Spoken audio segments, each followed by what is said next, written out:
Welcome everybody to this new edition of SEO Day in English. Welcome everybody who's participating for the very first time to this event dedicated 100% to SEO. And of course, welcome back to everybody who's been with us in all the past editions. My name is Santiago Torregrosa, and today I have the pleasure to be hosting this event with Claudio. Welcome, Claudio. Thank you so much. It was a long flight from New York to Argentina. It's hot weather over there. It's cold weather over here, so I'm a little cold, but happy to be here, happy to be part of this event and be with everyone in the SEO community globally. So good morning to everyone, and welcome to the first edition of SEO Day in English. It's a pleasure for me to be presenting one of the biggest online and international SEO events. And my name is Claudio Cabrera, and I'm the VP of New Strategy and Audience at The Athletic. And today with Santi, we will be presenting this event. So shall we begin? Let's get going. Sounds good. So to kick off the event, we have our very first speaker of the day. We will be speaking with Barry Schwartz. He is president and web developer at Rusty Brick and is also the news editor at Search Engine Land. He's also had an advisory role with Google, Yahoo, Microsoft Bing, and several other internet companies. And in 2018, he was awarded the US Search Personality of the Year. Welcome, Barry. Can you hear us? I hear you. Thanks for having me. Great to have you, Barry. I've been following you for years in the SEO industry. I grew up on you, so I'm happy to say that I've learned so much from you. So I really wanted to ask you, how do you feel participating in SEO Day in English, our first edition? Oh, it's an honor to be here. Thanks so much for having me. So it seems like a very massive event, and I'm glad I could help out in any way possible. It's great. It's great to have you here, Barry. So let's get started. Let's kick this off. Sounds good? Yeah, okay. So we have a couple questions for you, and the idea is just kind of a chat about it. And the first question we have was, so I think this is one of the most, I think there's a top 5 of SEO questions that are usually asked on and on again, but I think one of the most popular ones are, what do we do in the case of a core update? How do we act? Do we go for the fire extinguishers? Do we go to the bunkers? What do we do? Let us know. So you give up, you don't do anything, you just run away and hide in a corner. I'm joking. I mean, it's interesting what people say and people do. So the main thing, people get panicked, and panicking is totally normal. You see your traffic could potentially drop from 20, 60, 100%, all your traffic overnight just goes away. But the main thing is to just wait and see how that rollout happens. Usually these core updates take about 2 weeks, 1 to 2 weeks, sometimes a little longer, to fully roll out. Sometimes Google does these tweaks and reversals of those updates. So wait until Google says the update is done, give it a couple more days, and then see how much you were impacted and if you were impacted. You probably will know if you were impacted by a core update by just seeing a pretty significant traffic drop, usually a day or two after Google announces there's a core update that happened. So if you know you were hit by a core update, then it's time to go to the Google advice stuff, which basically is high level, make sure your website's the best out there in terms of the content and so forth. And that's kind of not that, specific, but it's interesting. Back in, I think it was 2019, everybody's asking Google, give us some advice around how we could go ahead and fix our websites after a Google core update. And Google's there is no fix. There is nothing wrong with your website. It's just how our quality algorithm works. So we're just finding that maybe your website, even though it's fine and it works perfectly fine and it's good, there's just something better that we want to rank above it. So then Google said, all right, we'll give you some things you could think about around making your site better. Mm-hmm. And the first thing they referenced was go back to the Google Panda advice from 2011, where they talked about how to build higher quality websites. Mm-hmm. And then they went ahead and gave some specific questions around content quality, expertise questions, how you present your content online, and then maybe how you do comparative information around your content. And there's a big list of questions. I don't know if you want me to go through all of them, but it's basically ultimately about making your site better than it is today, asking your users what they think is better, and basically providing something that's better than you have today. And that's hard to do. If you own your website, you think you have the best website out there. And sometimes it makes sense to poll your users, see what they want from you, and get more information from them, and maybe get a third party to actually review your website to say, it's not usually a technical issue with your website. It's not like a meta tag. It's not like some code you have to add to your website. It's generally related to the content on your website, either pruning some of that off where it's not high quality anymore and no longer relevant, or maybe building up some of the content that you have on the website to make it better, or maybe posting new content that is more relevant to today. So there's a bunch of things you could do. And I don't know if you want to go through it in detail, but let me know. Okay, no, it's a great response. And aside from maybe the traditional, Google Analytics, Adobe, maybe the traditional measurement tools, do you look at any other particular tool when these kind of updates hit? I know we get real-time data with, analytics and maybe some other tools. We know Search Console, we might have a little bit of a delay. Is there any other go-to tool that you have for these kind of situations? Yeah, I mean, so Google Search Console is probably the go-to one. It tells you directly how your traffic visibility has been impacted by any update. Obviously, it's a slightly delayed. It's not so real-time. If you want to see real-time stuff, you could always hone into Google Analytics and filter by the source of Google organic search, and then see even hourly or in real time. Some like really large sites can see in real time if their traffic has dropped. And then there's other tools like SEMrush, and I'm sure there's a lot of sponsors here as well that actually track visibility changes and also changes in Google search results and tell you how much your site has been impacted by that.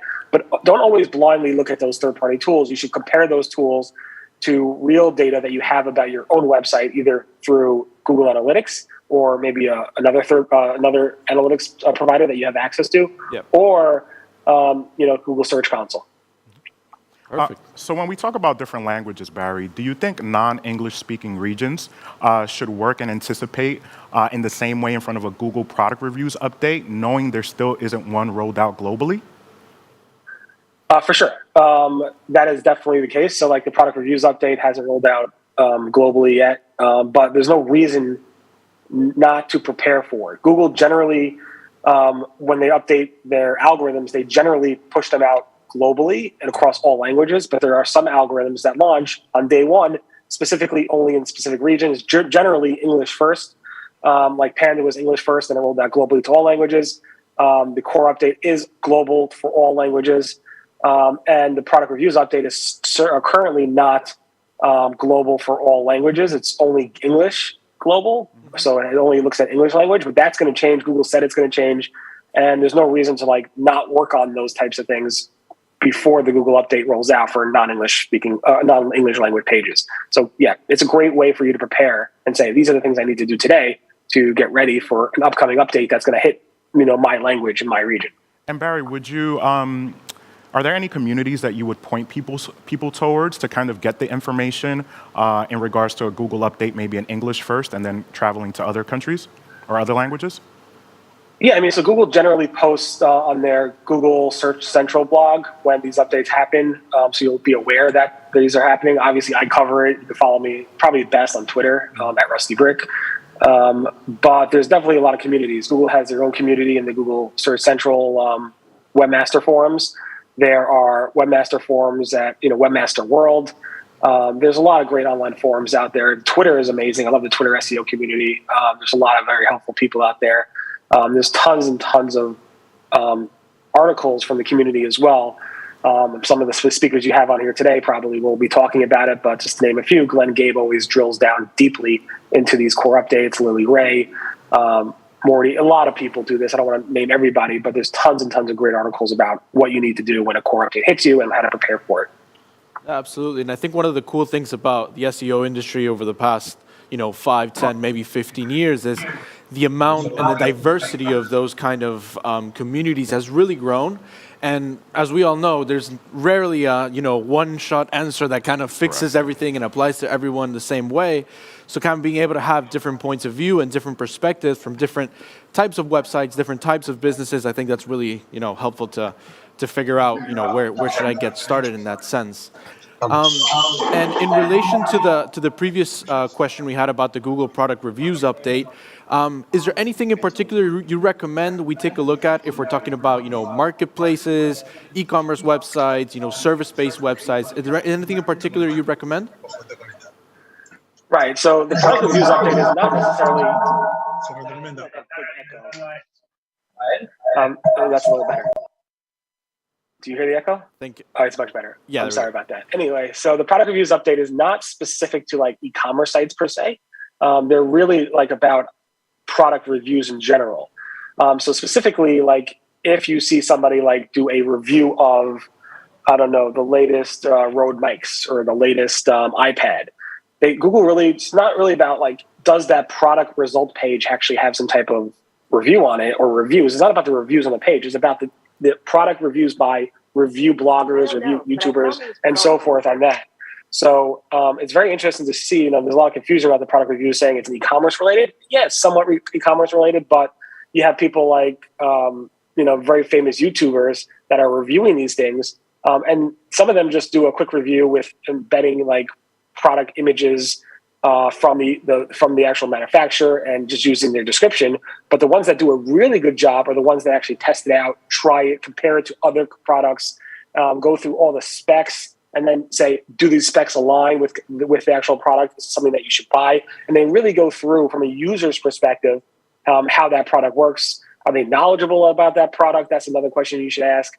Like even myself, like I do a lot of Google stuff, and I'm always testing stuff in Google search to make sure I know how it works before I actually write the article. I started a new blog on some EV vehicles, and I'm actually buying the EV vehicles so I can actually get hands-on experience with it. Otherwise, I'm just reading what other people were saying and then regurgitating that, which is fine. But you have to actually have a hands-on approach when you're writing your product reviews. Otherwise, Google's not going to probably rank it so well. And I think before we head to the next question, I think that's kind of related or directly or indirectly to EAT, because in that sense, you kind of have to have certain authority to be able to review a product, and to have kind of that authority. In some cases, you're an expert and you specialize in reviewing cars, or you specialize in reviewing tech, or many different things. But at the same time, if you don't have that hands-on experience, how much authority do you really have to say, hey, this is, the specs are good, this is a good fit, if this is what you're looking to resolve with this particular product or service. So I think it's really interesting how that all kind of ties in together. Absolutely. And Barry, myself working for a news publisher, I know that Google's constantly changing. You see knowledge panels, feature snippets, and so much more. How do you really think that Google search can evolve in the next few years? And do you think we can stop seeing traditional results in certain searches and replace them with featured snippets at some point? Yeah, that's a good question. So I think we've seen Google change drastically since, I think it was like 2009, 2010. I forgot the exact date when Google launched what's called universal search. And it used to be just 10 blue links of search results, and that went away with universal search. We got local, we got videos, we got all these other types of elements directly in the search results. Feature snippets launched a couple years after that, and SEOs were like, oh no, Google's just scraping my content, and people are going to read it and not click on it. I think most SEOs are like, yeah, I want the featured snippet. I want to rank number one for that featured snippet, which is cool. So I think you'll see Google constantly continue to adapt, test more and more. I mean, I covered Google Test literally like several times a week. Google's constantly testing user interface changes, new features.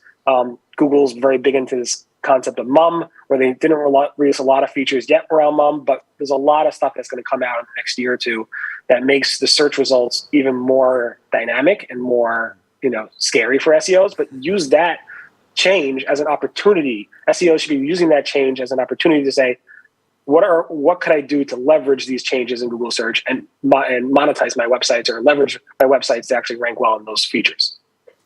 And I agree. And I think in many cases, the overarching kind of advice is still the same. Yeah. You need to generate quality content. Anything else that you may do is great. It could be helpful from more of a technical side.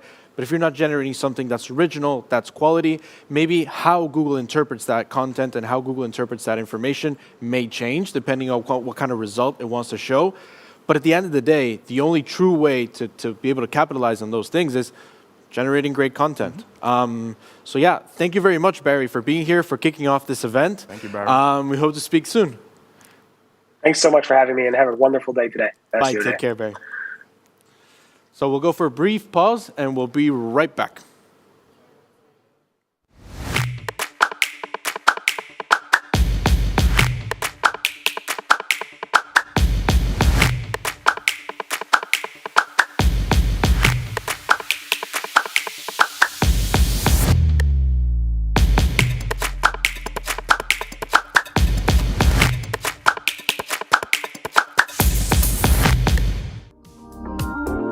So to continue with the event, we actually have the pleasure to present our second speaker of the day, Morty Oberstein. Morty has been the head of SEO branding at Wix for the last 2 years. Also, since 2021, he is a communication advisor at SEMrush, and he also contributes SEO content in publications on SEMrush, Search Engine Land, and Moz, to name a few. So today, Morty will be telling us how optimizing for Google Mum will look like. Welcome, Morty. Are you there? Can you hear us? I'm here. Can you hear me? Yeah, Yes, we perfect. How are you? I'm great. Thanks for having me. Really appreciate it. No, appreciate you having here as well. How do you Welcome. feel participating in this first SEO day in English? I'm super excited. I love presenting. I'm an old teacher, so I feel like I'm back in school again. even though where I am today, there's a teacher strike, and my kids are currently Oh, really? at home. Okay. Yeah, but I feel like I'm back in class, in front of the classroom, teaching again. So I always like presenting, always like geeking out on some SEO stuff, some cool stuff for you. So, Okay, great. Well, the virtual stage is all yours, Morty. oh boy, here we go. Enjoy. Share my screen really quick. Sorry for all you at home while I do this. Okay. Perfect. Awesome. So today we're talking about Mum, what optimizing, whoops, this went backwards by accident, pardon me. What optimizing for Mum is going to look like. I hate the word optimizing. You'll see why, and we'll talk about that. But for the sake of titles, we're talking about optimizing for Google Mum, which is not yet fully integrated into the algorithm, but it will be. There we go. My name is Morty Oberstein. I am the head of SEO branding at Wix. I'm a communications advisor at SEMrush. I'm the host of the SEO Rant podcast and a co-host of the Edge of the Web News podcast, blah, blah, blah. That's who I am. Anyway, let's get right to it. So what is Mum? Mum is multitask unified model. So I'm glad I could solve that for you, right? There you go. Essentially, what makes Mum really, really, really unique is that one is really, really powerful, which we'll get to that also, but also it takes multiple forms of input and it puts out multiple outputs. So machine learning in general takes in one input, it puts out one output. What you might have seen with Mum at various Google I/O sessions is that it does a lot with image and text. So for example, you can take a picture with Google Lens. So you take a picture of a shirt with a flamingo on and you say, hey, I want socks with the same thing, same pattern. And Google will say, great. We'd match the image, we match your text input, and we give you an output of socks with a flamingo on it. So it's matching multiple forms of media for an output, which makes Mum really, really unique, which we're not going to really focus on that part today, and you'll see why. Great. So let's get into some really, really actionable tips about Mum, except not. See, we're dealing with a machine learning property, and with the machine learning property, actionable tips require context. So if you're just here for the actionable tips, this is a part of the lesson where you close your ears. But anyway, like I mentioned, when it comes to content when it comes to machine learning properties and creating content for machine learning properties, context is really, really, really important because you have to understand fundamentally what's happening, why it's happening. You don't have to go super deep into it, but just a really broad understanding of that is super important. I'm going to show you why. So let's start off with why Google needs Mum. Why did Google decide, we're going to integrate this into the algorithm? We're going to start integrating into the algorithm, which they already have. And it's only going to continue going forward. Well, to quote Barry, the blue links, the 10 blue links, and the SERP is fundamentally built on the 10 blue links, even though we have tons and tons of SERP features, is old and not new, and it presents a whole series of problems. What exactly are the problems with the 10 blue links? Well, fundamentally, TLDR, the 10 blue links don't allow for exploration. They don't allow you to say, hey, here's a great look at all the topics or subtopics related to your query. Now you can decide where you want to go, which subtopics or topics you want to dive into.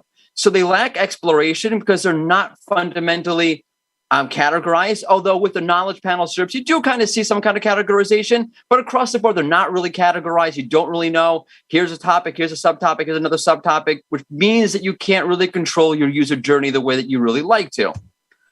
Which, by the way, goes into content expectations. Well, let me just make a general point about content. Content is one of the most changing, malleable things on the entire planet. And how content changes, how users expect content to be consumed, and their expectations around content in general, how those change over time can have an enormous impact, an impact that I can't even put words to. I'll try to give you an example, the greatest example of what I mean here. So back in 1960, there was the first presidential debate on TV ever. Now, if you were listening to the debate between Richard Nixon and JFK on the radio, polls show that Richard Nixon won. But if you were watching on TV, you thought that JFK won. Why? Well, because Richard Nixon looks like Richard Nixon and JFK looks like JFK. But the point is that forever changed the way that presidential candidates create content, as in present themselves, and what we expect out of those presidential candidates. So the way content changes, the way the technology around content changes, and the way the expectations around content evolve have an enormous impact. In the SEO context, applying that to SEO, you see this with zero-click searches, right? Zero-click searches. There's also to answer boxes. No one's clicking to your website. Everybody freaks out. I think we as SEOs get that wrong. What I think is happening is that the content expectations have changed. For example, when I type in Yankee scores, I do not ever want to go to a website. I would rather just get the information right in the SERP. And I will tell you the truth that if I don't get it from Google, Major League Baseball, whatever sports league, is going to send me a notification right from the app that I have on my phone anyway. So if Google doesn't do it, someone else is going to do the zero click. Why? Because content expectations have changed. 5 years ago, 10 years ago, what was really unique about the web was I can find anything. That's not really unique anymore. What's unique now is, wow, it's super easy to access that information, which hence Google is ahead of the curve or has been ahead of the curve around this and have all sorts of information on the SERP, not to steal your clicks, but to align with how users want to consume content. So the question we have to ask now is, what stage of the web are we in now? And sure, the web is a teenager, meaning the web is really, really skeptical. And I know when we as SEOs or digital marketers, we see Google, we see Facebook, they go in front of Congress and we're laughing, right? Someone from Congress asked a really stupid question to Google. We're like, oh, what a dumb question. But the average person looks at that and says, wow, why is Facebook in front of Congress? Maybe I shouldn't be trusting Facebook or Google. Or to zoom out, maybe I shouldn't be trusting web content the way that I have until now, which is why you have people like my father who know nothing about the web saying, hey, is this Amazon review? Is that real? So we're very, very skeptical about our content, which fundamentally means that we want more specific content. The more specific, the more nuanced, the more substantial the content is, the more we'll trust it. Which means, in terms of content expectations, that content like this, which, by the way, if you look here, this is really good content from government organizations or Investopedia. But when you do your usual 5 best ways, cheap top ways to whatever, even though it might be really good content, sometimes that's not the way that users want us to frame content anymore, because again, they're very skeptical about this kind of stuff. Google knows this. Google's been ahead of the curve in this for a long, long time. And by the way, what they'll do is, and I know we talk about SERP features like answer boxes and direct answers, which is the same thing, and feature snippets and blah, blah, blah. But to me, the SERP is dominated by filters, and no one's talking about this. But if you put in whatever query, you'll see so many variations of some kind of filtering systems, because Google understands that while you might put in a top-level query because we're used to searching that way, the user really does want very specific information because, again, they're skeptical. So Google will journey them or segment them or push them down the funnel towards that very specific content through all sorts of filters. In other words, the skeptical user doesn't want to have a very narrow understanding of whatever it is they're looking for. They really want to be able to see the whole vista. What I mean is, if you have a skeptical user, the only way to make them feel autonomous, by the way, there was an article in The Atlantic that came out about this a day or two ago, which actually talked about this a little bit. If you have a skeptical user and they need to feel autonomous, the only way to make them feel autonomous, like they're in control of their experience, they have a say in this, they understand, right, is by offering up all of the topics or subtopics related to the query and then allowing them, giving them entry points into those subtopics. So if you're talking about going on a hike, which we're going to be talking about later, you'll see, Google needs to be able to give them all of those subtopics around going on a hike and then let the user choose, because a skeptical user needs to feel autonomous and they need to feel like they have an understanding of, I can make an educated choice of where I want to go here. To solve this pain point, which is an enormous pain point across the web, Google needs Mom, which is why Google is very much energetic about Mom. But I thought Mom is all about, you said Google Lens and taking pictures of stuff and combining that with text and all sorts of shiny, really cool things. But fundamentally, Mom is really about it being 1,000 times more powerful than Google's previous top machine learning property, BERT. What does it mean? What does it mean that Mom is 1,000 times more powerful than BERT? I have no idea. No one has any idea. But it just means that it's really, really freaking powerful because BERT was really freaking powerful. In specific, right? And this is, by the way, is the most important thing that I've ever heard or has been written about Mom. And I'm stalling because I need to see the GIF. There we go. Google talked about a query around hiking Mount Adams. I've hiked Mount Adams. Now I want to hike Mount Fuji. What do I need to do differently to prepare? That was a query that Google used as a sample to showcase Mom. And on that, Google said, take the question about hiking Mount Fuji. Mom could understand you're comparing two mountains, so elevation and trail information may be relevant. It could also understand in the context of hiking. Now check this out. To prepare could include things like fitness training as well as finding the right gear. In other words, Google's using Mom or will be using Mom to parse out phrases. In this case, to prepare in the context of hiking could either mean information about fitness and training or information about equipment for hiking. You're like, really? That's the most important thing anyone's ever said about Mom?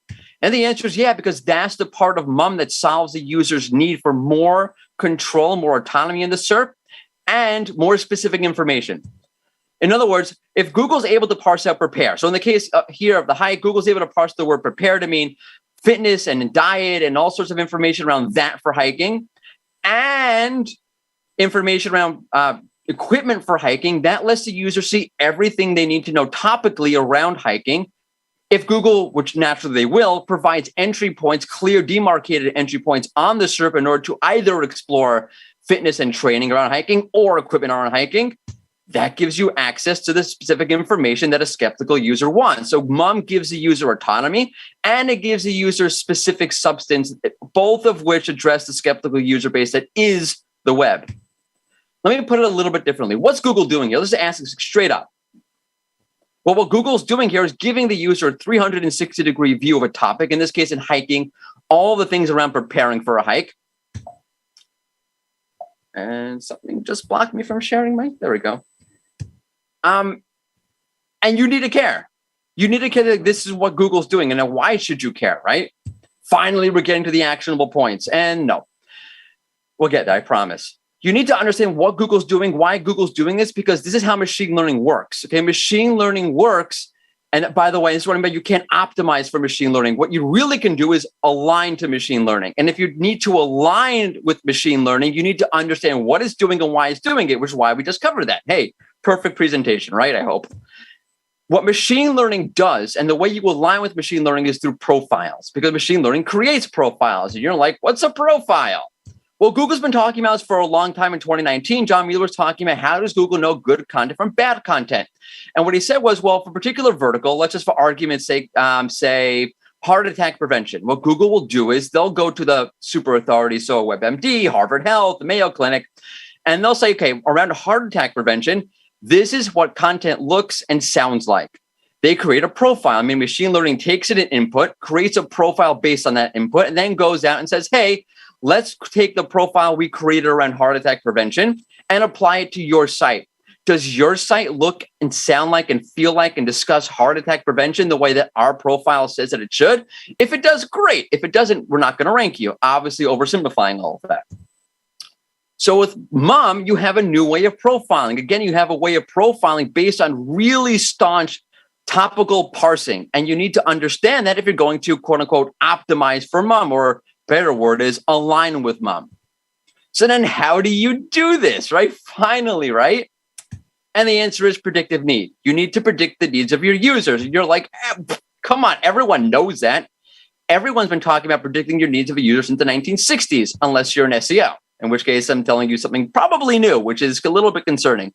But for many SEOs, and I'll talk about this a little bit later, we think of keyword research and talking about user needs a little bit differently. What I mean by predictive need, by the way, is a few things. Fundamentally, it's understanding that when your users get to your page, and again, we're talking about this is how you align with Mom's topical parsing, meaning Mom's machine learning profile. When your users get to your page, they will have problems. Will they have problems like I have problems with my mom? No, they won't have problems that are that bad. By the way, not my dad with my mom, hence the problems with my mom. TMI. What the problems they will have are they will have gaps. They won't fully understand or may not fully understand or appreciate your content. So you're offering information and you need to help the user make the best use of that information or understand that information the best way. By the way, really quick, links are a great way to do that if they don't necessarily understand something. So link out to a resource that helps them. They also need to know what else they need to know. Right? Where they need to go next. In fact, the user might have a very subtle sense they need more information after reading your content or after visiting your page. but they may not even fully appreciate the fact that they do need more information now. So you need to predict, and you might even need to predict when you tell them, hey, you need more information now. This, by the way, is a keyword research of the future. I would say current, which means that if you want to align with mom, and we're going to get into the specifics around doing that in a second, you might want to take a step away from your keyword research tool, which doesn't mean there aren't tools out there, right? SEMrush has a topic research tool, which again parses out topics the way that mom might parse out topics. Also Ask is a great tool that parses out the people also ask feature and gives you a topical look at what people are searching for. There are ways to get topical understanding. What I'm saying is topical understanding, which we've been talking a little bit about on SEO for a while, becomes way more important when dealing with mom, which is parsing out topics. So let's take a real case so you can better understand this. Let's take go to Yankees game, and let's parse out go to the way mom might parse out go to. Now, the way that Google understands go to Yankees game right now, obviously I'm a massive Yankees fan, is why I keep using the Yankees, but the way that Google understands going to a baseball game right now is very linear. A bunch of ads where you get tickets to go to a Yankees game, a bunch of results, dominated results around going to a Yankee game to buy tickets. That's the idea of go to.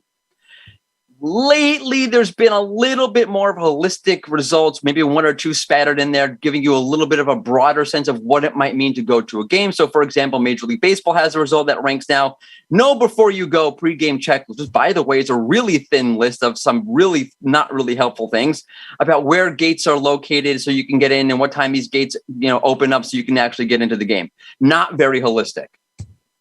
So what does go to actually mean in the context of Yankee game? How might mom parse this? Well, all right, it might mean how far is the train from the stadium? Can I bring my own food? Who wants to pay $20 for a hot dog? I'll bring one in my backpack. That's not weird. Is it safe at night? Will I get my butt kicked for wearing the other team's jersey? If you follow sports, someone got knocked out cold the other week at Madison Square Garden for doing that.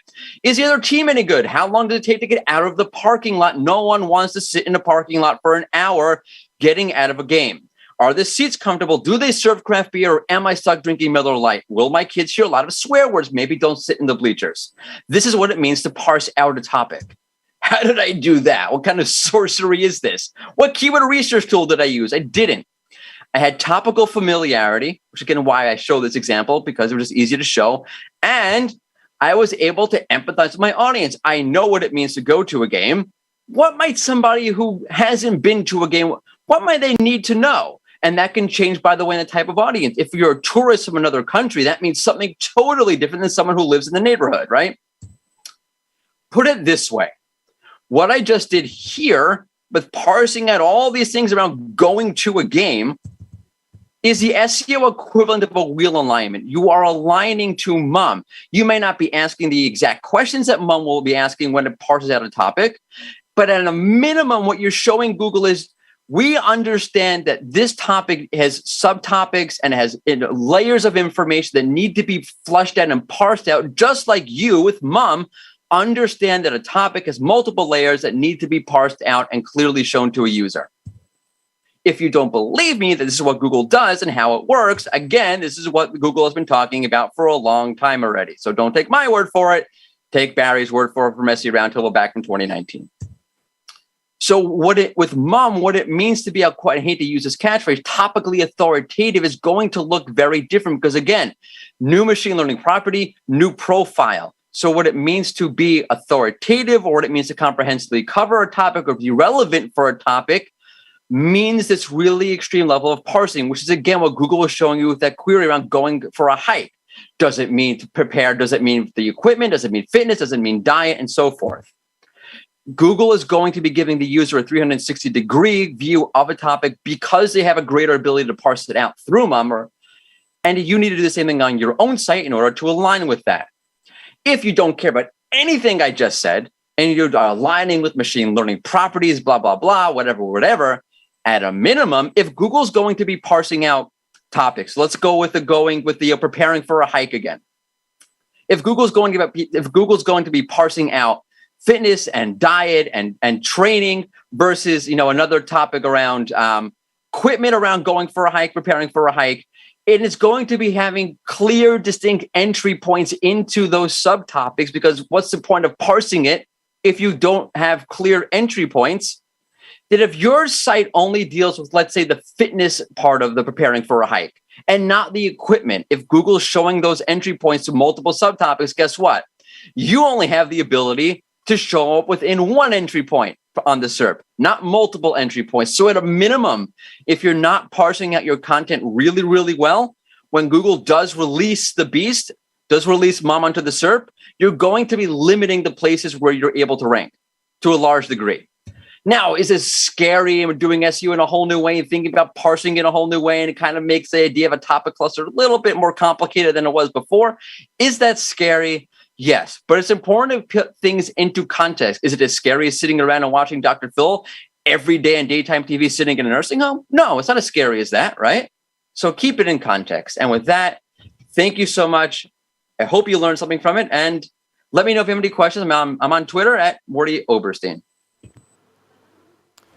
Thank you very much, Morty. That was a great presentation. I think we were watching here behind the scenes with Claudia, and I think we only have time for a couple of questions, but I think we might need to save some time for some more later. So you want to go ahead? Yeah, Morty, you mentioned that you were a teacher a long time ago, but you haven't lost a step, because I would definitely sign up for your class, the GIFs, the memes, even the Yankee reference as a fellow New Yorker.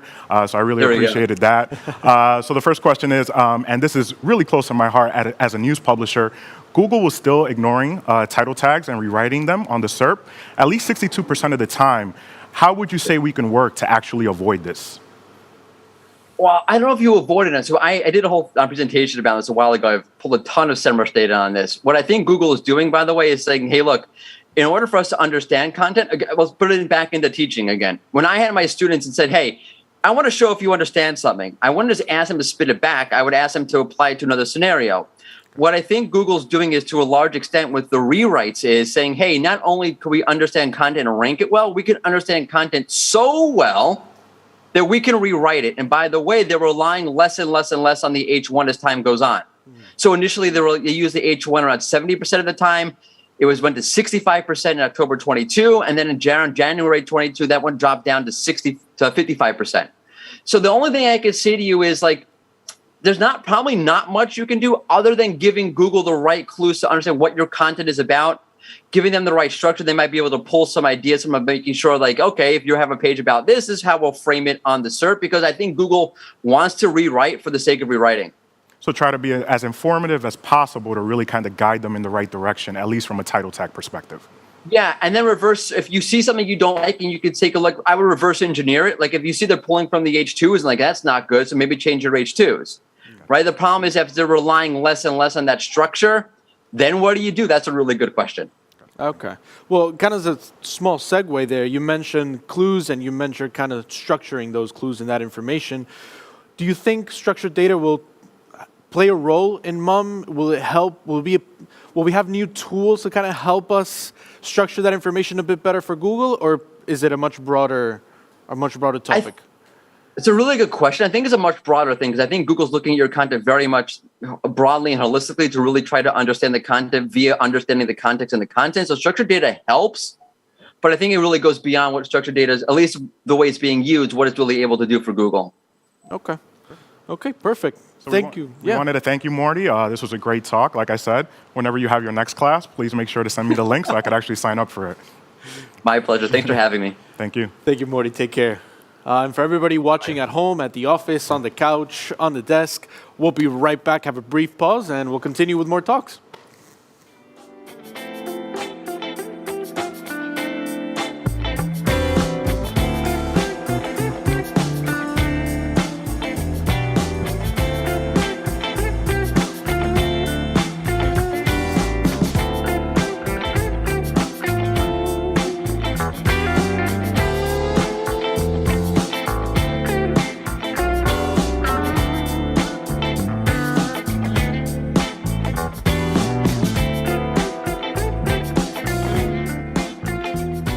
Everyone, we want to let you know that every year at our events, we give you some presents. So sharing the hashtag SEOday on social media, you are participating to win a free iPad. There will be 2 winners. Stay tuned until the end of the event, and good luck to everyone. Sandy and Claudia, all yours again. Thank you so much, Tef. What a beginning to this event, huh, Santi? So to go on with the event, we're actually going to present Montserrat Cano, who I actually met at a panel 2 months ago where we were in Madrid, Spain, and it was a great time. Always wanted to meet her. We always had a lot of interaction on social media and on LinkedIn. Montserrat is an international SEO and digital marketing consultant. She is also the judge of the European and UK Search and Global Content Awards. And today she's going to be talking about a topic that some of us really enjoy, some of us maybe enjoy a little bit less, but I think none of us can really deny the power and the importance for project management in order to make the most out of your SEO work. So we want to give a warm welcome to Montserrat. Can you hear us? Are you over there? Hello. Hi, how are you? Welcome. I'm good. Glad to have you here. Thank you very much for having me today. How are you? Absolutely. How are you guys? Very well, very well. Where it's a little bit chilly where we are right now. Yes. How's the weather over there? Oh, right now it's more like spring. Heat wave is over. Very jealous. Yes, no. Very Claudia and I jealous. are definitely very jealous. So yeah, Montserrat, the virtual stage is yours. We're all ears.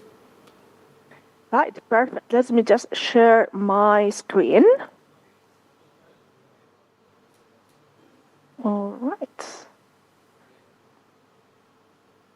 Let me know if you can see anything. Yes. Yep. Perfect. All right, perfect. All right. So, thank you very much for having me on today, and thank you everyone who's attending my talk today, this morning, this afternoon, wherever it is that you are based. I am going to be talking to you about one way for you to take away some of the anxiety that we all feel whenever we are facing a project, and so that you can make the most of your SEO work, so that it all fits well within your daily life, daily working lives, right? First of all, I would like you to think about one of those occasions when you have faced a project and you thought, oh my God, I am not going to be able to make it. I'm not going to be able to deliver this project. I would like you to think about that and keep it on the back of your mind throughout this presentation so that you can revisit it later and maybe think about how would you be able to have fixed the situation if it was if it didn't go right, or how you are able to fix any similar situation in the future.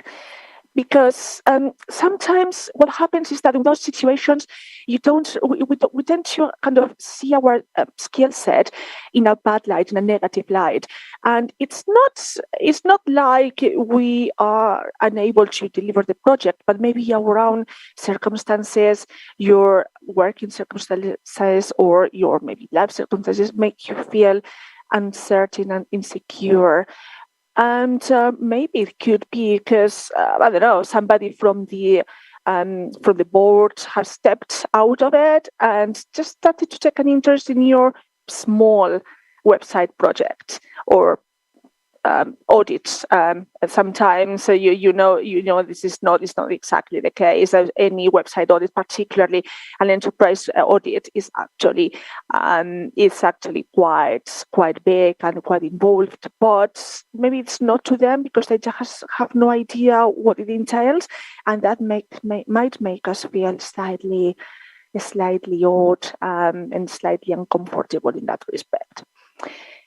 And also, some of you will have seen this article written by Shelley Walsh at the Search Engine Journal on the State of SEO survey, which was carried out late last year, and management issues, approvals, internal buy-in, etc., is one of the very big issues that we actually face all of the time.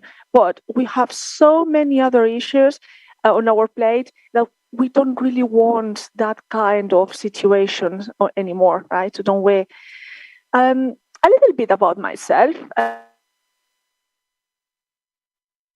just very briefly, I'm an international SEO and digital marketing consultant working in between consultancy and in-house clients, mostly on product marketing, SaaS, e-commerce, and in roles where my project management skills have been a requirement. Today, I would like you to take away what's the project, the skills needed for that, how beneficial can be for SEO, and the benefits for yourselves as professionals. This is not an inspirational talk, as it might have looked like from the very beginning. What I am trying to make you understand is how to manage the many moving parts every single project does have. Think about content, offsite, etc., etc. It can be really complicated at times, particularly if the project is actually enterprise project. So this is just a way for you to understand how you can make sense of it all and continue and deliver the work that you are supposed to deliver. Many of these concepts will actually be quite familiar, you might be quite familiar with, hopefully. And if not, there is a window of opportunity for you to actually dig deeper into this so that it can help you out to in your projects to use them for your own benefit. This talk goes beyond Notion, so all these productivity tools, which you should know about at all times. But I'm not going to be talking about Asana, etc., etc. And in case there is a little bit of a skepticism about project management, or you feel slightly lazy about this, these stats will actually tell you how important this is still becoming. I mean, it has been growing for a number of years, and I believe this is here to stay. Always remember what's in it for you. An easier delivery, easier internal buying, etc., etc. It's not like you are not getting all these things already. It's just that you will be able to actually get them more easily. First things first, what's a project? Because we tend to use the word project in a very ambiguous way. It's just another word that we tend to use for lack of a better word in most cases. It's a bit like marketing and philosophy. I bet you didn't know philosophy was a technical word, but it really is a technical term. And the word project carries a very specific meaning to it, but somewhat strict, right? The PMI Institute, which is one of the institutions that look after project managers and project management, defines project as a temporary endeavor. I mean, there are a few definitions going around. They are all very, very, very similar. This one in particular talks about temporary endeavor to create a unique project service or results.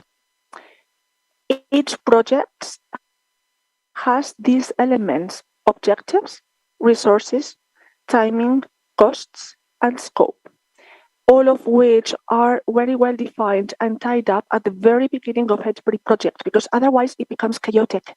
It really does become chaotic.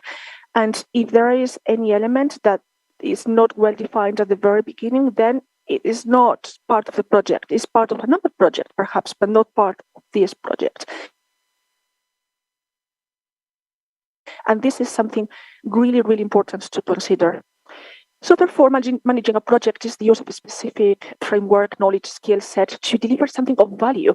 And you see, anything of value to you might not be of value to somebody else. So this is where it is really important to define what exactly a project is and what is going to deliver at the end. This is my own definition, by the way.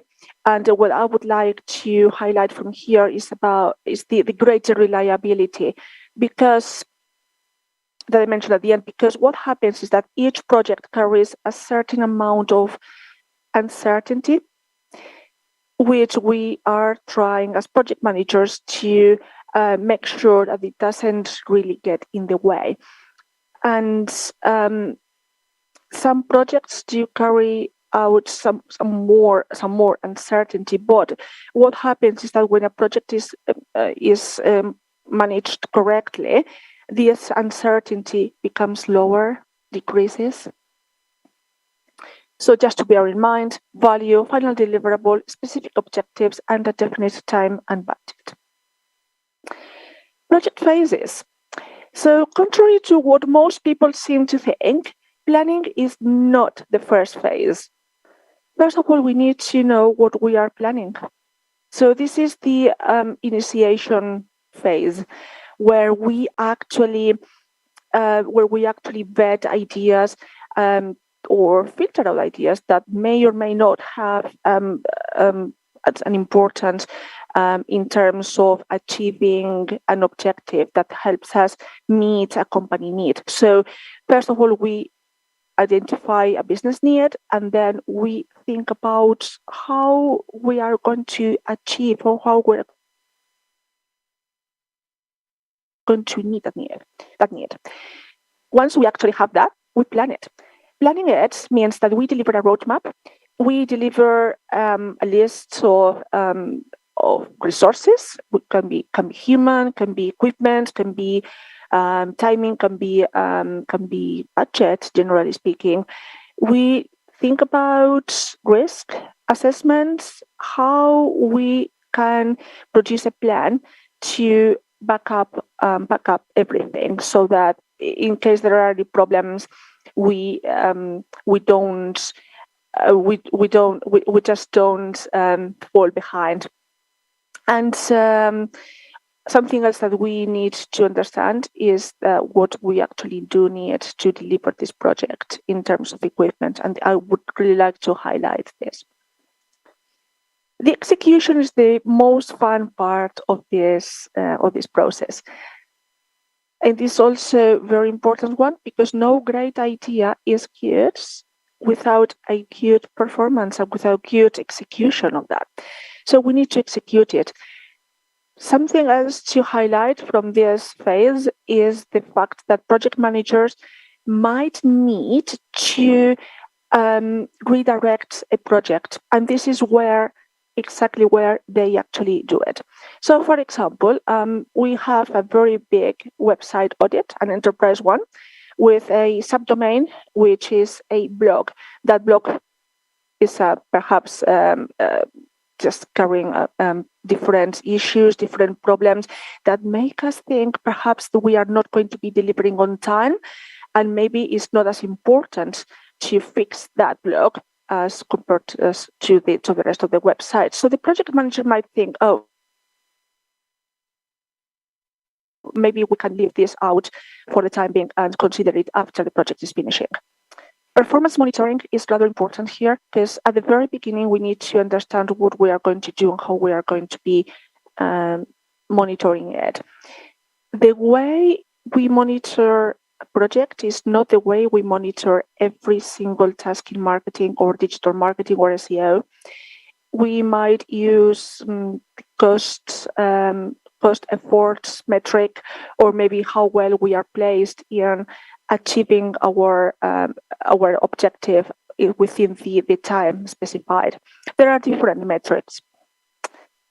And then the project closure, which is by far the most involved part of the project. In here, the project manager sits back, and thinks about what has been achieved, what hasn't been achieved, what the problems have been, any problems, any issues that may have arisen, how they have been sorted out, and what next steps there are to consider for the next projects. Something else to consider here is the admin side of things, which is rather important, because we need to produce a project report. We need to debrief meetings, so hold debrief meetings, etc., etc. And I keep talking about project managers. They are the ones who put the puzzle pieces together, the ones who make sure that everybody is working in the same direction towards achieving the same objective, and they are motivated to do so. You might have perhaps seen so far that managing an SEO project or any other type of project is not an easy task. It really is no small task either. It involves so many different bits and pieces, from feasibility tasks at the very beginning to managing communication, to which I will touch upon later on, producing reports, manage a team, etc., etc. So this is something that project managers we need to make sure that transpires, that all stakeholders understand what we do, what we don't do. Oops. As project managers, we actually look into the different methodologies that we can use. And the way we choose the right methodology is not about fads, it's not about fashionable thinking or anything. We need to consider a variety of matters, a variety of aspects, such as project scope, the size of the company, the team size, industry sector, etc., etc. This graphic is from a couple of years, actually from a Statista. I don't really think things will actually have changed so much during this time due to the pandemic. And as you can see, predictive, which is another word for waterfall, is still the most used project methodology right now. Even when we think about agile, hybrid, etc., might actually go to the news headlines quite a bit. I think predictive tends to be the most reliable in many respects. Think about a migration website where and we need to actually deliver something with a high degree of uncertainty. We need a methodology that basically allows us to handle that uncertainty. And the waterfall methodology is the most suitable one. Hybrid or agile, where there are many opinions, etc., is probably not the best one. What to avoid or how to avoid having headaches? First of all, lack of good communication. You need to be able to make everyone understand what you are doing, why you are doing it, and how you are doing it. And that's about it. It is really important because this is the sole source of every single aspects that we might need to avoid within a company, within a project, etc., etc. Friction, conflicts may arise from lack of good communication. Not knowing the business is something really important to avoid because let's be honest, we can't do keyword research if we don't know what the company does, what their objectives are, their target audiences, etc., etc. The same happens with losing sight of every single aspect of the objective. It really is very, very important that we keep the objective in sight, because otherwise there would be chaos. And going back to lack of good communication, sometimes not being assertive nor firm can actually set us back. Yeah, it's very, very important. Think about all those stakeholders whose job is not to do with knowing what you do, but what you do may actually affect their day-to-day job. You need to understand that and explain them very firmly, very calmly what you do. But you may have already explained it about 100,000 times already. You may have produced a lovely report which most people will have skimmed through. Really, let's just be honest. So you need to be calm and assertive. In fact, a good project and a bad project is mostly to do with how well you avoid all those things that I have already talked about. Something I would like to highlight here is that a project that might have been undertaken in the past or which will be undertaken in the future are not the same as the project that you are undertaking right now. The projects tend to be unique. And in fact, they are not the same. They are not the same, and you need to make sure that you adapt your project methodologies and the rest to the company where you are working. It's not the same working in an enterprise or working in an SME or working in media, etc., etc. But what it is very clear is that account management is only dedicated to the happiness of the clients, not to achieving an objective, a project objective. Those tasks are definitely not a project. And I have come across some people who use graphics and they just think, oh, this is a project. And it's not, it really is not. A project has all of the elements that we have spoken about before. But also, the use of graphics is actually really important because coming back again to communication, you need to understand how to communicate with the different stakeholders. And decision trees or decision workflows might be really, really important, really interesting to use to explain, for example, how it is that you have decided to redirect a project. And a dashboard might be very useful for you and your team to understand where you are at with a project. You need to consider all this. The benefits for SEO are quite important because your productivity is higher. It definitely is higher. It's just having everything very well defined and very well tied up makes a difference. And again, we don't work in silos. In fact, most projects tend to have different people from different departments, different teams, or with different dependencies within the company. And so it allows you to see different areas within the company, which is always going to be very, very, very useful to you. It also avoids execution issues, such as who does what, why is she doing this, these playground fights. Project management avoids all these kind of things. And then your work is taken much more seriously because think about all these projects and plans that every single department is required to put together at the very beginning of the year. So if you present them with a project charter, project documentation, etc., this is a language they will be able to understand.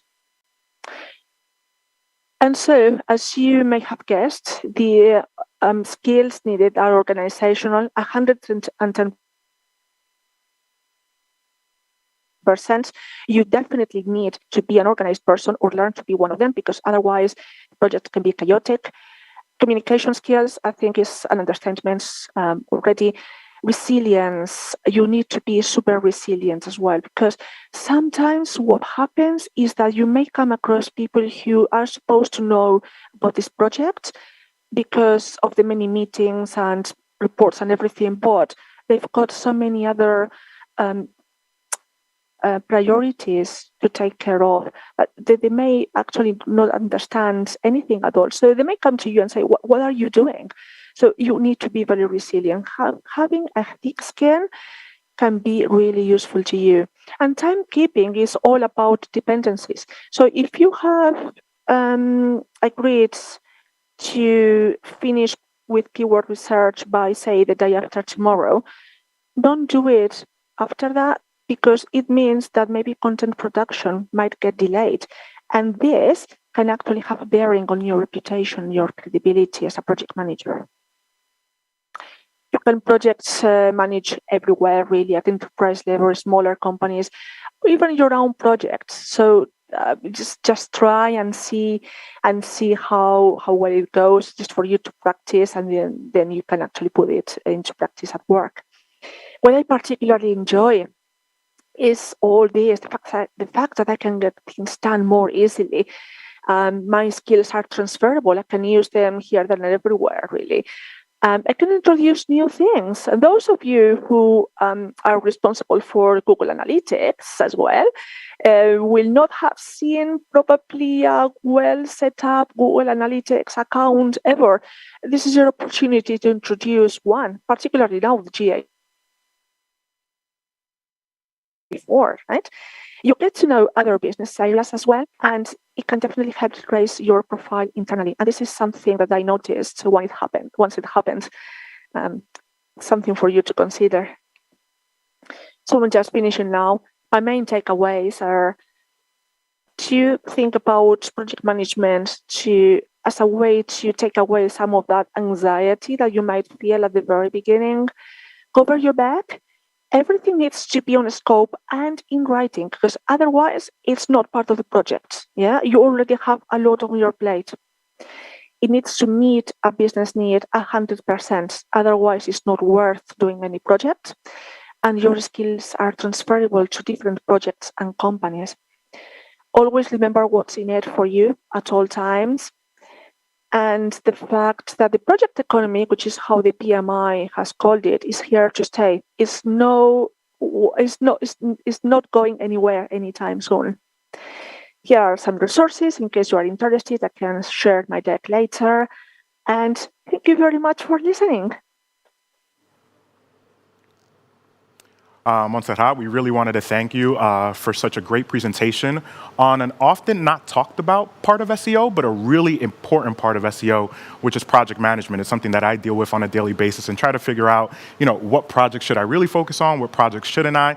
So we really want to thank you for being a part of this and just talking about project management and the importance of it in the SEO space.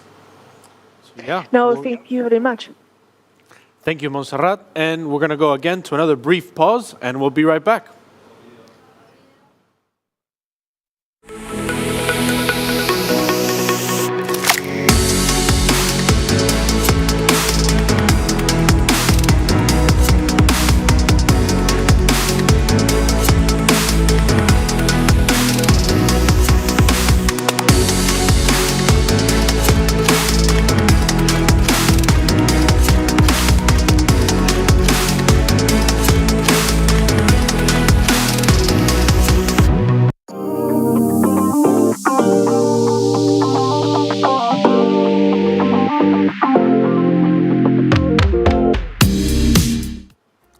And now we have the honor to present our fourth speaker of the day.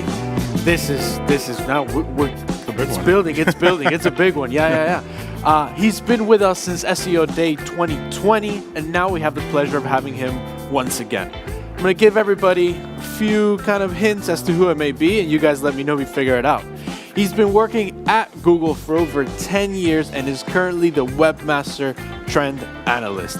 I think with that hint, I kind of gave it away, but in any case, he's the person that actively participates in the SEO community, answering my questions, Claudio's questions, and of course, all of your questions on Twitter and through the Google Search Console YouTube channel. Now I think we all know who I'm talking about, right? Oh, absolutely. And it's something, John is someone, well, I think we do, right? I spoiled it for everyone, but, we really want to welcome John Mueller. John is someone who I've always wanted to ask a question to when I'm on Twitter, but I'm always a little shy just because I wonder if I'm going to ask a question that's a little too basic. But he will be speaking about the recent updates in Google Search, and he'll also be peeking into the future of search, which is something everyone is talking about. So we really want to welcome John here. How do you feel participating as part of SEO Day? Woohoo! Hope this works. Cool.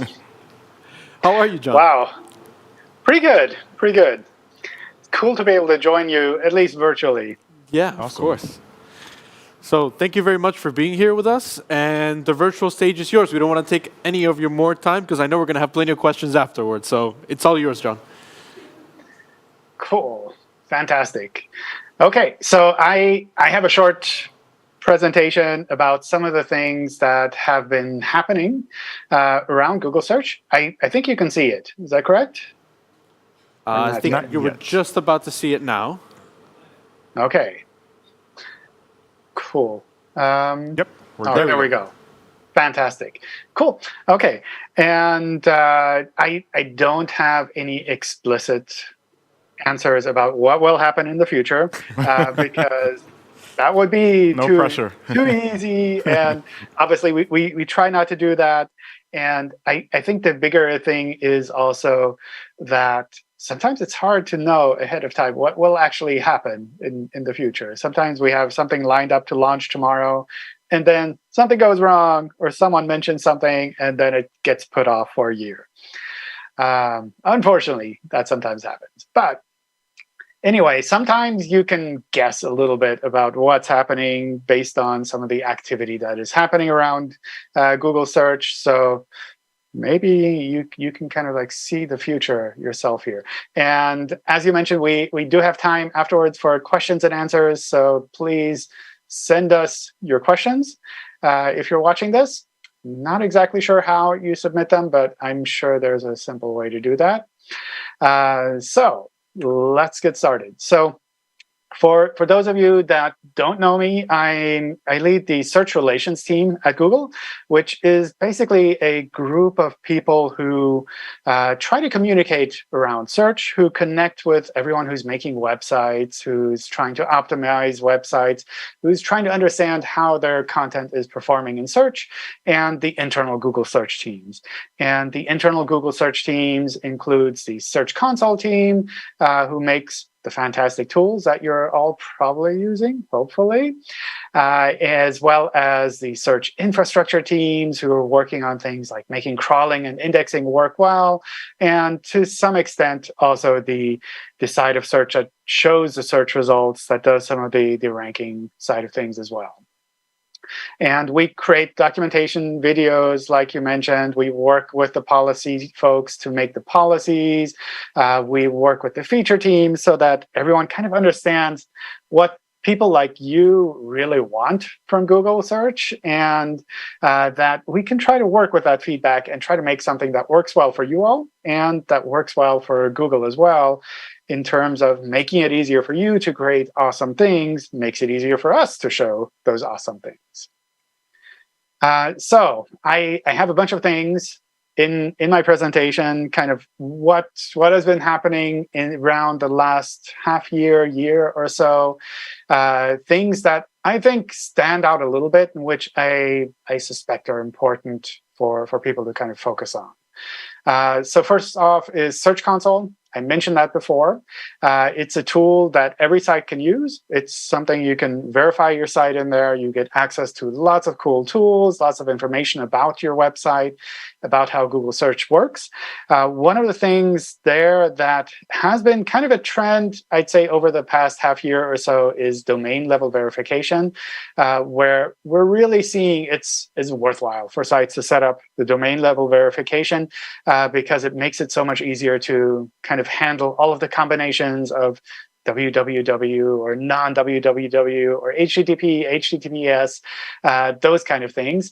All of that gets a little bit easier. And the newer tools that are in Search Console, they all work really well on the domain level. So that's something where I would recommend, if you haven't taken a look at domain level verification just because you never needed it, I would recommend trying that out. The other neat tool that has come up, I think in the last half year or so, is Search Console Insights, which is something that you basically, if you have your site verified in Search Console, you basically automatically have access to Search Console Insights. And Search Console Insights is a much simpler way of looking at your site's performance in search. And this is essentially made for all of those smaller businesses who are trying to make sense out of what Google is telling them. And going to Search Console is like trying to control a rocket ship. So in Search Console Insights, it's a lot more simplified. It uses analytics and Search Console data together. So it's also a little bit of a different view of the data that you get there.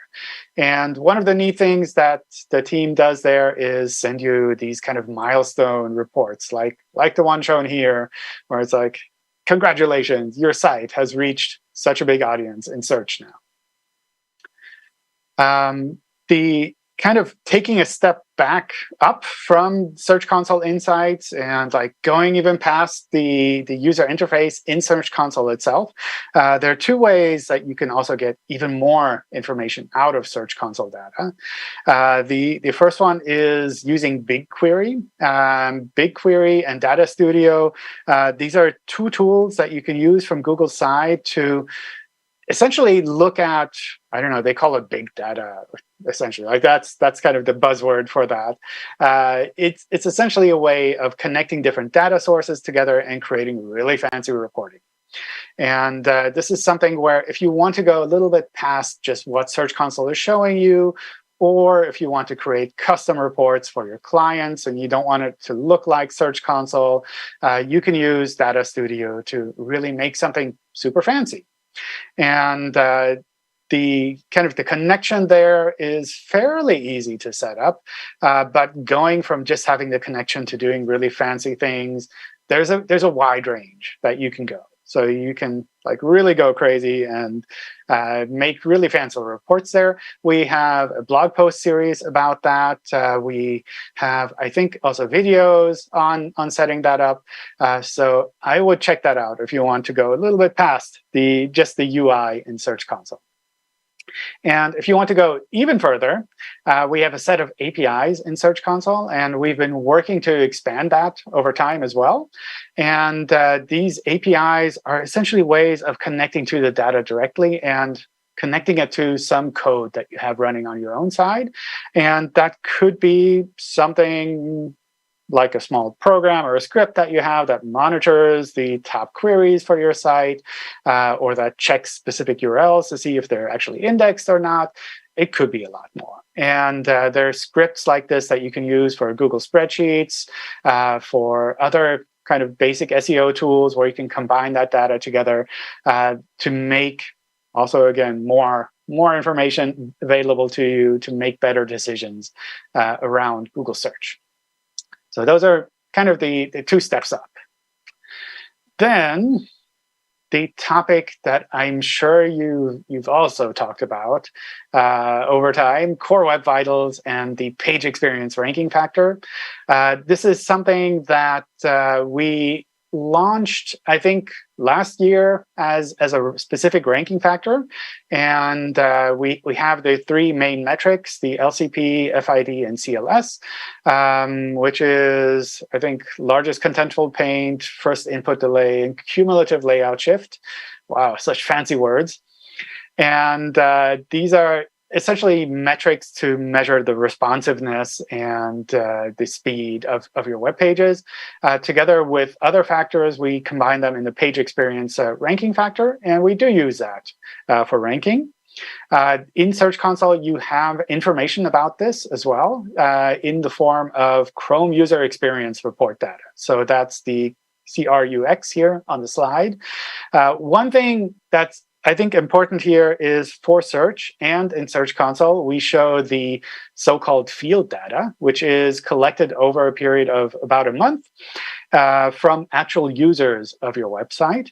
And with the various testing tools that you have available, you can do a so-called lab test, which is basically a test for this specific situation, what the testing tool would say there. And that data often doesn't match up completely because what users see might be different from what you see when you test it yourself. And it's important to keep in mind that search uses what users actually see. So if you do something to tweak the test and kind of get a really good test result, but it doesn't actually make the page faster, then that's not really going to help you for your site. The other thing I think that is really important to mention with all of the page experience and Core Web Vitals side is oftentimes if you're using a popular CMS, they work on speed as well on their side. And they work to try to make it as easy as possible for you to have really fast results. So sometimes if you're using a platform like Wix or WordPress or Squarespace or whatever, sometimes they're also working for you. So that's something, especially for smaller sites, if they're using these platforms, they get these advantages automatically. And lastly, I think it's really important also to mention this is not a tiebreaker. It's not something that will make or break your website completely in search, but it is a factor that comes into play with regards to ranking between different results. So it's not just kind of like, does it subtly change which of these URLs is higher or lower? It is something that can have a ranking effect. Where it won't have an effect is if someone is looking for your name, because if they're looking for your name, then obviously the relevance is fairly strong there. Like, why would we show anything else? Two newer things around page experience that I thought I would mention is first, we started launching the desktop side as well. That happened earlier this year. And with the desktop page experience data, the way that it works is desktop users in search see the rankings based on the desktop page experience data that is collected from users who use it on desktop, and the same for mobile. So if your site is really fast on desktop, then obviously that plays in your favor. On the other hand, if your site is really slow on desktop, then obviously desktop users will potentially see that change. And another thing specific to not the core Web Vitals, but we kind of call it that bigger group of metrics that we collect on the Chrome side, the Web Vitals overall, is INP, Interaction to Next Paint, which is a new metric that was introduced, I think, at Google I/O this year, specifically from the Chrome side to try to address some of the concerns that were around the first input delay there. And this data is currently in the Chrome User Experience Report. So if you want to take a look at your site to see how it's performing in that regard, you can check that out. It's not a part of the core Web Vitals at the moment, so it's not a ranking factor directly, but it is kind of one of those things that are being discussed as future things that might, I don't know, play a role at some point. It's hard to say. But it just kind of to keep an open mind, and my recommendation is to kind of follow these discussions and see what the pros and cons are, how people are measuring this, what kind of results they're seeing there, so that you're kind of a little bit ahead of the curve with regards to discussions around metrics, around speed. And whether or not this will actually become a part of Core Web Vitals, I don't know. But it is something that you can look at. Then we have core updates. I hear a lot about core updates, both internally and externally. Core updates are essentially bigger updates that we make in our search systems, and they affect search and discover. And we make these several times a year, trying to address what we can do to make the search results more and more relevant for our users, essentially. And with any kind of update that we make, any bigger update, we'll see some sites that go up in rankings, some sites will go down in rankings. And it's sometimes really tricky to tell folks what they should be looking at specifically. So we have a fairly comprehensive blog post about core updates that I would recommend checking out, especially if you're seeing kind of negative changes after these core updates with regards to your websites. So lots of questions that you can ask yourself, things where I would also say it's really important to get an objective feedback around these changes so that you're not just using your own opinion and saying, of course, my site is the best. You're actually getting more of an objective opinion from other people as well. With regards to the core updates, we also regularly mention the Quality Raters Guide. The Quality Raters Guide is a gigantic PDF, which has lots of information in it about how our quality raters should look at sites. And our quality raters don't make the rankings. They don't decide how things will be ranked, but rather they help us to understand where there might be issues with our search results, or to understand what the differences are between different algorithms that we roll out. And they give us, on a very broad level, feedback and say, well, actually, this algorithmic change that you made was bad, and this one was overall good. And to help them make those decisions in a transparent way, we publish these quality rater guidelines, I don't know, once a year, or whenever updates happen to take place there. It's a pretty big PDF, so it's a little bit intimidating at first, but I would strongly recommend taking a look. And there are also various folks externally who have taken a look at this and kind of refined it into details of what to watch out for. But still, I find it really valuable.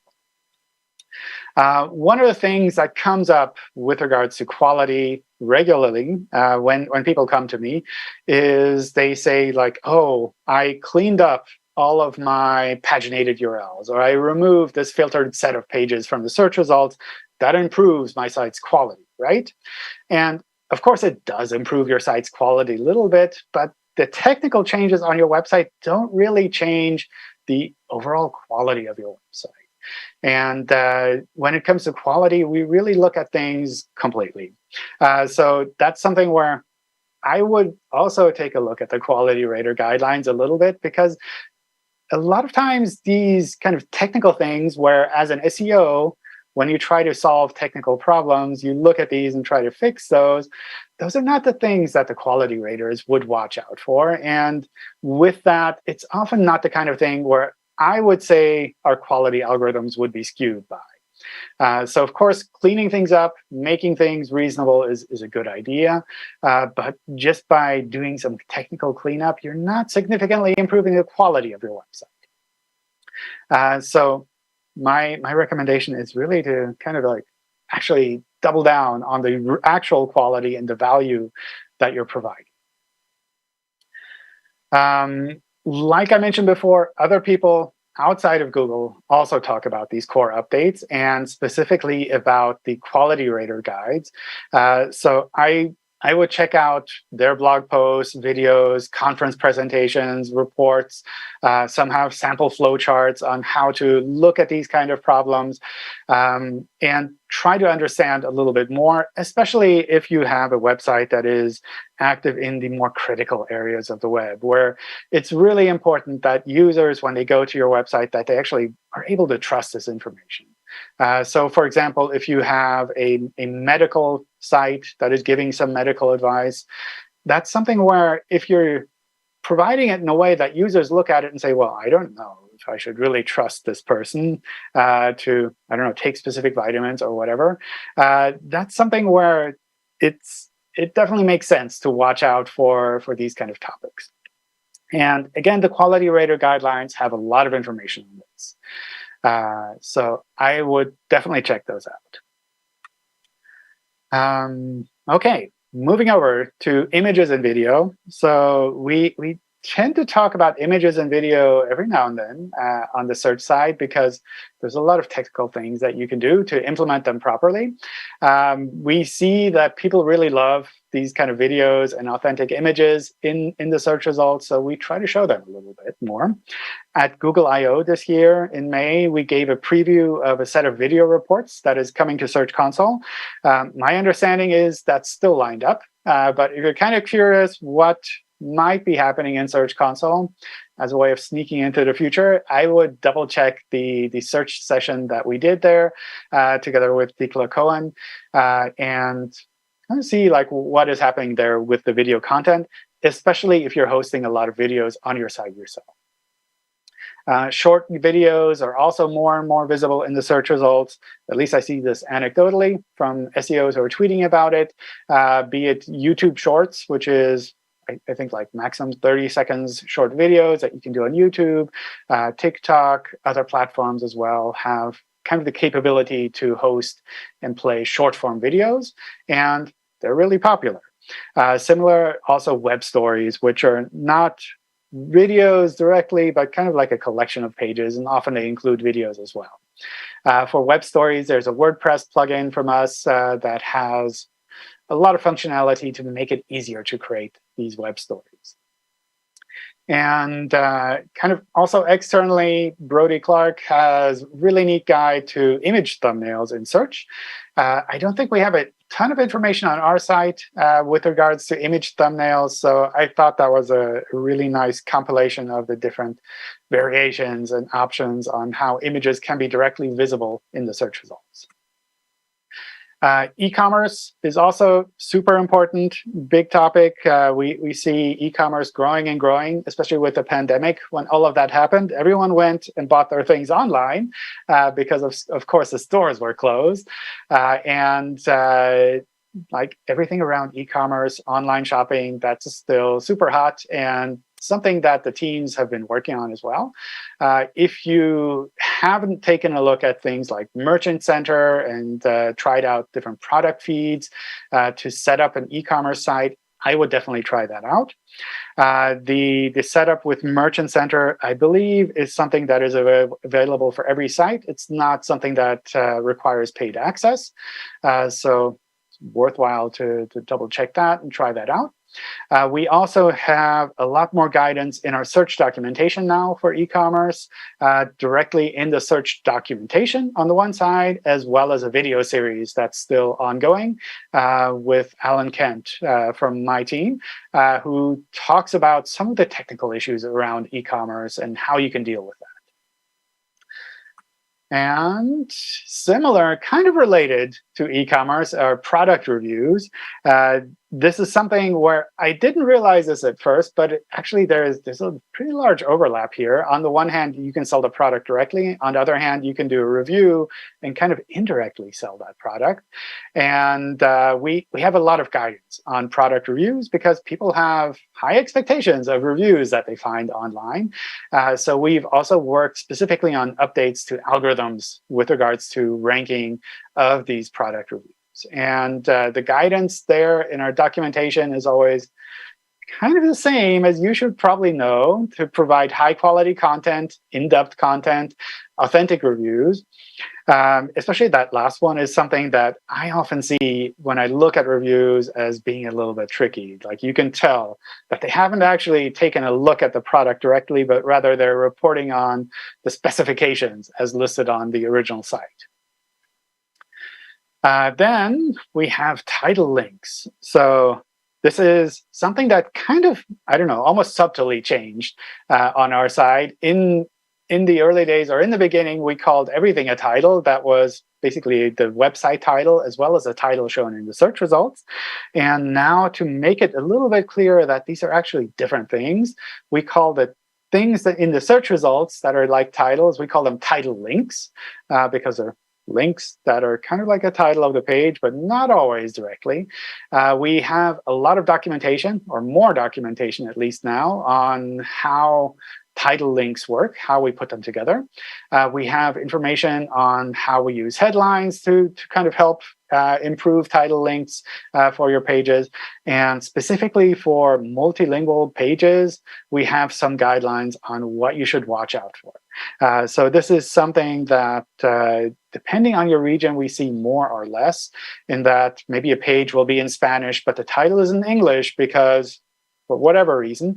And we want to make sure that the title that we show, or the title link that we show in the search results, is actually kind of matching the main content of the page. So if the page is in Spanish, then the title link that we show should also be in Spanish. And if you have preference of what title link should be shown, then obviously the title on your page that you provide should also be in Spanish.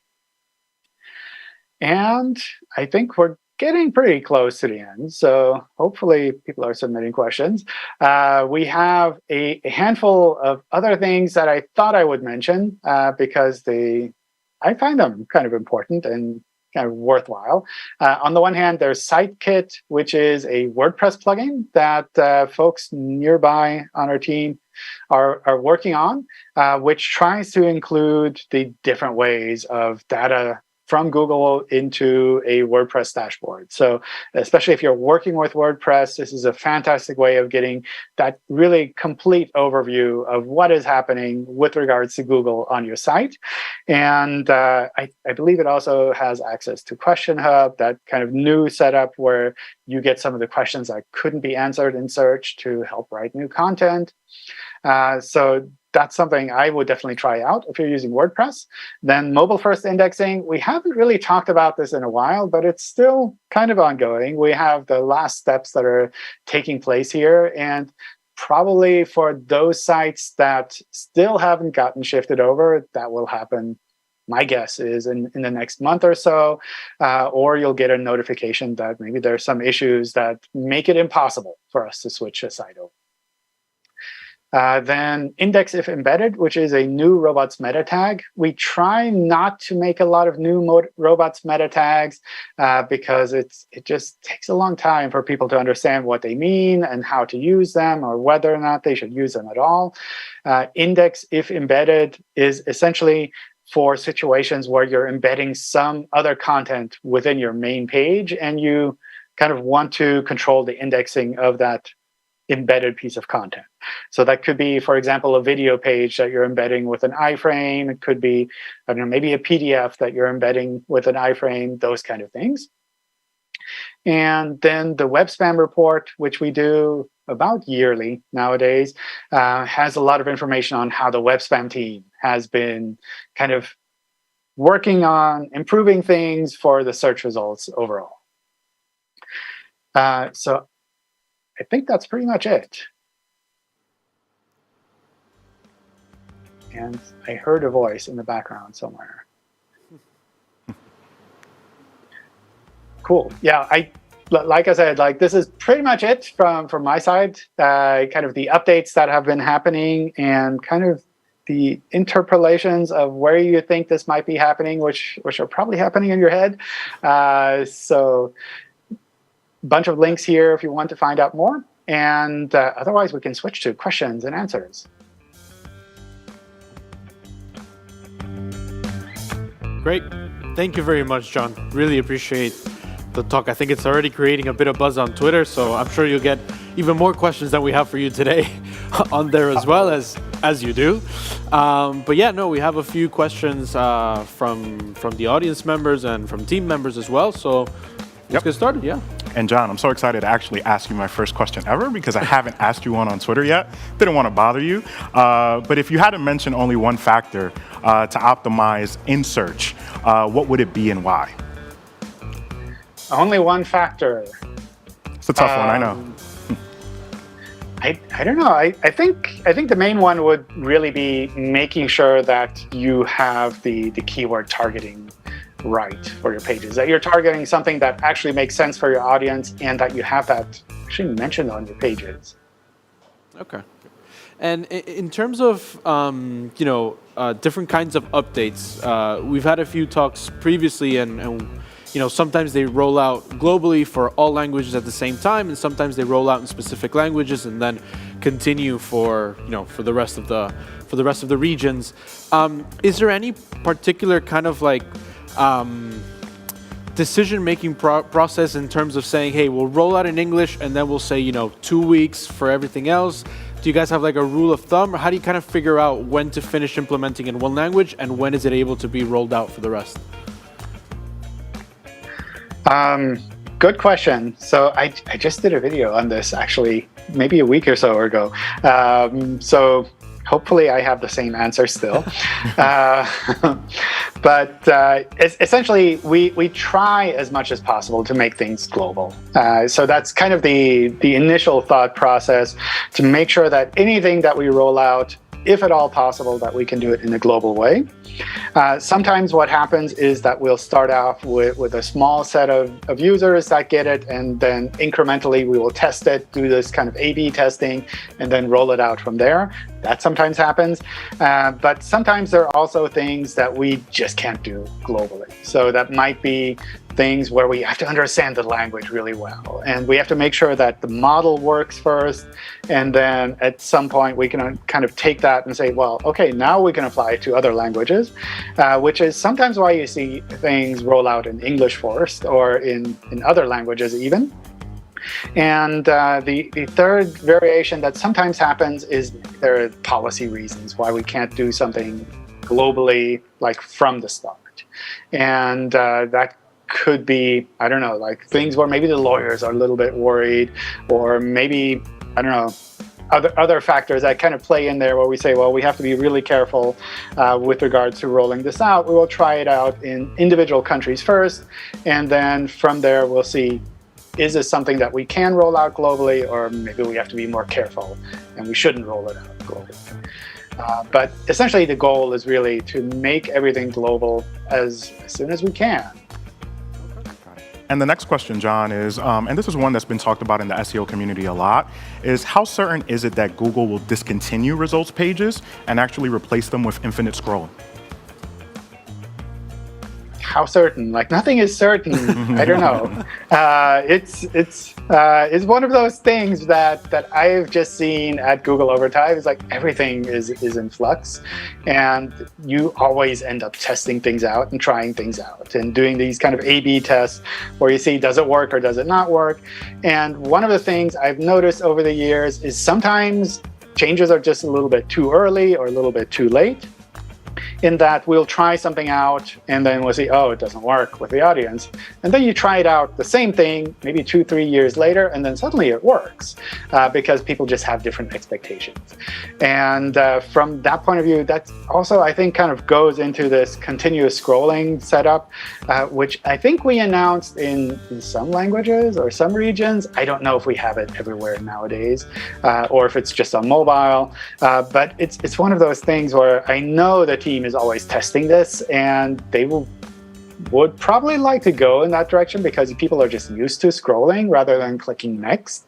But how that will actually roll out kind of depends also on how people accept that. No, I agree, and I think it comes down also to kind of user experience. At 20 years ago, 15 years ago, we needed that next button. We needed a very clear call to action. How do I keep moving forward? And clearly our behaviors and our thumbs have definitely evolved over time, so that it makes sense that it would go kind of in that direction.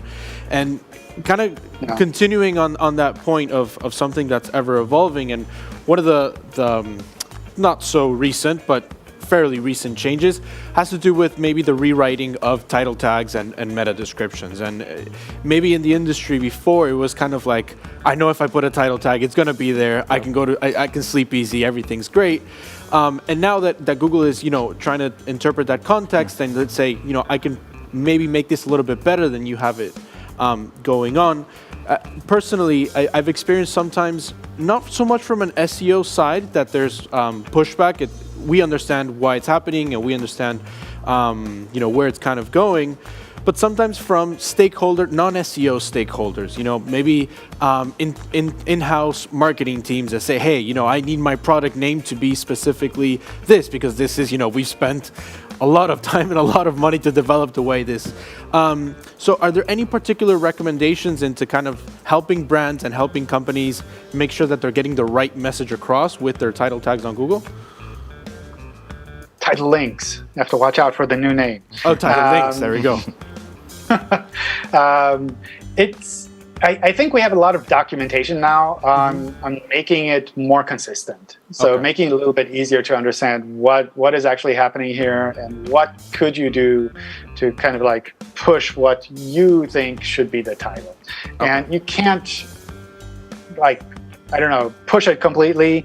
We still have kind of the flexibility to adjust things a little bit because we just see so many really bad titles where the page will just be called home. And It's not a house, it's a website. What do you do? On best case scenarios, we have a home. Sometimes that's the best case scenario to have that as a title link. So, okay, great. Thank you, John. And I think we have one more question. Yeah, and John, one thing that being at a news publisher, I hear about a lot is zero-click searches, right? And we've obviously seen them increase a ton on Google. So this obviously means a lot less traffic for websites in the news space and in other spaces as well. Are there any plans to potentially change this? I don't know. So I don't have a lot of insight into the whole zero-click search thing, which to some extent, I don't know, is kind of tricky anyway. But I do know the teams at Google, they care a lot about the whole ecosystem side of things. And it's something where they understand that if they make changes that are kind of like not good for the ecosystem, then in the long run, that will have negative effects for us as well. And the folks at Google are really, at least the folks that I've worked with on the search side, they really look out for that long view and try to find ways to make sure that it's actually something where we work together and provide something better for users overall. And that works together with the people who are creating content, the people who are publishing things, who are running the websites, doing the technical work, that everyone kind of gets something good out of that whole ecosystem effect there. Okay, great. Thank you very much, John, for the time, not only on your talk, but to answer all these particular questions. It's always a pleasure to have you here with us. And I know the audience and everybody at home and in the office and on the couch and maybe a little bit on the bed, a little bit everywhere, are definitely enjoyed having you here as well. So thank you very much. And I'm going to start bugging you on Twitter, John. Be sure about it. All right. You've already created rapport. It's okay. Thank you, John. Take care. Thanks. Bye. So again, we're going to go for a brief pause. Come right back. We have the next talk. It's going to be a very interesting one.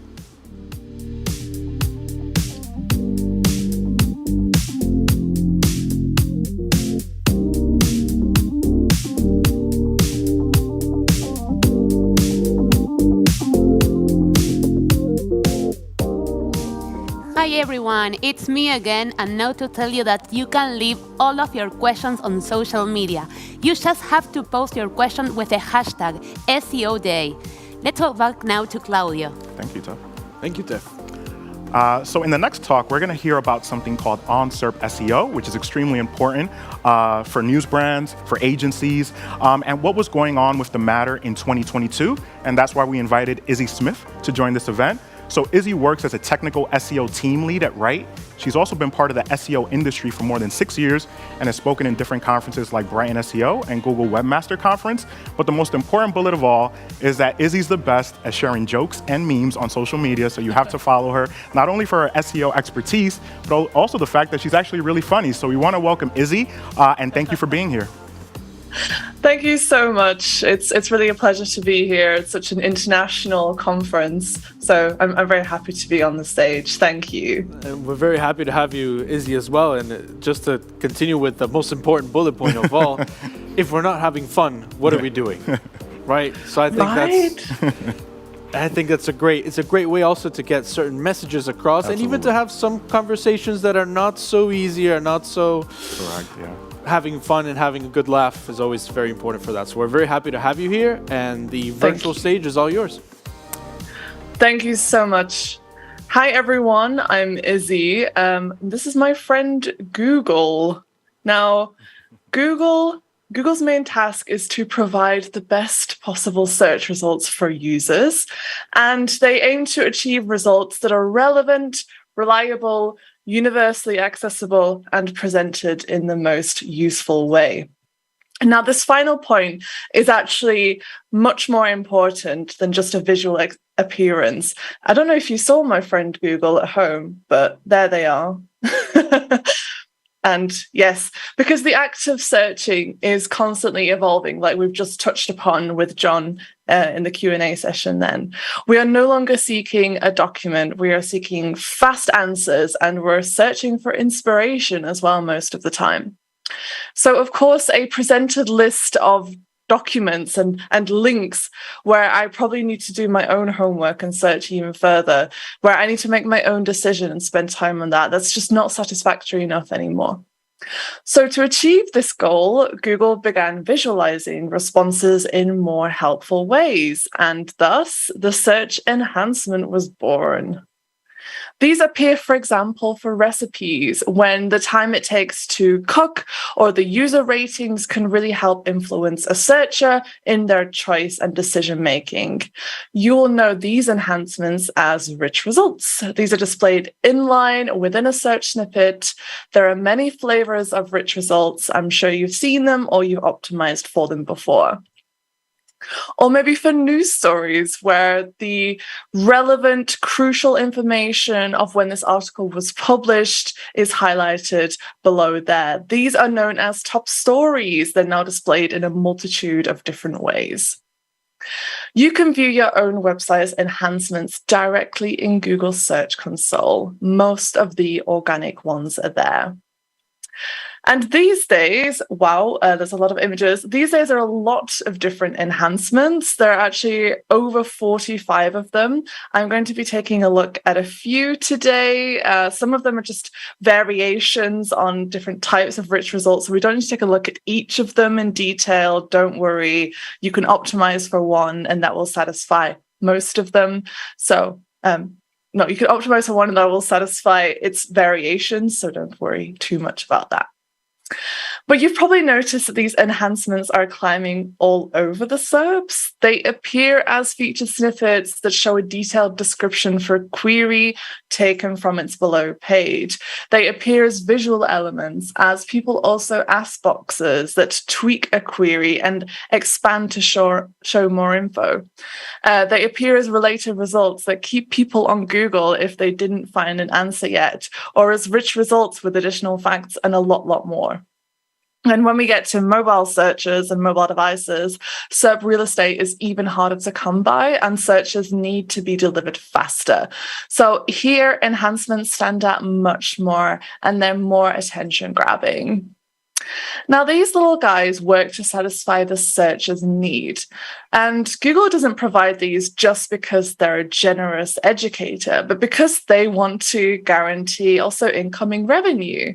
If a searcher is not interacting with a paid result today during this very search, then Google still wants to provide useful, meaningful results that they will return to Google, and that a conversion, an ad conversion, becomes possible at a later stage.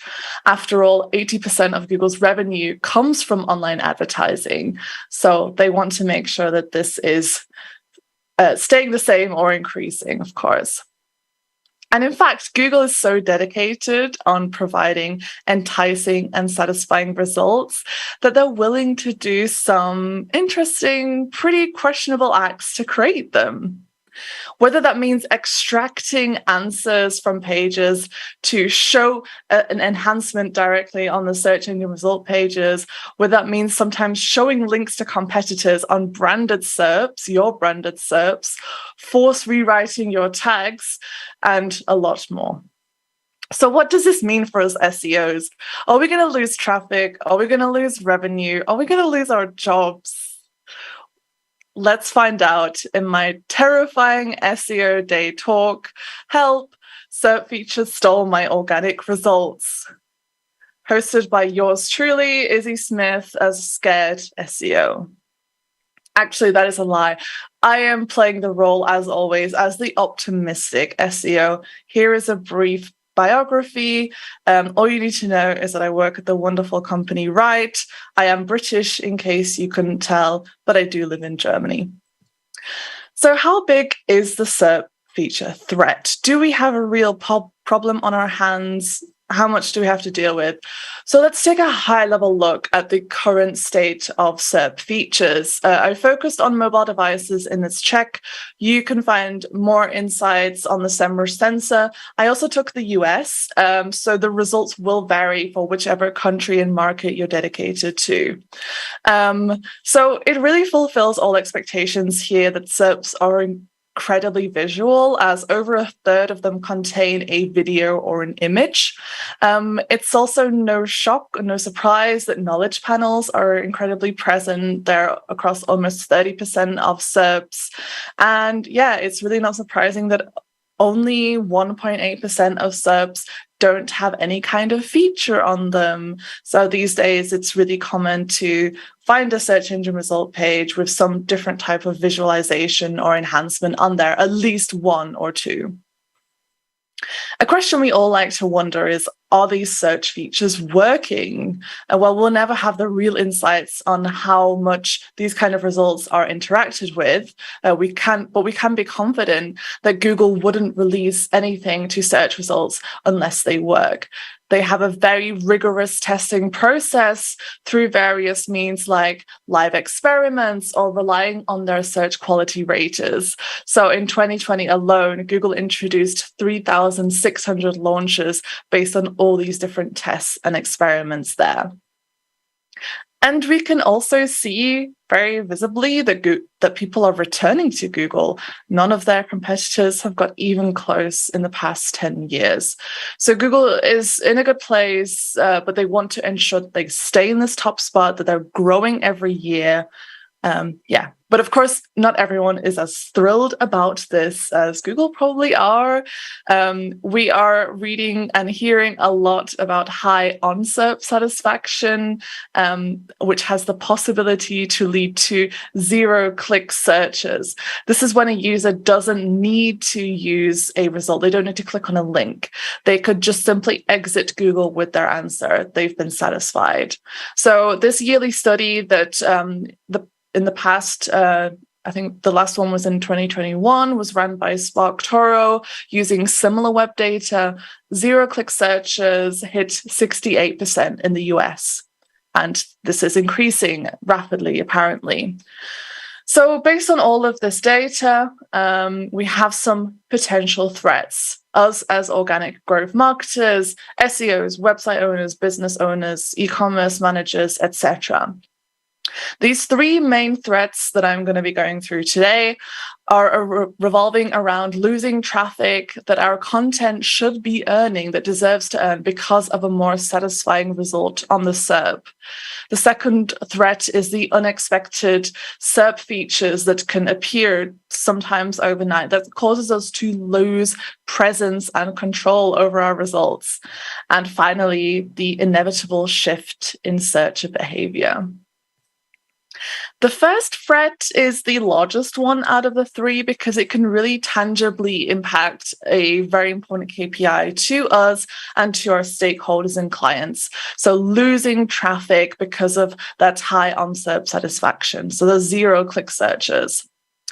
Searching for really simple, fact-based questions shows up quick answers because Google has built up over time this repository of partner data and their knowledge graph of all this connected data. And Google, of course, has moved away from being a search engine, and they're now a fully fledged answer engine. That's why this is taking place. There's a really fabulous SERP features glossary. This is created by Paige at Roast, the agency there. Do check it out. It just shows you how many types of satisfying enhancements there are out there. There's 45 in total without including those detailed variations. So like a recipe-rich snippet isn't counted. That's just like a rich result. 13 of those belong to an organic result, for example, featured snippets, rich results, image thumbnails. And 4 of those are paid features like ads, shopping, flights, and hotels. The rest are powered by the fabulous knowledge graph, Google's vast collection of named entities and their attributes. But with so many to choose from, how does Google know which type of enhancement to play? Well, that all comes down to the search intent of the user. Some of the best-known researchers in the information retrieval field propose 3 different levels of search intent. Informational, so someone seeking answers and knowledge. Navigational, when you're wanting to visit or use a specific service. And transactional, when you're hoping to buy something. These 3 have really become the standard definitions, and they're used widely by SEOs and analysts like ourselves. The problem is these were proposed back in 2002. And as we all know, search is far different. It's more nuanced, it's more flexible, and it's more based on different situations than these 3 allow. So I personally like to perceive search intent based not only on the overarching goal in mind, but with the preferred method or delivery content type, as well as potential devices. We can't always cater to the device so much, but it can come into play in terms of which type of enhancement is shown. So the different methods being fast, I'm looking for quick facts and snippets. There's research methods where I require elaboration. I need to dig deeper. Learning mode as a method, for example, I prefer visual or auditory responses. local, where proximity and place matters, and freshness, where I need some more trending topics. This is an issue or event that has taken place recently, and that really is crucial to me. And then the devices, where a desktop, probably the search has been made at home or at work, and a mobile search, maybe you're second screening or you're out of home. I don't have the time to go into each of these combinations for you all, but if you're really interested in learning a bit more about these more detailed types of search intents, I made a little Figma board so you can zoom in, you can read about each combination and the organic click chances there. And this is really my proposed theory of how search intent could be built upon these days, based on a lot of geeking out over information retrieval and analyzing the SERPs myself. And this is really what helps me in defining my priorities. We can't be 100% sure what classifications Google themselves use specifically, but we do know how they aim to perceive them. And that's by using the wonderful BERT. BERT models really can consider the full context of a query in a word by looking at surrounding terms. It's become so paramount in assessing searcher intent behind queries, and it is now used for almost all searches in English. So my advice to you today is to aim to be more BERT. So aim to properly understand and classify the search intent of your target queries. So by gathering information of what SERP features Google is using to cater to an intent, as well as any explicitly used terms in a keyword, you can create an estimated search intent and use that to create really fitting, really relevant content, as well as a structure to go with that. A number of tools out there really try and figure out the broad goals for you, like SEMrush and Systrix. I want to do a specific shout out as well to keywordinsights.ai, which is a really powerful tool used to create content clusters automatically, and they calculate search context based on the types of results that search engines use and display. I like to build custom segments within Write, who plugs into Google Search Console data. I provide explicit modifiers when possible. I'm pointing in the wrong direction. For example, this transactional segment that I have here, so the SAS transactional, contains really explicit modifiers like license, demo, trial, etc. And then I can pass these segments in as filters during my analyses and in reports and customize them whenever I like. Also, don't forget to consider the different impacts your SERPs can have. You may wish to focus solely on the types of keywords and queries that bring guaranteed clicks, and I don't blame you there. We have to focus somehow. However, there could be some really strong benefits and opportunities for optimizing for SERP enhancements that don't have much of an immediate chance of organic traffic. So I mentioned earlier that Google creates satisfying results, even if it doesn't result in a click to an ad, because it will therefore increase the chance a user can return and later click potentially a paid result. You should take a similar approach in order to either drive brand awareness or, at best, a click and a conversion further down the line. A satisfied short click today can lead to a satisfied long click when there is the intent to buy.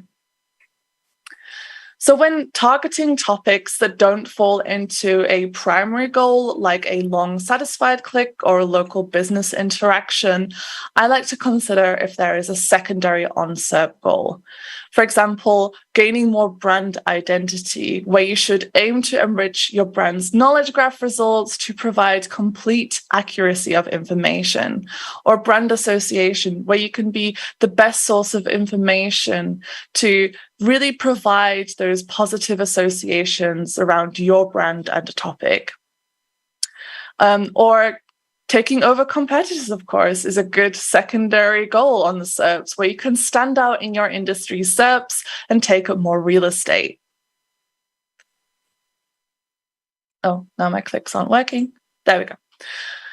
But for winning those long satisfied clicks as a primary goal, using structured data, quality content, correct formatting, and queries with a fitting intent, you can build those eye-catching features that qualify traffic with clear labels and attributes. It's not just about getting more traffic to your website, it's getting more qualified traffic that wants and deserves to be there. And then for those secondary goals of brand building, hitting these fulfillments like keeping your brand knowledge graph up to date, being seen as a trusted source of information, and being associated with your core entity category provides lots of benefits when a click isn't possible. Now, the second threat we're looking at today and resolving, hopefully, are those surprise new features and enhancements. This is really inevitable. Adapting to change is a key skill of a good SEO, so it shouldn't be too much of a shock for you all watching today. But it's definitely worth bearing in mind because SERP layouts can really change overnight. Google brings us many gifts each year in the form of different enhancements to our search results and our snippets. As I mentioned earlier, Google is testing and releasing a hefty amount of updates each year. They can range from, while we can't always be super aware of all of these changes or react accordingly, nor should we always react, having a good bird's eye view of SERP updates helps us stay a little bit more prepared for inevitable changes that could come your way and affect your organic presence. A really fantastic resource for this would be Brody Clark's SERP feature timeline. I like to check in with this every so often in case there've been established updates that you could be cashing in on, or maybe you need to halt a certain task completely. And because SERP changes won't always affect my actual search performance, I also work a lot on creating alerts and monitoring systems for my projects and Write.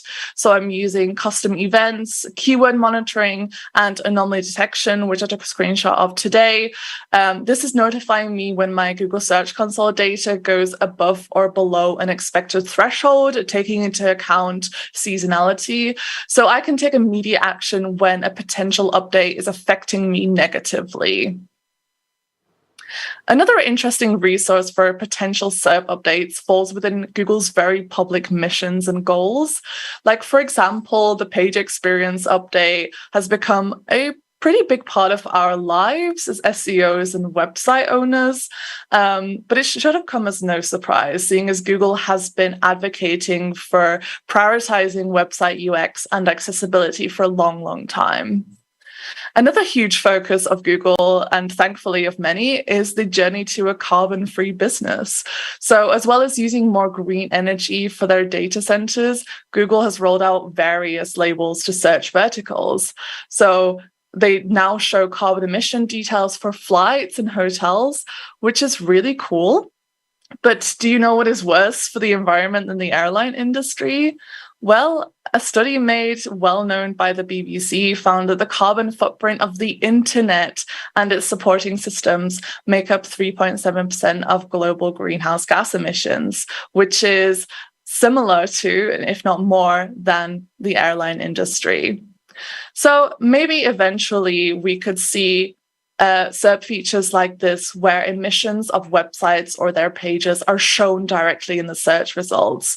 Maybe it's not such an outrageous thought at this stage where we are, because Google is trying to work on topics that are important to them, to the planet, and to their consumers. And finally, this is the final imminent threat to our SERPs, the threat that searcher behavior is constantly changing.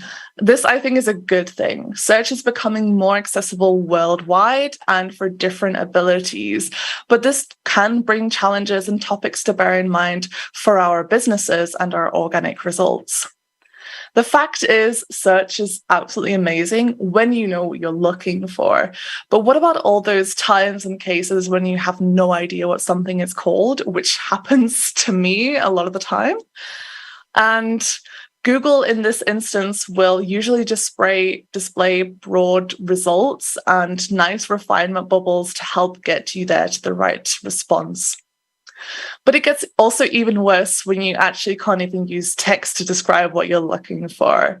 So 2 large advancements in the past few years have been Hum to Search and the incredible Google Lens. There I am trying to find the breed of my friend's adorable puppy that was like a little tiny teddy bear.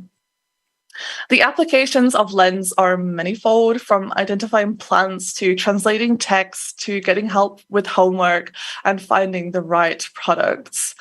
In May of this year, 2022, Google reported that Lens searches take place 8 billion times a month. I wasn't sure how much that was, like if that's good or bad. When we compare that with the total amount of worldwide searches, it may not seem like a lot at around 0.3%. But if you think about it, that's growing a lot significantly since its launch. Not only this, but Google Lens is enabling the possibility of multi-search, the combination of different modes when searching, so that those of you sitting in the States can currently combine images with text to reach very specific results. For example, a dress but in green, or a specific cuisine that is close by in your neighborhood.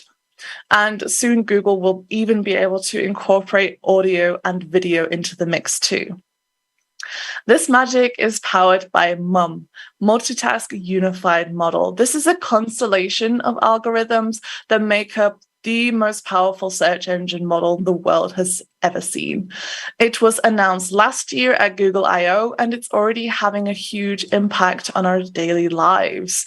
It is apparently 1,000 times more powerful than BERT, and very quickly, it is much more capable to... I'm running out of time. I will hurry up. No problem. I'm almost finished. And it's much more capable to identify relationships between entities. It can deliver answers from search results that are originally in other languages. But how is it a threat? Well, because the way of building results, for example, a search engine result page, are becoming much more advanced than just a textual input. So we have to consider the rise of multimodal search, or we risk losing out of really focused traffic, especially if you're in the e-commerce space. So here are some things to consider when you're optimizing images for visual search. There is a list that you can look at afterwards. And bear in mind that MUM is still young. They have huge potential, so it's going to be really exciting to see how search develops with their help. So let's wrap up. I'm so sorry for running over. I just finally want to stress that Google is not particularly evil or benevolent or any kind of specific way. Google is a company with shareholders and employees. They have competitors to beat, business goals to meet, and advancements they have to make, probably much like your own companies. They may carry out some questionable acts in order to satisfy users and their needs, but bear in mind that Google's success can very much benefit you. They reportedly send billions of visits to websites every day, and the traffic they send to the web has increased every year. There are clicks to go around. So optimize with these goals in mind. Aim to be a better resource than Google, establish organic traffic alerting systems, be open and available to pivot or adapt your strategies. There are the key takeaways, and thank you so much for listening today. Best of luck to you all. Thank you, Izzy. That was great. So just being able to kind of dive into the space and talk about the real estate on search and how the real estate is really kind of decreasing was important. We actually have one question from the audience that I wanted to ask. Mm-hmm. Why is it so important to get with the trend of featured snippets, in your opinion? Well, featured snippets, I think, possess so many different opportunities for us as organic marketers, whether that's in increasing our real estate on the SERPs and getting more clicks to the page if the intent is there. But I also love the brand building impact that featured snippets can have. For example, when someone is searching for a high funnel query, more of an informational intent query, for example, how old do I need to be to rent a car? Then if you're ranking for this type of query, then people associate you with this term. People associate you with this topic in general of car rental. So when they're ready to carry out the act of car rental, they might think of you as well. And it goes together really strongly when there's no transactional intent at this stage. So it's really top funnel, like what would be the things to remember when renting a car, and you can provide that resource for them. So I just think there's so many benefits around featured snippets that we can't always gain from a normal snippet or result.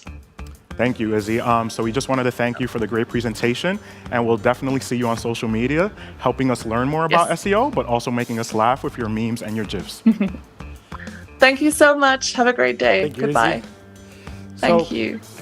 Again, just a little brief pause, just a little moment. We'll catch our breath and we'll keep going. Be right back.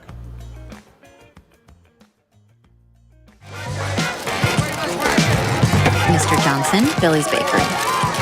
I'm here with the owner of the most popular bakery in town, Billy Johnson. Billy, who are you wearing? I'm wearing an apron.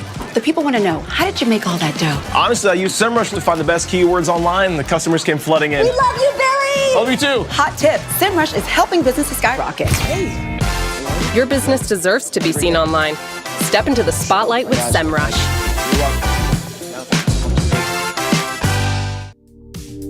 And we're back. So now it's time to present Erica Varanguli, Head of International Brand at SEMrush for over 2 years. And SEMrush is one of my favorite tools. We actually use it for competitive analysis, keyword ranking, and so many other things, as I'm sure puntorojo does as well. And today, she'll actually be presenting the state of search during 2022. So we welcome Erica. Are you there, Erica? Can you hear us?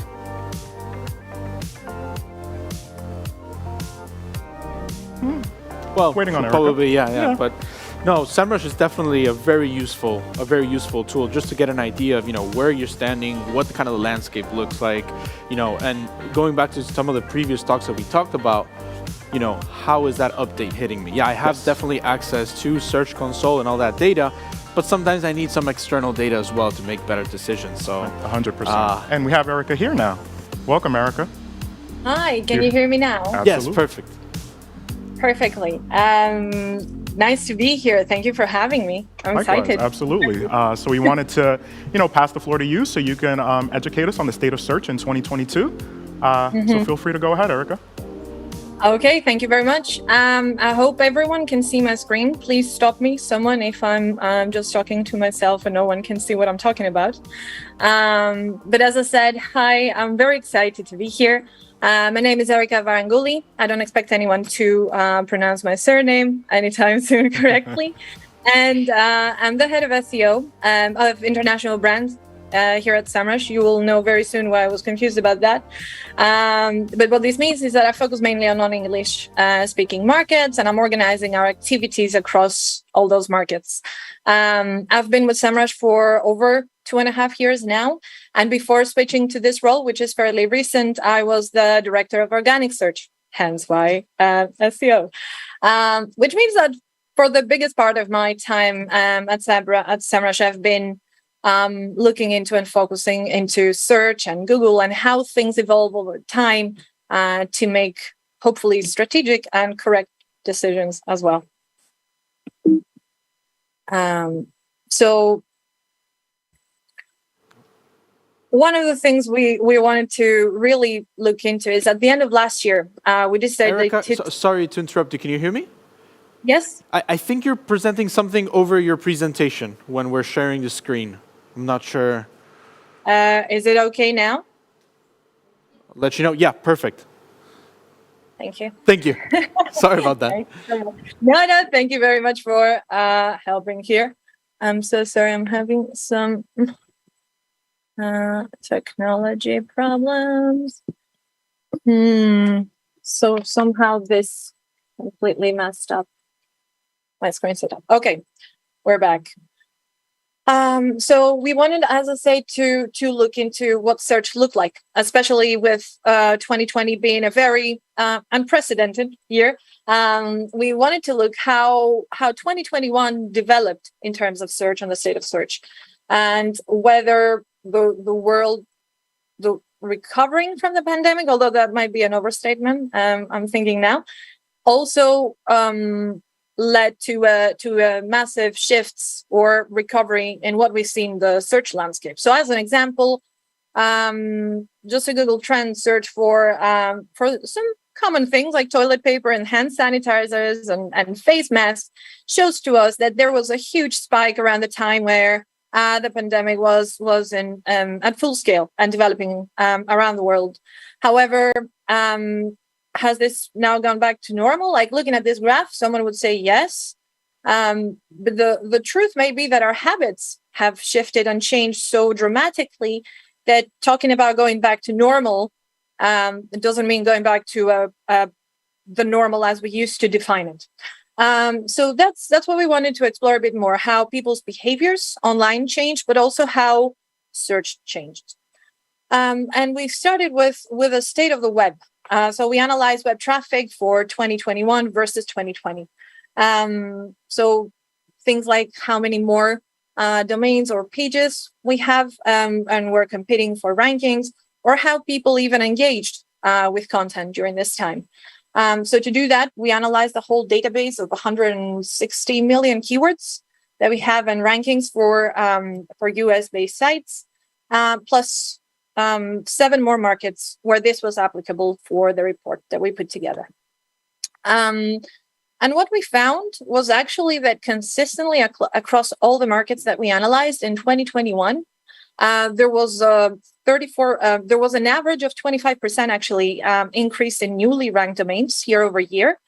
But especially for the US, that was even more, that was even higher. That was 34% compared to the previous year. So we found like 33 million newly ranked domains in the SERPs. But then we decided to be a bit more sneaky, and we looked into the newly ranked URLs year over year by region as well. And there, the findings were very surprising for all of us, because there was no growth there, none whatsoever. If anything, there were even minor drops. So what does this mean? Although I cannot profess to have the answers, like the definite answers to that, I feel that this meant that people felt compelled to create an online presence following the pandemic. So, they had, following like second half of the year, probably in 2020, they started devising ways and launching websites or planning to launch them. But then obviously doing that within the circumstances means that you do not necessarily put all the effort or the investment that you would pre-pandemic. So maybe it meant that people created smaller sites and put less effort into creating a lot of pages like before. On another note, we analyzed our top 100,000 domains to understand what the traffic volumes look like and the trend compared over year, so 2020 to 2021. And what we actually saw that traffic increased dramatically, actually within a month, from March to April. There was a 29% increase in the traffic that these domains received. But the peaks were reached between July 2020 and January 2021. Following that, in 2021, we saw slight decreases. So it looks like they were reached during the height of the pandemic as well. But then with the rollout of massive vaccination, probably, or lockdowns not being such a huge thing anymore, it went back to normal. And this is by category. So what we saw is that overall winners included travel and leisure in 2021, with the traffic growth being 20%. Maybe that's because people were finally so excited to be traveling. And the only sectors that experienced a drop were education and online education, which again makes sense, because schools reopening meant that people had a lower need to search online for education and online courses. Other than that, we also looked into how people interacted during this time. And this actually didn't show any surprising findings, or I would say very few findings were interesting. So overall, we saw that the main engagement metrics that we looked at, so bounce rate, average time on site, number of pages they looked at, were pretty much the same in 2020 and 2021. The only thing that I would highlight here is the financial services sector experiencing a drop in the engagement for a minute, for over a minute actually, on average. But overall, people interacted with content online in the same way as before. Now, we also looked at technical SEO, and we collected a lot of site audit stats. The reason we did that is because we all know, I know that we all know the importance of Google being able to crawl your pages and your sites properly, so it can index and rank your pages. We also know that not every technical issue impacts rankings in the same way, but we wanted to look what the state of the websites we reviewed is, and that is almost 250,000 domains and over 300 million pages that we crawled. So we wanted to find what the state was in 2021 on that front. What we found is we grouped the domains based on the number of pages they had. So we created 4 groups, those smaller ones with less than 100 pages up to over 10,000 pages each. And we found that pretty much the average number of issues per page was consistent. So none of them went beyond 15 issues per page. And then the average number of errors, which in our tool is just problems of potentially lower significance that hinder your performance potentially less than issues, which are more critical, was also increasing as the volume, the size of the domain was increasing. But again, that one never went over an average of 1 error per page. We looked at structured data because this is also an important factor in helping Google understand what your content is about, but also displaying rich snippets in search for you. And we found that, perhaps not surprisingly, that smaller domains were considerably less likely to have implemented structured data. In fact, 13% fewer had done so compared to the larger domains, which could be an indication that there's either a lack of knowledge or capacity in-house to implement it, but also there may be a matter of relevance to how relevant this is to smaller sites in some cases or some sectors. We then looked at the Google algorithm and we used SEMrush sensor to essentially understand how volatile search was in 2021 versus 2020. So what we found is that what this means is that basically every other day in 2021, the level of volatility of rank volatility was either high or very high on our systems. This means that on a scale of 1 to 10, every other day was marked as being above 5 in terms of volatility, which is a big increase from 2020, which was, I think it was around 34%. So that's a big increase. But then what we also wanted to look at was the standard deviation that pretty much tells us how extreme volatility is above or below the average. And there we actually found that the standard deviation was lower in 2021, which means that the deviations from the established, or say the new established average in 2021 were not as extreme as those experienced in 2020.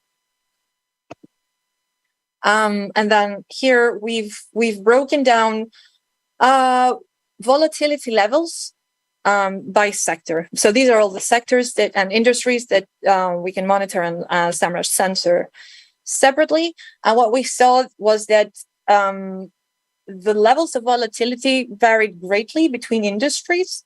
We saw that books and leisure, travel, and real estate were the most volatile sectors, whereas at the same time, pets and animals, autos and vehicles and news were the least volatile.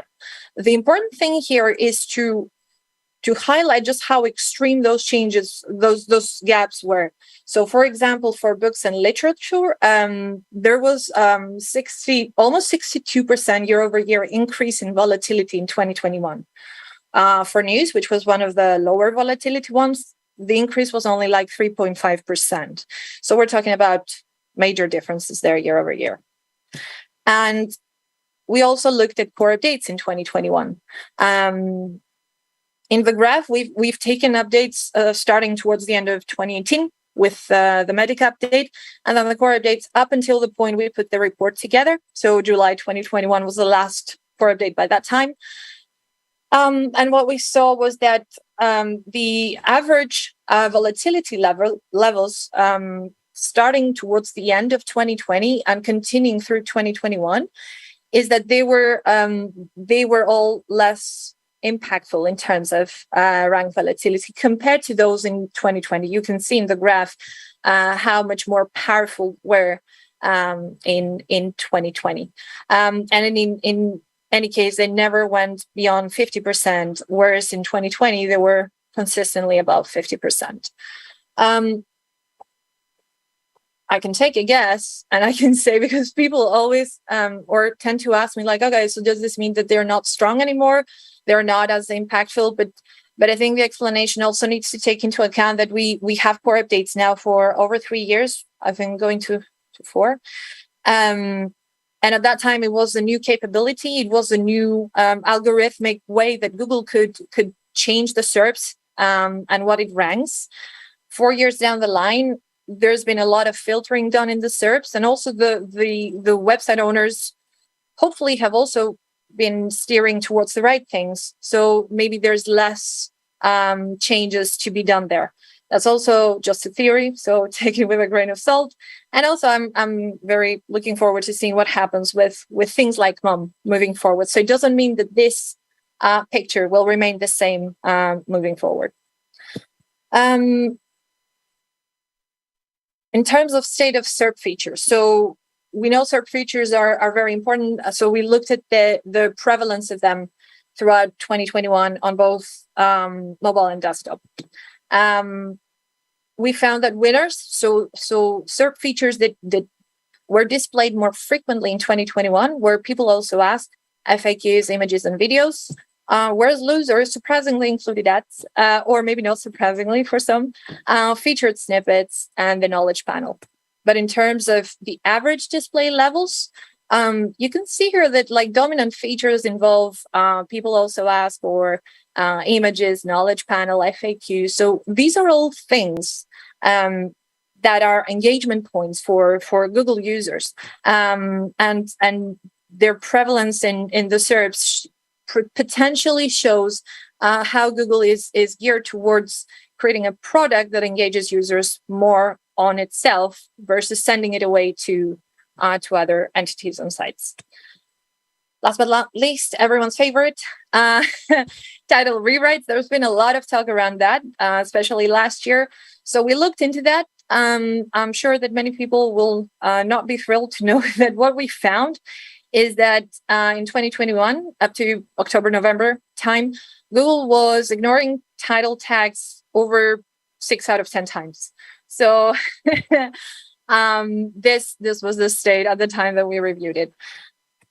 And finally, I just want to draw some conclusions. So what did we learn? The report, obviously, that you can all find on the summer site, downloaded. It's over 140 pages, I think. So it's humongous. It involves much more data, and it breaks it down into more like local SEO, e-commerce. You can find a lot of data there. But what we learned overall, I think what we saw was a clear trend after the rollout of the vaccination to the mass population around the world, to search somewhat returning to pre-pandemic levels, but not necessarily getting there. We cannot know whether this will happen, or as I said at the start, if the new normal is very different to the old normal, if that's the thing.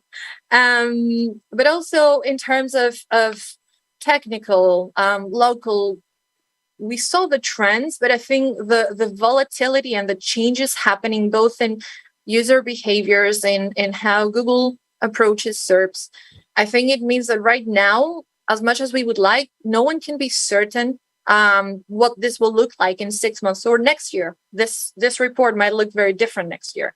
So the only solid advice, I guess, is that right now forecasting or budgeting for people in SEO, in search, may be a bit out of the window if they did it last year, for example.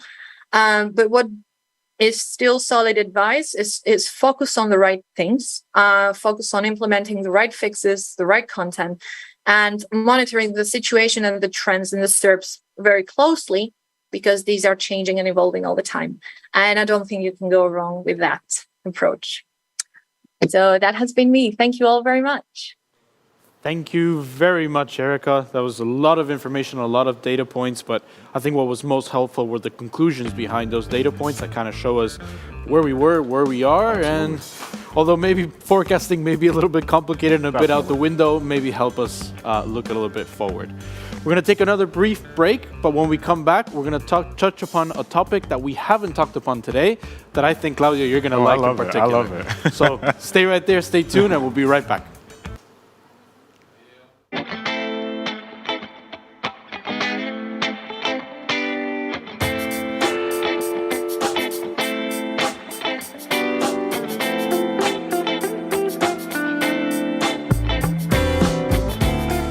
And we're right back. So to keep going on with this SEO Day event, we'd like to present our 7th talk of the day, where we're going to be discussing how to take internal linking optimization to the next level. And for that, and to teach us, we have Kevin Indig, Director of SEO at Shopify. He's been in the SEO industry for over 10 years, and he's been Head of Technical SEO at Atlassian, driving SEO for tools such as Trello and Jira. Kevin, are you there? Can you hear us? Yes. How are you? I am well. Thanks for the introduction. How are you? No, we're doing great over here. We're very excited to listen to your talk. Yep. Yeah, appreciate it. Yeah, so the virtual stage is all yours, Kevin. Awesome. Cool. Yeah, let's dive right in. I brought a lot of information, a lot of use cases, a lot of tutorials. So you already introduced me, so I'm not going to waste a lot of time on that. But as you already mentioned, my topic today is internal linking, something that I'm really passionate about, that I think is very important for SEO in general. In fact, I would go so far to say that internal linking is one of the most powerful ranking signals in general that are out there. So there's a couple of reasons for that. One of them is that it's very scalable. We can roll this out across the site. It scales and grows with the site. So actually, the larger a site is, the more impactful internal linking can be. The second reason is that it's 100% in your control. You can, when it comes to things like titles, we just recently heard that Google can rewrite them. When it comes to things like backlinks, you're dependent on a different person. But internal linking is something that you can influence and change across your site. And lastly, and this is very underrated and underspoken about, internal linking is very testable. You can change internal linking on a subset of your pages and measure the effects. So it's something that we can iterate our way towards success with. One quick case study that I'm going to bring, that I brought here, that I'm going to bring up across the whole presentation over and over again, is a case study from Atlassian. So I'm right now on Shopify. A couple years ago, I worked at Atlassian, ran SEO there, and I was part of building the Atlassian marketplace, where you can, where you have whole businesses that create apps and for different Atlassian products like Jira, like Confluence, Bitbucket, and so on. And I'm going to present a method for internal linking that helped us to grow traffic, organic traffic specifically, 60% over 18 months, which for a business like Atlassian is very, very significant. And I'm going to show how we did it, and how you can replicate the results yourself. Before we jump in, though, and this is really important to understand to replicate these results, is that there is a huge mistake that people make over and over when it comes to internal linking, and I'm pretty passionate about this. Let's take a step back. Typically when people optimize internal linking, what they do is they crawl their site, they run a PageRank calculation, and that's pretty much it, right? They get an understanding of, these are the most important pages by PageRank, by internal PageRank, that is. Now we're going to make some optimization. And that's often, first of all, it's very incomplete, and often it's very arbitrary, right? There's a lot of personal opinion mixed into the recipe, and that's something you want to actually get rid of as much as possible. So an example, when you run your own PageRank calculation, and again, this is a screenshot on the right from Ahrefs, but this is not just limited to Ahrefs. This is the challenge with every tool out there that can calculate internal PageRank for your site. But the general model that's a bit outdated is this idea that pages on your website, they link between each other, and based on those links, we can calculate internal PageRank, right? The reality, though, is that the websites and pages, they're not silos. They don't exist on islands on the web. The web is an ecosystem of websites, and that ecosystem is interlinked, right? This is the whole idea of Google and why Google became a $100 billion or maybe $1 trillion business, is because the web interlinks with each other, and that allows us to understand the importance or the relative importance of websites. So the key takeaway that I want you to focus on here is that pages link between each other, pages on different sites. It's not sites that link to each other, it's pages on these sites that are interlinked. So let's run this through a theoretical model, right? So we have our website, say this is your site, we run the internal PageRank calculation, and we can understand the internal PageRank that each page has on your site. Now, what happens when another website or a page on another website links to a page on your website? Shouldn't that impact or change your PageRank calculations? Or in other words, backlinks are absolutely crucial when it comes to PageRank calculations, because as we see now, I ran the numbers, the internal PageRank changes when we take backlinks into account, which makes a lot of sense, but it's something that most people don't consider. They don't factor it into their PageRank calculations, which then means that they make wrong assumptions and wrong decisions, and then come to the conclusion that internal link optimization doesn't work, right? So the big takeaway here is we need to factor backlinks into PageRank calculations for our site. The second important concept that kind of I want to say faded into the background over the years in SEO is this idea of chi-rank. So chi-rank is something like an opposite of PageRank, and we don't talk about it as much, but especially for large websites, it's actually pretty significant. So chi-rank, you can again imagine it like an inverse PageRank that describes how communicative a node is within a network, or basically relative to all pages on your website, how much does a certain page link out, again, compared to other pages on your site. So if a page has, or the page with the highest chi-rank tends to link out to other pages the most relatively to all pages on a website. Now let's bring this back into our PageRank calculation. We can calculate PageRank and chi-rank for every page on the site. And once we do that, we get a pretty good understanding of where PageRank is kind of quote unquote wasted and where PageRank is being kept on a site. And with these two metrics, we can optimize websites and really leverage the PageRank that it gets from other sites, right? So there are three metrics that want to combine in this model. There's the backlinks, and then there's PageRank, and then there's chi-rank. A couple of tools that you can use to calculate chi-rank and PageRank, because that's typically the first question that I get is like, okay, cool, I understand the concept. How do I actually do this? You can use a script that Jer Oaks was so kind to create many years ago that works pretty well with Moz data, but you can also just use Screaming Frog or Disto, Search Metrics, and there are a couple of other tools that do this as well.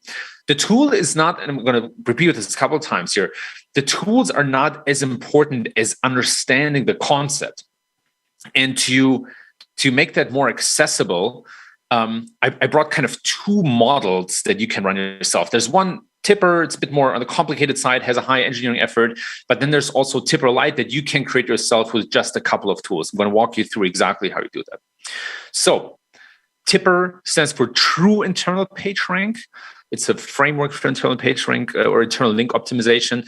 And it's based on the pillars that I mentioned before, right? It factors in backlinks when it comes to internal linking.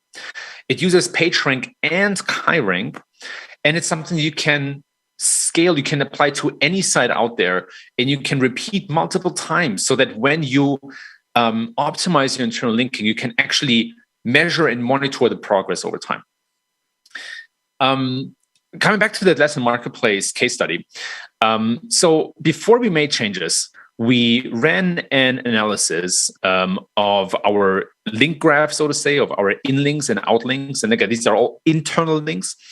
And we saw a pretty big difference in terms of the internal link graph. So a high number of URLs actually had a lot of outgoing links and a few incoming links. So when we break that down by page type, this is a chart from back in the days. So quality of my charts has definitely improved over the years. But if you look at average PageRank and KaiRank by directory, we see that category pages on the Lesson Marketplace had a huge imbalance in terms that they got a lot of PageRank, but they had a very low KaiRank. So I would call that a PageRank hoarder, somebody, a type of page that keeps out a PageRank but doesn't pass it on to other pages. And it's especially important when it comes to large scalable sites or aggregators like the Lesson Marketplace. I'm going to explain a bit more what that means in a minute. So as I mentioned, on the left-hand side, you see categories. They're hoarding PageRank. They get on average almost 3,000 incoming links per page, but they only link out less than 50 times, right? So huge imbalance. And on the other side, on the right-hand side, in fact, you see these version history pages. So every app had a version history with updates, and they had links on these updates. And that created a huge imbalance because they had over 1,000 outgoing links on average per page, while only getting 12 incoming links. So you can kind of see the disparity here. And the solve is relatively simple, right? The solution to this is pretty easy. You just link out more on category pages and remove links on these version history pages. And that really led to the marketplace gaining so much traffic over time. On the right-hand side, I have a screenshot from SEMrush that shows the same kind of increase. Left-hand side is internal data, right-hand side is third-party data. And you can see the results pretty clearly in there. And so I want to show you this model of Tipper-Lite that you can apply yourself to drive similar results for your own site. So Tipper-Lite, all you need is a crawler, a backlink tool, and then Sheets or Excel, whatever you prefer. When it comes to crawlers, I prefer Screaming Frog for this model. I'm going to show you in a second why. But you can use almost every crawler out there, right? Whether it's Deep Crawl, Bodify, OnCrawl, you can use Ahrefs crawler, SEMrush crawler, Write, and then for the backlink tool, same thing. You can use pretty much any backlink tool, Ahrefs, SEMrush, Moz, Majestics, whatever works for you.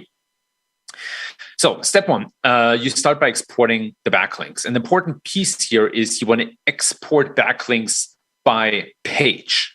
So in Ahrefs, for example, there would be the best pages by incoming links report.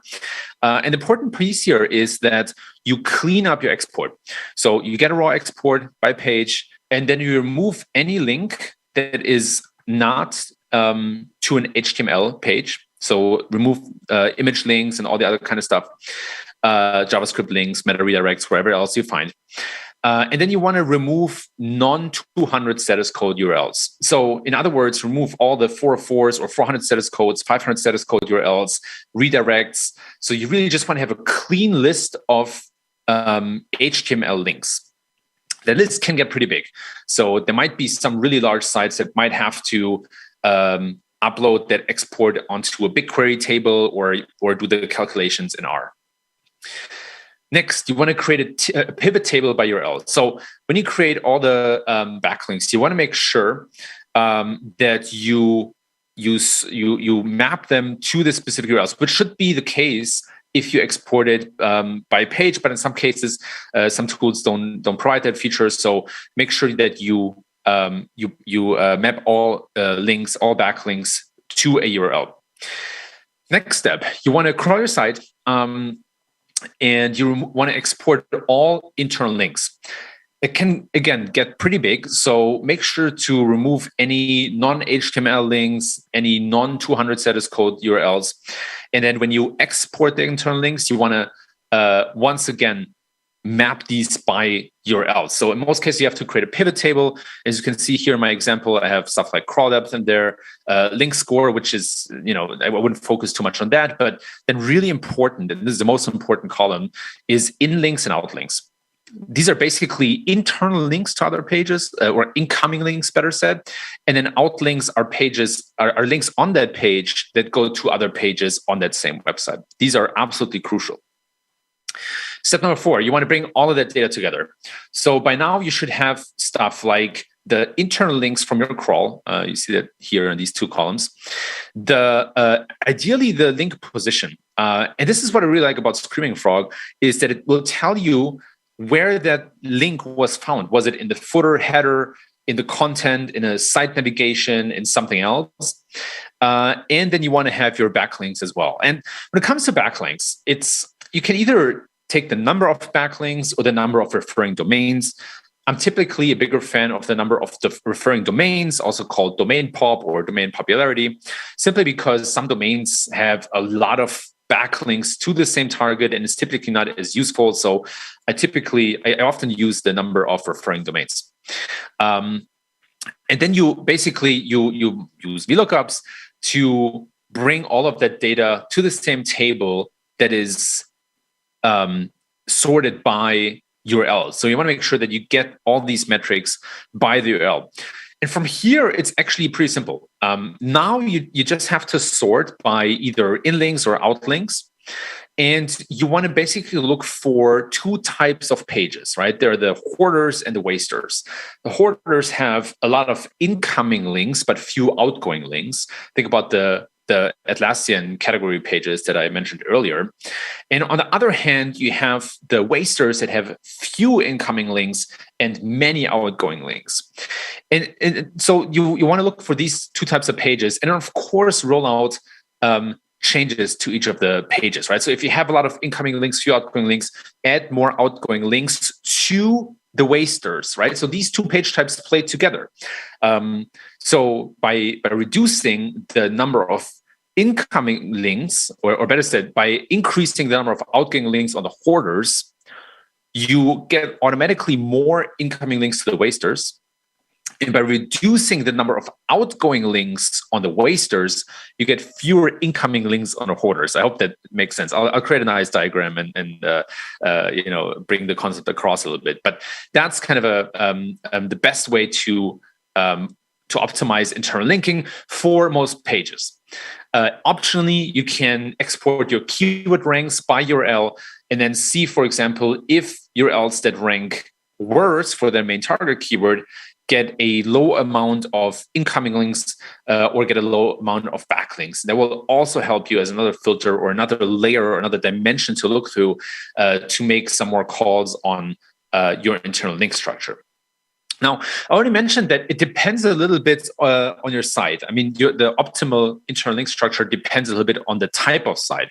And so I want to finish my presentation by comparing internal linking best practices for 2 types of sites that I call integrators or aggregators.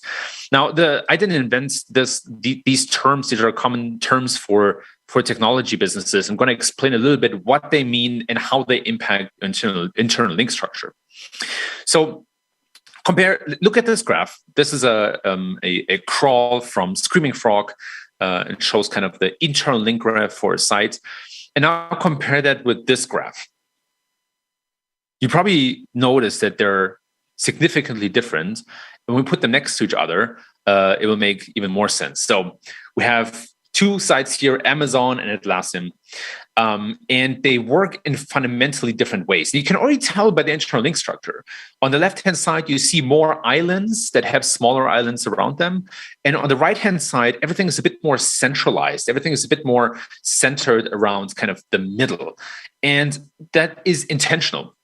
There's a strong reason for that. And so the concept I want to bring across here is integrators versus aggregators. Typically, when we speak about integrators, we're talking about SaaS companies or apps or enterprise companies. The common denominator that they all have is that they create the content themselves, right? So that's why why I have CGC here. This is company-created content, and of course, the opposite is user-generated content. And these are business models like e-commerce sites, social networks, or marketplaces. And they work in fundamentally different ways. So when we think about internal linking, for example, integrators, of course, they have top nav and a footer, but they work much more with in-body links or related articles at the end of a piece of content. Sometimes they have a sub-nav. A couple of examples that I wanted to bring here. NerdWallet is a great example. They've done a really good job in using their top navigation to link to some of their biggest moneymaker pages. Zapier has a great approach where at the end of articles, they link to tags, but also to mentioned apps in the articles, which I find pretty elegant. And then we also have, of course, the New York Times best practice for footer links, where they really link to the most important category pages and hub pages on their site. And then lastly, SurveyMonkey, also pretty elegant. Love these use cases where they link to important calculators or other important landing pages. On the other hand, we have sites like aggregators, right? And of course, they have a top nav and footer as well, but they use link modules in a very different way. Very popular, similar categories, or people also bought on e-commerce, and this is a very, very translatable concept to other page type or to other business models as well. So TripAdvisor is an example. They have these near me pages, which are bringing a ton of traffic. And at the bottom, the link to other near me pages. Zillow does a very similar thing where if you look for apartments on a category in a city, they show you related searches, so different types of apartments, houses, but then also the smaller suburbs and regions around that city. So very, very elegant interlink structure. And lastly, when we look at the homepage of Zillow, on the left-hand side, you see the basic state of the homepage. On the right-hand side, you see what happens when you click on the foldouts, and you see there's a ton of internal linking here. So a very different scale that aggregators can optimize on compared to integrators. But to bring that back and bring that home, so integrators, when they apply a model like Tipper or Tipper Lite, they really want to focus on driving more PageRank, internal PageRank that is, to their moneymaker pages, which are typically landing pages. They get a lot of effort or a lot of results, better said, from optimizing internal link text, and need to really think about how to build internal linking into their content creation workflow. On the other hand, we have aggregators, and for them, it's much more important to balance metrics like PageRank and KaiRank out across the site, because they work with a few page types that are scaled across hundreds of thousands or millions of pages, right? And for them, the biggest returns really come from thinking about new internal link modules and creating more hub pages. So to summarize that, the biggest problem that I see when it comes to internal linking is people not taking backlinks into account and forgetting metrics like KaiRank, which can be especially important for aggregators. And then when it comes to integrators versus aggregators, integrators really, they should think all day about focus, whereas aggregators should think about balance to optimize their internal linking. And with that, I want to thank you so much for tuning in and paying attention. You can find me on Twitter at Kevin_Indig or on my blog/newsletter on kevin-indig.com. Thank you very much.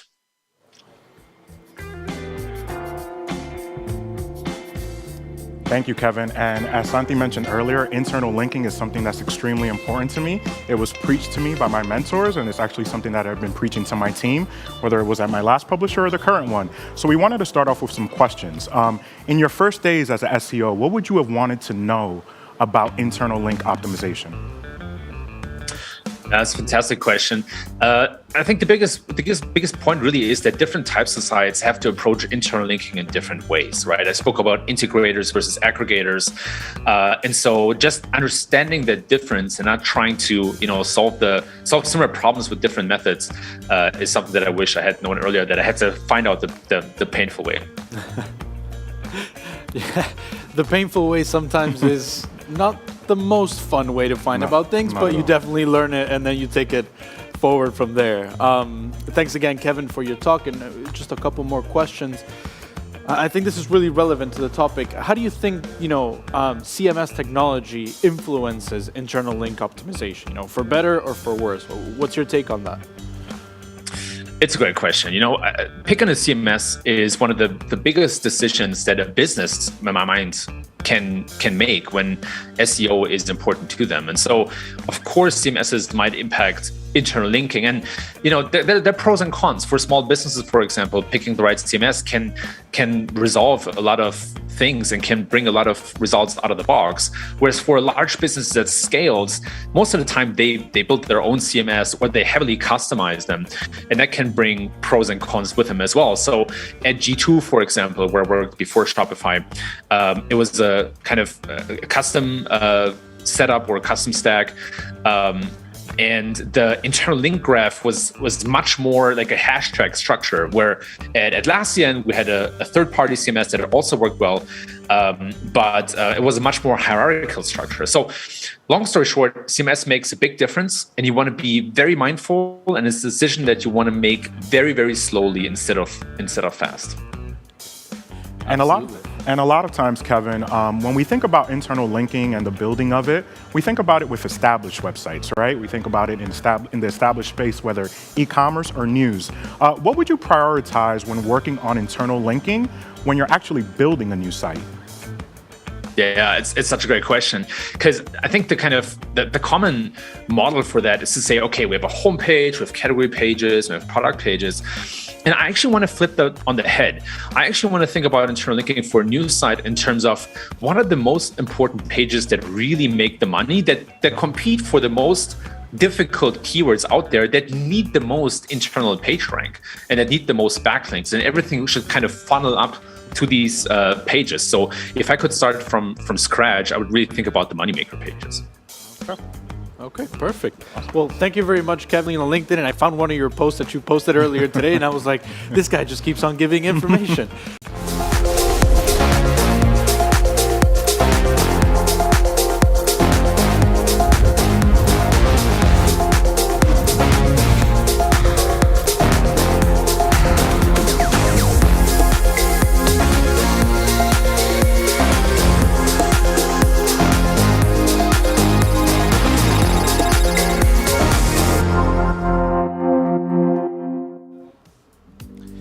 So to keep going with today's SEO Day, I think we have another very special talk, and I think one that you are definitely going to enjoy, Claudio. Mm-hmm. For a second year in a row, we have the pleasure of welcoming Andrew Coco. At the moment, he is SEO Director at Peacock and NBC Sports. He's been in the SEO industry for quite a long time, over 10 years, and he's worked at leading companies such as Digitus North America and as a senior SEO manager for the Walt Disney Company. Andrew, welcome again. It's great to have you here. It's great to be here. Thanks for the intro. Absolutely. And me and Andrew actually started chatting about maybe 2 weeks ago or 2 months ago. I'm not sure. But we crossed paths. We've both been in the SEO space for a long time. And actually now he's a competitor because he's at NBC Sports. I'm at The Athletic.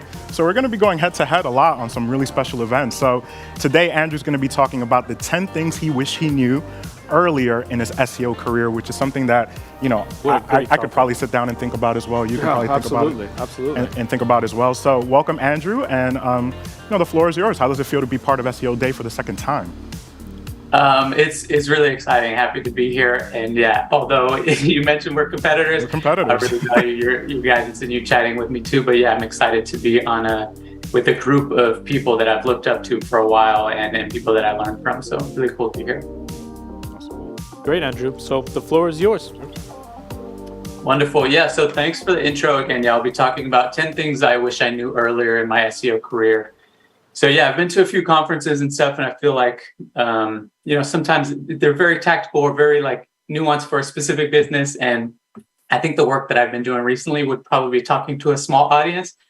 So I figured I'd chat with people earlier in their career, just getting started. And I think I can provide, more value to a lot more people there. So yeah, you introed me a little bit, but I just want to say, who am I? Andrew Coco.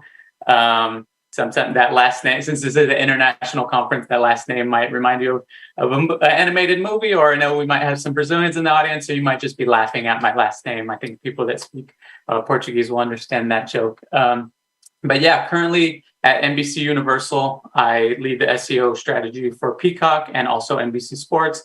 In Peacock, the work that I'm doing is really full scope, technical SEO content and trying to build our authority. And then for NBC Sports, a lot more technical focus and really helping the editors do their job well and getting them search insights. I was on the agency side for a while, working on clients, big and small and exciting and sometimes kind of boring all over the place. And then found my way moving in-house. And when I moved to an in-house role, really found what my strengths are and how I can, really move my way up in-house role. And I like the problem solving that comes with in-house SEO. So yeah, with this different experiences that I had, wanted to talk through sort of what I know now and what I had wished I'd known sooner. And in my current role, actually, I wanted to highlight something that's really exciting and that I was able to do this past year working on the Olympics for NBC Sports and trying to get more traffic to a lot of the NBC sports profiles, our websites, is actually me and my team got credit on the Olympics broadcast, which is something I didn't think was going to be possible, working on websites. But super cool, and wanted to shout out my team. They're a bunch of all-stars and really happy to have worked on that. So yeah, I'll jump straight into things that I wish I had known earlier in my SEO career that I can tell myself. First is, use SEO skills outside of just SEO. Right, I'm a big fan of not staying in your lane, right?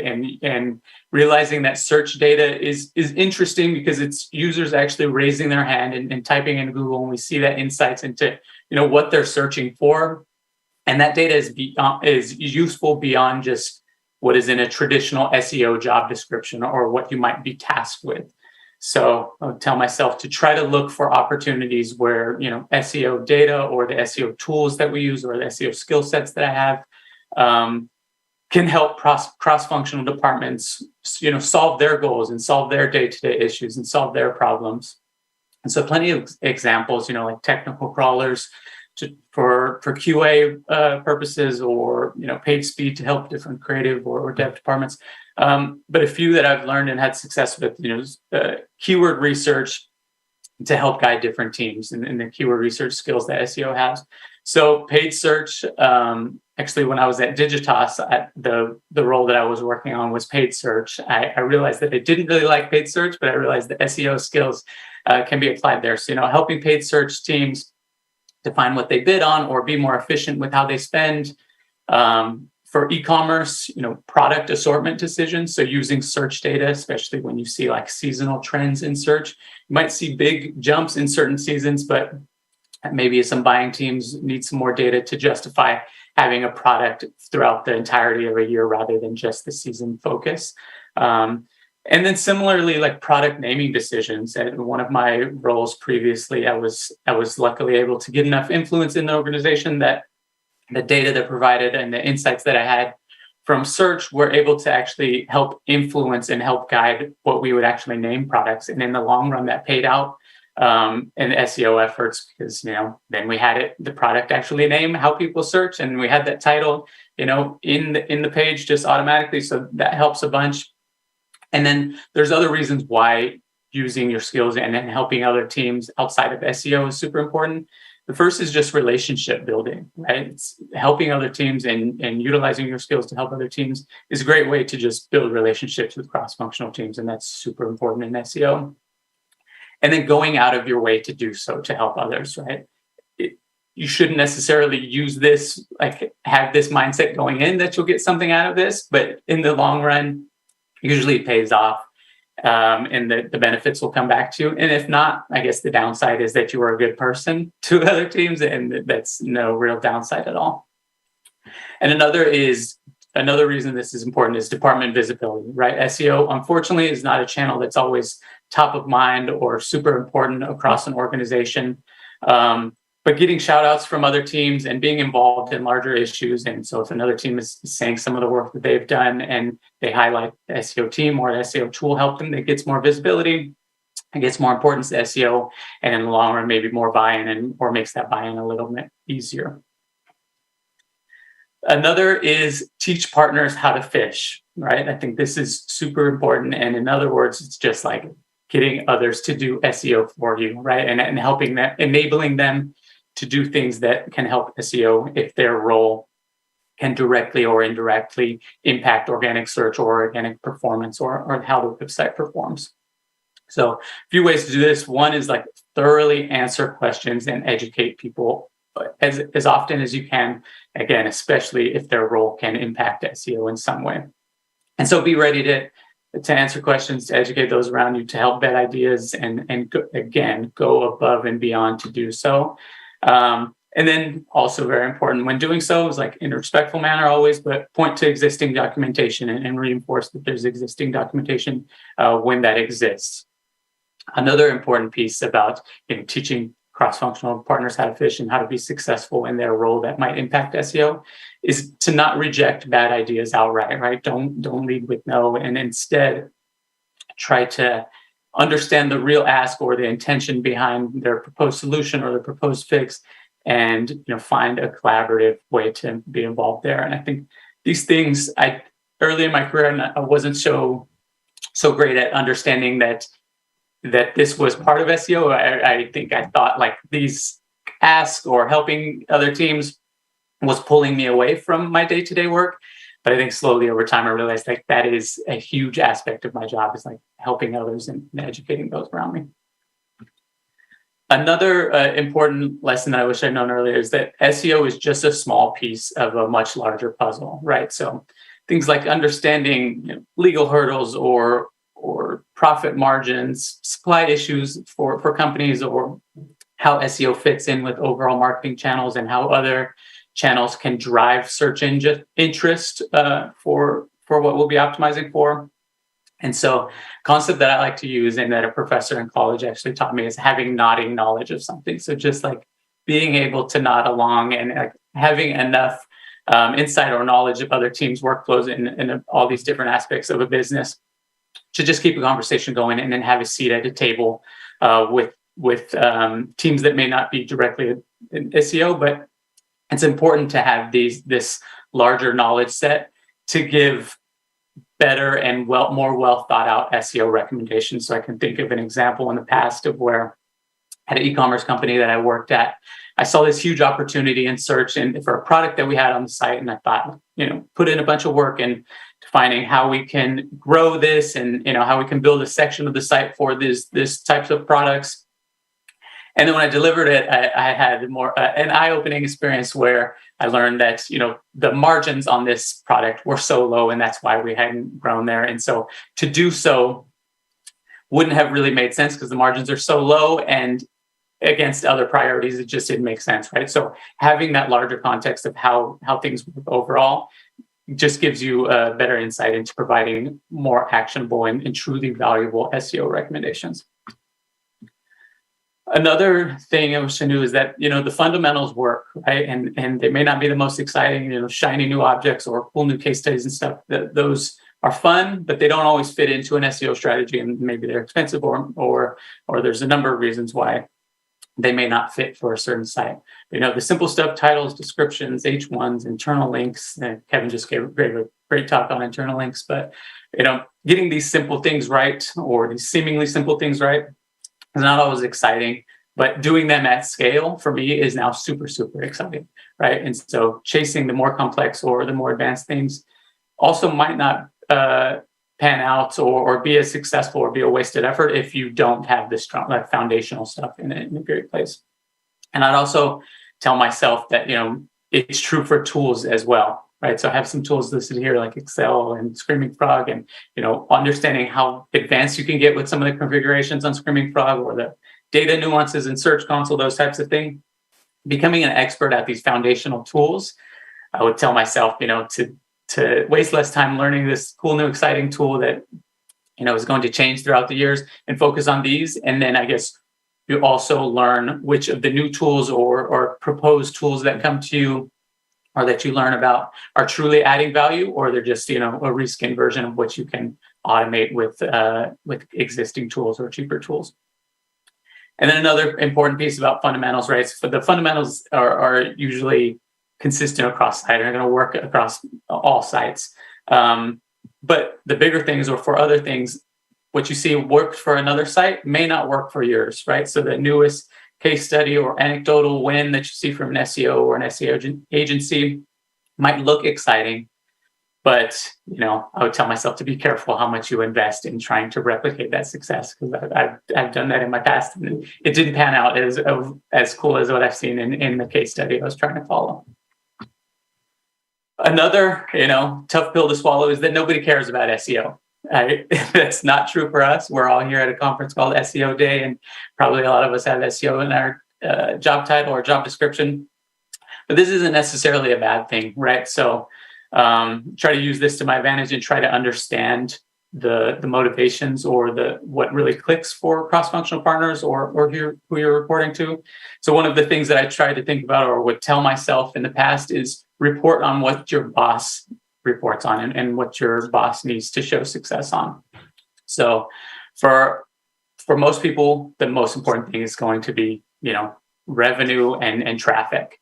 But there's also high priority marketing campaigns and things like that. And so even if your overall SEO strategy is not focused on this existing or this highly current marketing campaign, reporting on how your efforts impacted that, even if it's not the biggest driver in traffic for you that week or that month, reporting on that can help your reports get leveled up and again, get more insight or more visibility and all that into your SEO work. And one thing I tried to do internally is avoid SEO buzzwords and industry jargon and pushing people away with confusing subject matter. So stick to the stuff that people know. And of course, when simplifying a topic, always be sure to link to or make it available or include in an appendix of whatever slide you're working on, more thorough documentation, right? Always making that available if someone does want to dive a little deeper and enabling them to dive a little deeper. Another thing I'll tell myself is that the little wins don't matter, right? They compound in importance and they are a driving force to go forward, but relationships and long-term success and scalable wins are what really pushes the needle or moves the needle forward. And tell myself to not sacrifice, quick wins for or short-term gains for long-term relationships, stuff like that. It's something I have to tell myself, even in my current role, right? I have the keys to the CMS to a few sites, and I can go in and change title tags or a bunch of stuff. But that's not my job, right? My job is to do things at scale. And I would tell myself to also think big or think bigger, even with small, like short-term, fast turnaround asks. So something simple, like if someone asks for some search data on something that they're working on or something that they want to explore, give that to them and also build a dashboard that they can reference for going forward, or like a quick Google sheet that pulls in like a SEMrush API that they can just plug in some search terms and it pulls in the search data for them, right? Enable them to do that going forward.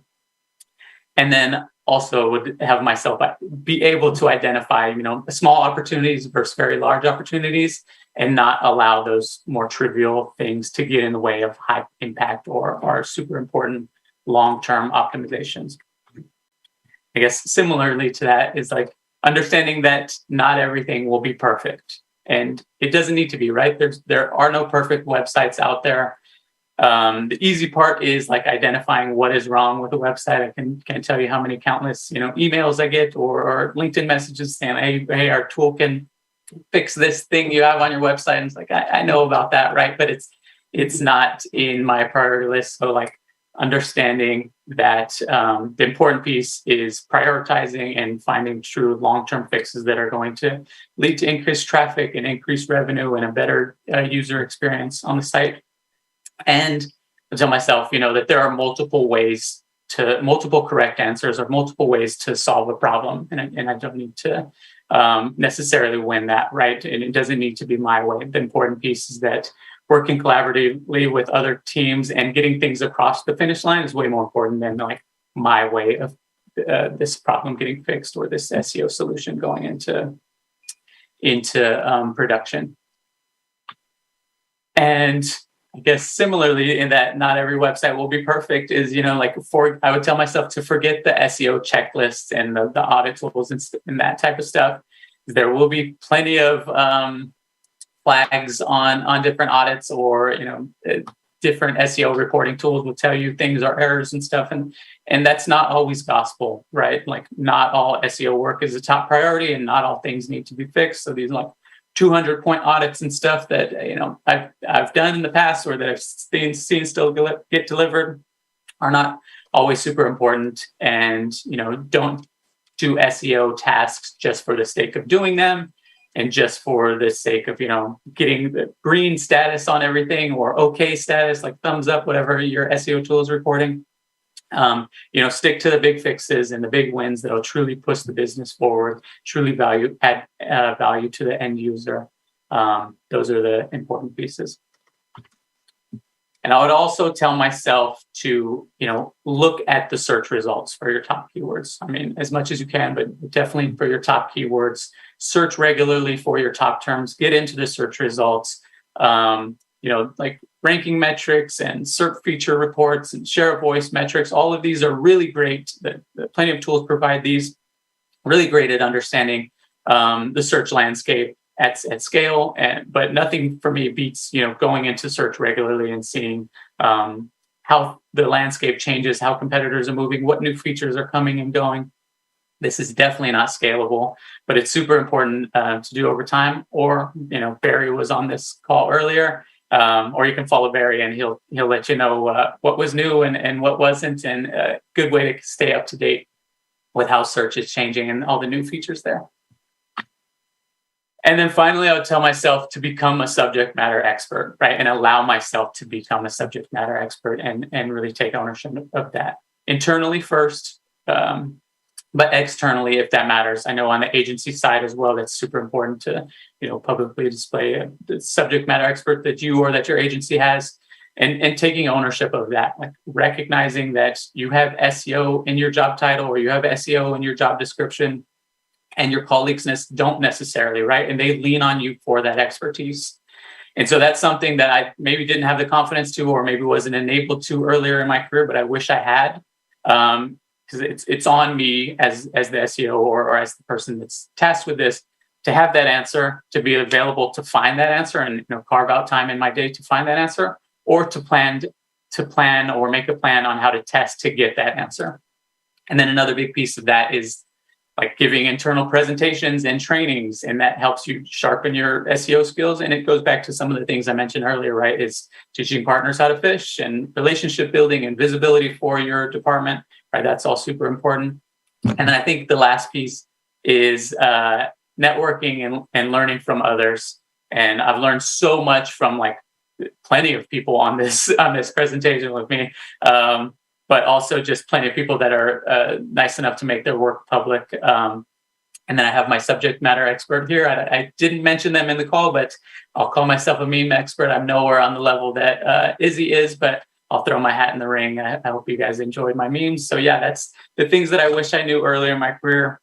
Have a wrap up of what they are here, but also Claudio mentioned that we connected a couple months ago. So I also want to encourage people to DM, to reach out to me, and I'd be happy to make time available, similar to what Claudio did, and help give some advice, help you solve some problems you might be working on, some career advice, or just chat SEO. Or I'm a big sports fan. If anyone wants to chat, reach out. I'm always happy to talk. Thank you very much for your time and for listening. Great. Thank you very, very much, Andrew. That was really great 10 points. I don't know if I would have added any other ones, but I personally felt identified with many of those. And I'm sure other, not only people in the audience, but speakers as well have probably identified with many of those things that you mentioned. And personally, I found that one of the most appealing ones was, I think it was number 4, if I'm not mistaken, 3 or 4, where you were mentioning that SEO is definitely part of a bigger picture. Now, Claudio loves SEO, I love SEO, everybody here loves SEO, but even some of our viewers or some of our audience members may not be just SEOs, and they're looking at, say, what can I learn from SEOday and take it into my business, into my website, into my overall strategy. So I'm not going to ask you about sources for specific SEO knowledge because you shared a few as well, but I was wondering if you have any particular resources that you go to, for example, maybe a little bit more broader within digital marketing, where you can kind of start seeing, hey, what's going on in these other channels and how does that tie into what we do? What would you suggest people to look to for information there? Yeah, there's plenty. So I like the big ones like Adweek and stuff like that, right? That talk about advertising overall. But there's a great newsletter called TLDR Marketing, I believe it's called. And it talks about updates in social, in paid search, and a bunch of different stuff, and even just like web stuff in general that's changing. So that's one that I have in my inbox that I check regularly. So big shout out to that newsletter. But yeah, I like to stay up to date in not only marketing in general, but the industries I'm working on. So sports, watch a lot of sports, and entertainment. I work in entertainment as well. So staying up to date and all those is super important. Probably a bit easier to stay up to date with sports, a bit more fun. Even if we love SEO, staying up to date with sports, I think we're both big sports fans as well. Sports fans, yeah. So yeah, we can stay up to date, no problem with that. A much lighter topic for sure with sports. So Andrew, one thing that a lot of editorial SEOs think about a lot is how they can improve their skill set. When you think of programming languages like Python, JavaScript, and more, do you think it's important to apply those as a skill set or actually learn them as a skill set? Or do you think there's other areas where you can sort of learn different things that can be beneficial to SEO as well? I think there are definitely. I would say in my role, I haven't had a ton of experience with those for programming languages, Python and JavaScript, stuff like that. I have, a nodding knowledge where I can nod around with the conversation and stay up to date, right, and not be left out of conversations.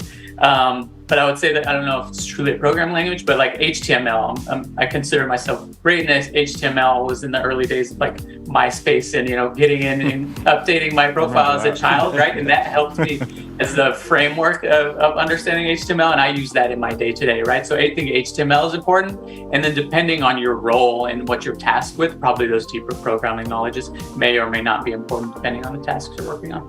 Awesome. So we wanted to thank you, Andrew. Obviously, the second time you've been with us. Great presentation, and I'm definitely going to take some of those learnings with me. I'm sure Santi will as well. Yes, absolutely. No, and I really, before I let you go, Andrew, the nodding concept, I think that's brilliant. I haven't really thought about it that way before, but I think it's really important to create that rapport, maybe with other teams that, as you mentioned, we like to talk about SEO, but we know we're not the center of the universe. So I think we should know that we're not the center of the universe, and we have to speak with other teams that have kind of similar behavior as well. And being able to nod along and continue with certain conversations says, okay, this guy is not simply coming and pushing his agenda. This guy's actually understanding where I'm coming from. He's trying to create this relationship where we can actually make something work. And I think at the end of the day, that's crucial to SEO. So thanks again for your talk, and hope to see you soon as well. Thank you very much for having me. Talk soon. Take care, Andrew. Take care, Andrew. So that was a great talk. We went from technical, we went to something a bit more soft. I think we're going to continue with a bit of mix of everything. I think we still have quite a few talks that are going to be interesting. So stick around and we'll be back in a second.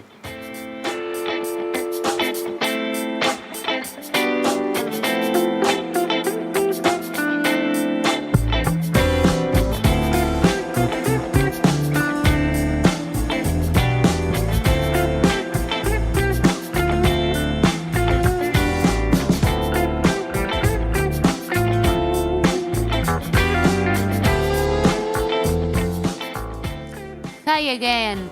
What a great day, right? I am here to let you know that every year during every event we give you out some presents. So sharing our hashtag SEOday in social media, you are participating to win a free iPad. It will be 2 winners. Stay tuned until the end of the event and good luck to everyone. All yours again. Muchas gracias, Tev. Thank you very, very much. Let's keep moving. Yeah, absolutely. So this is sort of like a mini main event right here, right? With these two individuals coming up. So since more than 3 editions, we've had the pleasure to share this event with 2 SEO experts that not only are excellent professionals, but also great people and friends. We actually were hanging out with them in Spain a few months ago. And one of them actually lives in New York. She lives in Brooklyn. I live in Manhattan. And she's always telling me that Brooklyn's better than Manhattan, but don't listen to her. And today, the both of them will be talking about SEO success. in 2022 and the top areas to focus on. And it's great to part of this international event. Actually, both of these experts were here at our SEO Day event a couple of months ago, giving a talk on a panel in Spanish, and now they're coming back and doing it in English. And I think that's really interesting to happen. So please welcome Lily Ray and Aleida Solis to this new edition of SEO Day in English. Aleida, Lily, can you hear us?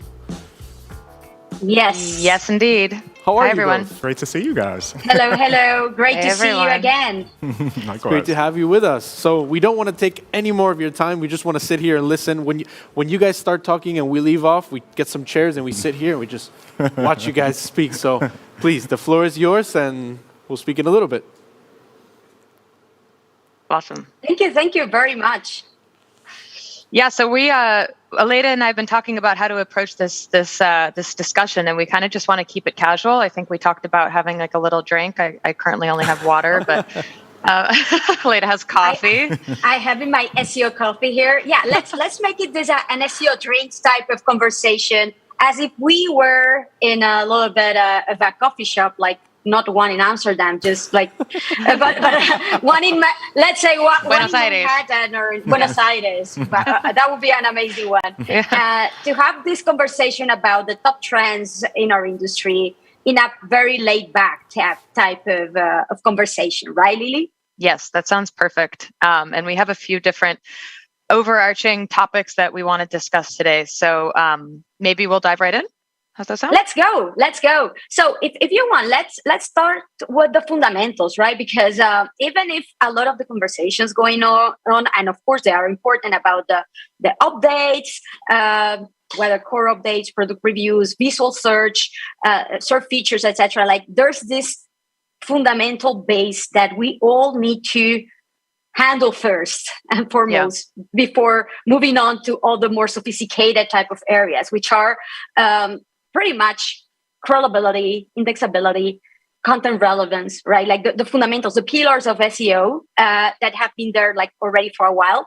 Although we know that they have become more complex, for example, with JavaScript frameworks becoming a thing that we need to optimize for and to ensure that the crawlability is okay. Websites becoming much more sophisticated and having the necessity to optimize further the different facets in order to better focus on rank for keywords, for queries that have different type of intents, etc., right? But this particular topic, I would like that potentially to discuss with you something that unfortunately is there. Like I think that these areas, because they are the fundamentals of SEO, is the area that we all start learning about, and most of us master like rather quickly. But then the issue that we see on a day-to-day basics is not an issue of knowledge necessarily, but an issue of execution. Yeah. What is holding us back in order to actually make things happen, to advance, to let's say to advance the optimization and fixing type of activities first in order to start building and actually developing further our SEO strategy, right? So I wanted to start with this conversation about the most common unfortunate type of scenarios, bugs, issues, challenges that end up affecting right now in 2022 our SEO process execution, especially the fundamentals. Yeah, I think I'm really happy you brought up this topic because one thing that I am pretty open about is, I'm in a role at an agency where I hire people, and for the record, every person that I interview, I always ask, what's the difference between crawling, indexing, rendering, and ranking? And like every person who works in SEO should know this stuff, right? And most people have a general understanding, but what's really interesting is there's a lot of people that make it to a certain point in their SEO career without really truly understanding how things work. So I think it's very important for SEOs of all levels to really get a good grasp on all these different concepts, especially rendering and indexing, which I feel like are kind of changing over time.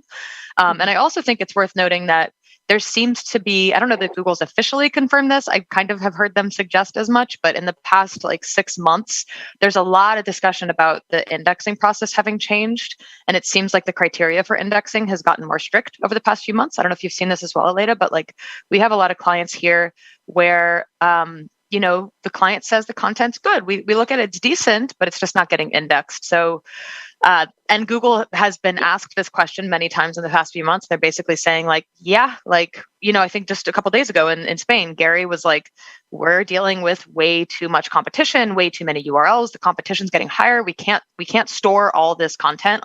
Like there's not enough disk space. So indexing is getting more difficult. So I don't know if you can counter that with your clients, Aleda. 100%. This is an issue that I face with my clients. Even if my clients are very authoritative type of websites, when they release a new section or when there's a migration happening from a very specific area or a release of very specific product line or new facet, it's not as quick and straightforward as before. Even with my own websites, that I have the Learning SEO website. I don't know if you saw the other day I released this free online SEO learning courses as a new section for the website.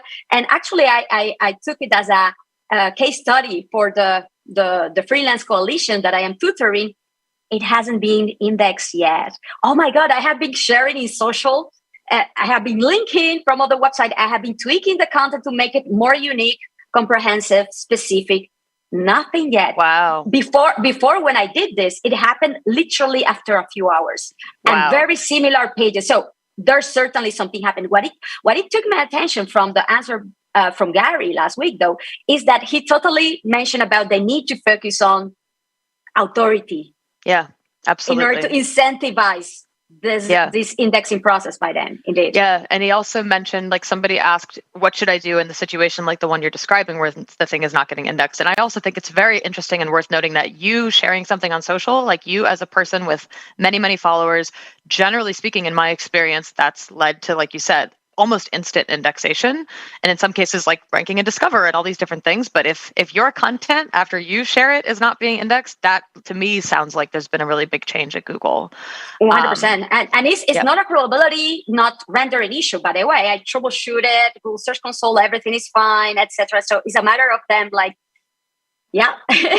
included in the index. Indeed. And Gary said something else that was really interesting, which is somebody asked, what should you do in that situation? And he said, you should get more people to be looking for your content, through other marketing channels. You should make that content more popular. I think the example was somebody that was launching content internationally and maybe they didn't have as much of a presence in the other country. And they're like, he's like, you need to build a presence in that other country so people are looking for your content. So Google knows that there's demand for it, for them to be able to index it. It's such an interesting concept. At the end of the day, I can totally, if we try to place ourselves in their shoes, it's like there's so much content indeed out there. There's what do we have to offer that is truly unique, that they know that they cannot leave out our pages out of their index, otherwise it will be something negative for them, right? And for that is indeed let's ensure that these pieces of content are not only from a content quality standpoint unique, but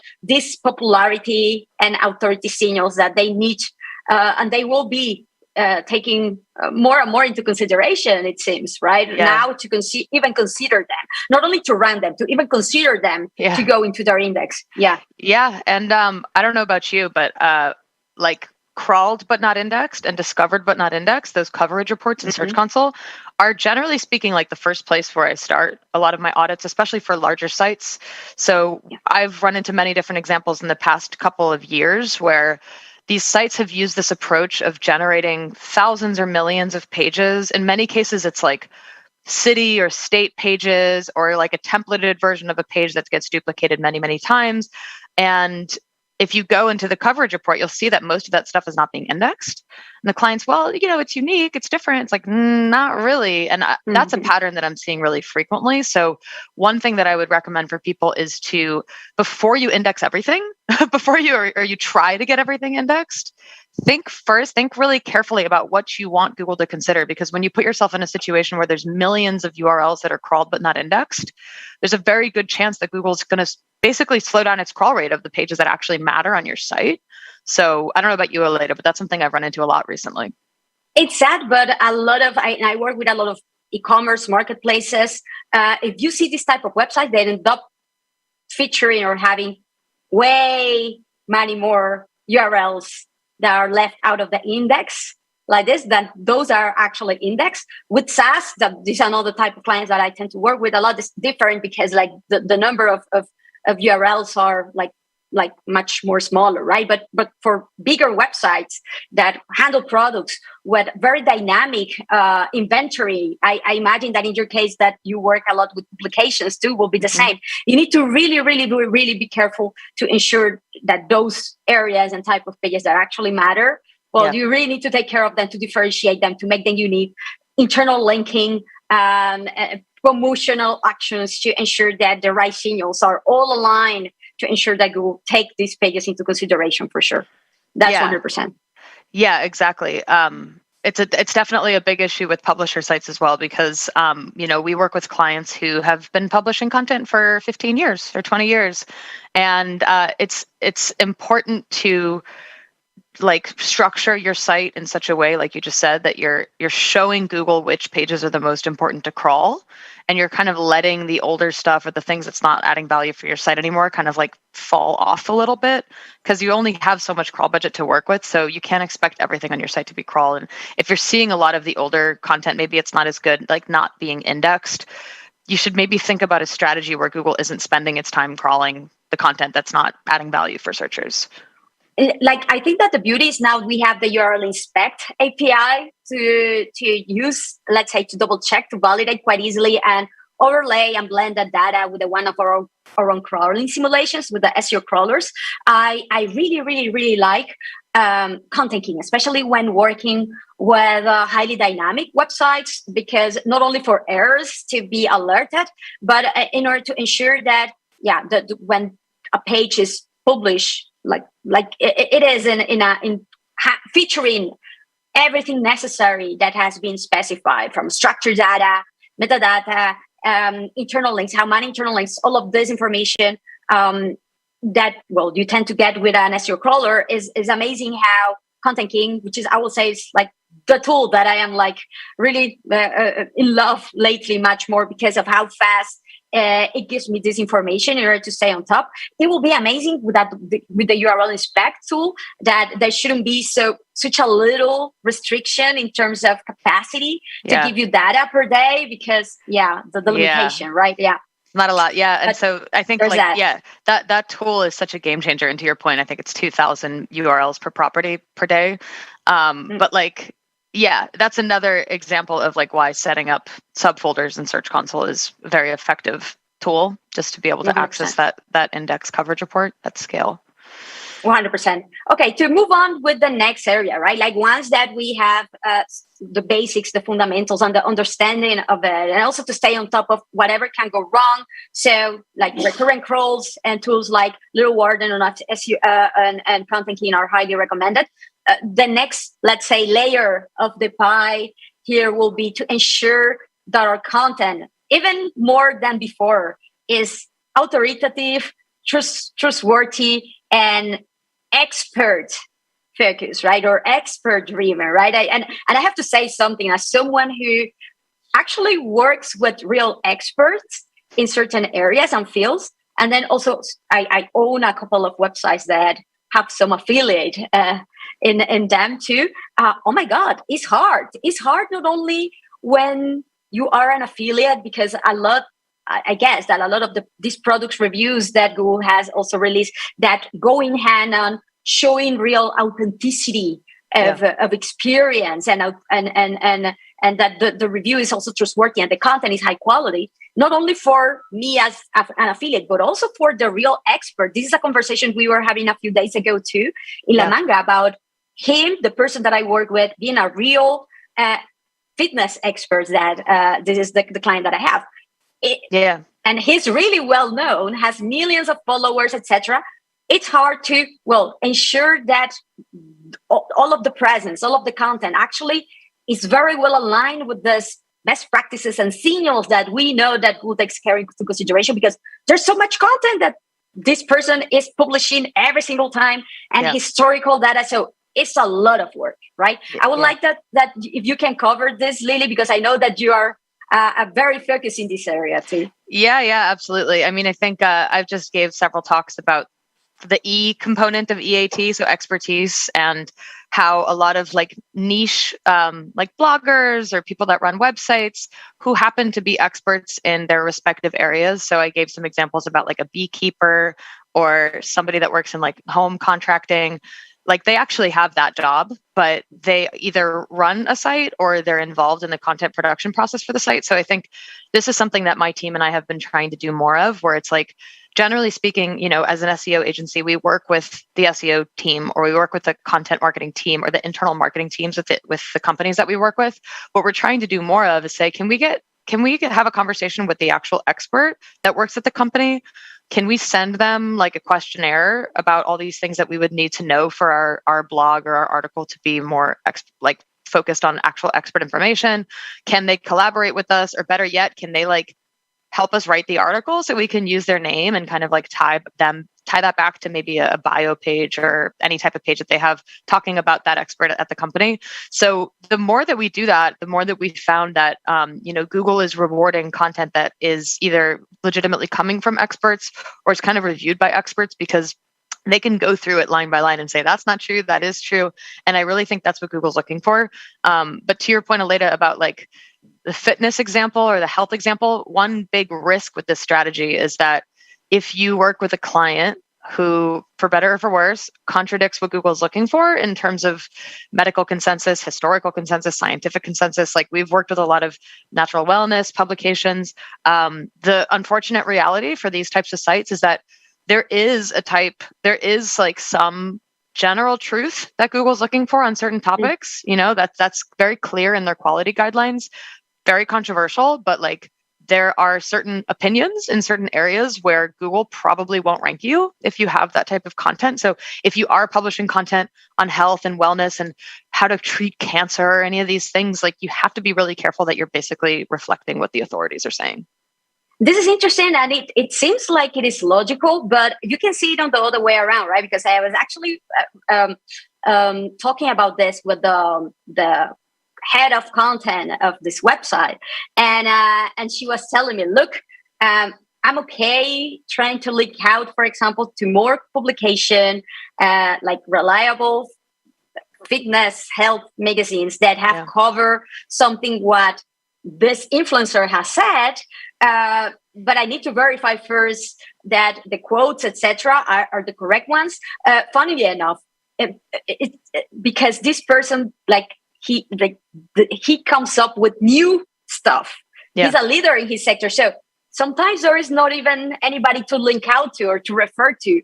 These citations to bigger type of authoritative sources are hard and challenging because of this. Because if you're the leader, is like, yeah, where do you look up to? It's a little bit like that, right? So of course, and also because of persona, image, whatever, you don't want to be linking out to everybody else out there because you're the leader in your sector. So it's funny, it's tricky, it's trickier than what it looks like because of all of this, right? And at the end of the day, these are actual businesses, people, etc., out there that beyond SEO and whatever best practices Google might be looking to, they need to blend these best practices on their actual, let's say, guidelines, editorial guidelines, and tone of voice, etc., and how they handle in general.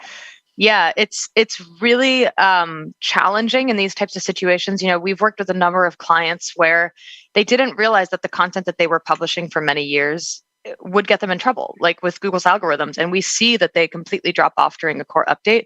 And you review the content, and like I have like a dispensary client that comes to mind where they had a lot of content about marijuana that was like not safe. You know what I mean? Like maybe not good for kids to read or whatever. And it's you really have to be careful when you get into these your money, your life areas, because I do think that Google has become very strict with a lot of different topics. And you can just see this by who is ranking when you type drug keywords, you know, when you type medical keywords, it's almost always the same set of authoritative sites.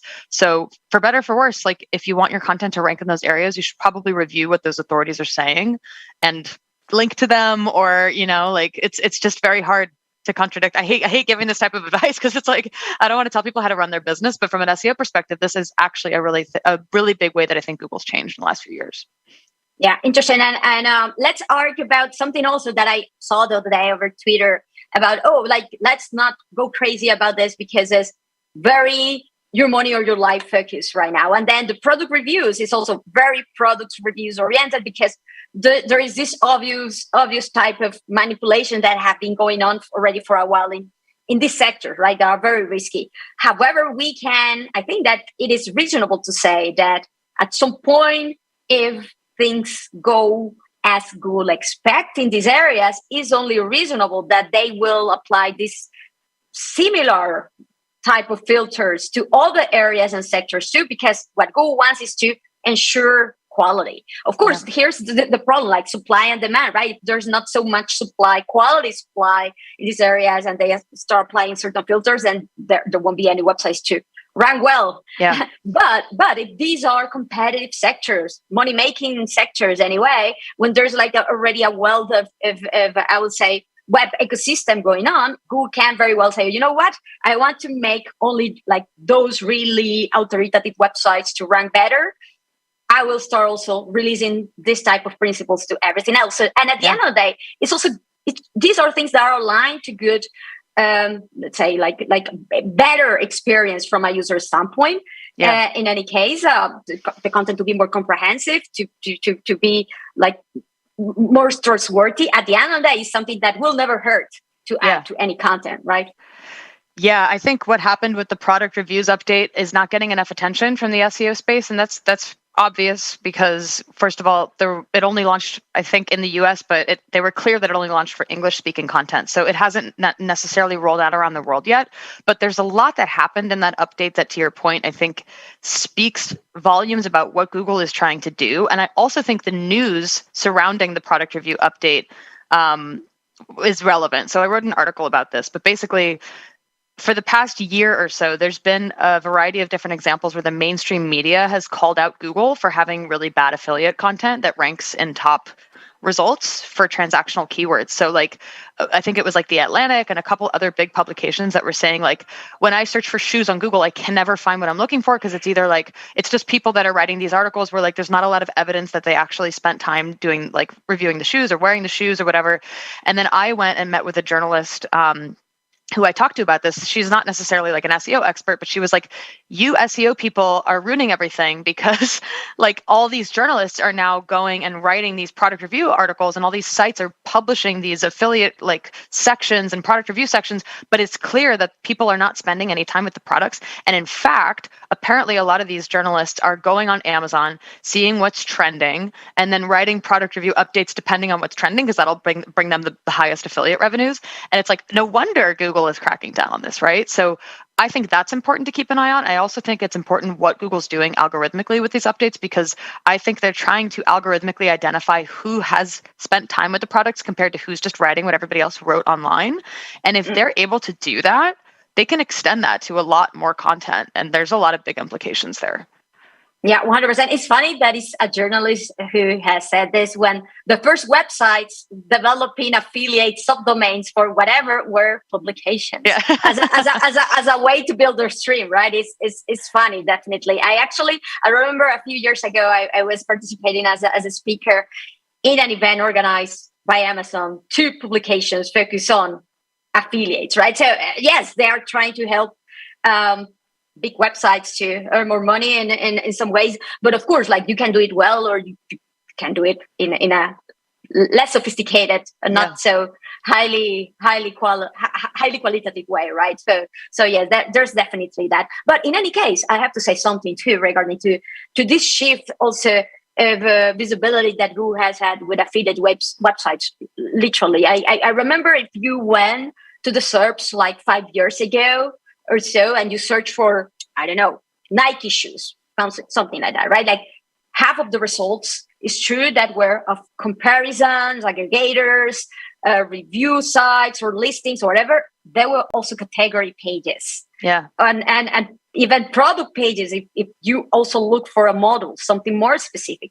But now if you go and search for this same queries, you will see that there are many more articles that tend to be affiliate related. Of course, the type of websites that are featuring these articles are way much more authoritative than the ones that were featuring those 5 years ago because of what we mentioned before, publications and a lot of big websites like entering into this sector with strength.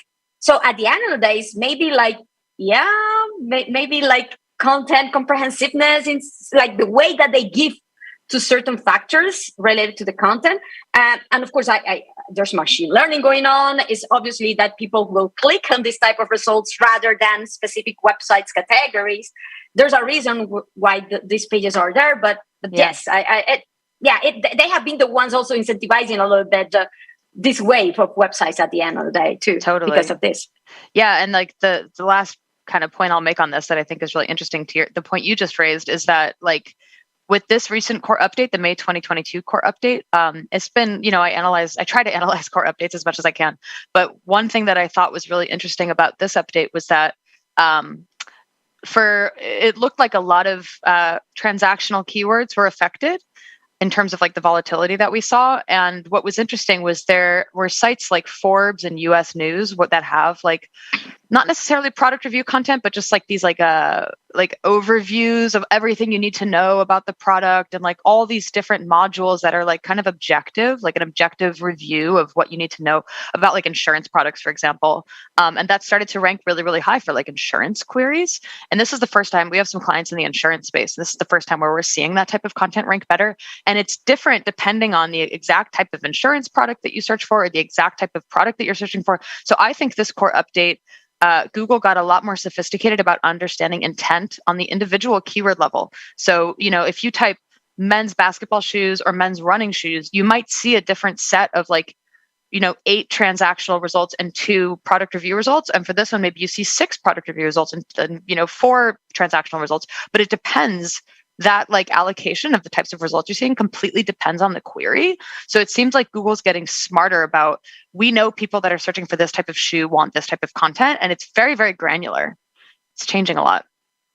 Indeed, 100%. So to start wrapping up, because I recount that yes, like it's coming a little bit to an end, our little time here. I think that we can end up a little bit our conversation with something that was especially big last year, but continues to be part of the conversation and recommendations at the end of the day. And one of those metrics that Google still recommends and endorse, and we know that is only natural, right? Page experience aligns with a lot of best practices of user experience, mobile friendliness, the uses of HTTPS, core web vitals, intrusive interstitials usage, etc. Right? It's funny because every time that I enter and I talk about this with developers and clients, is like, okay, show me like a real use case and prove that improving by this the speed or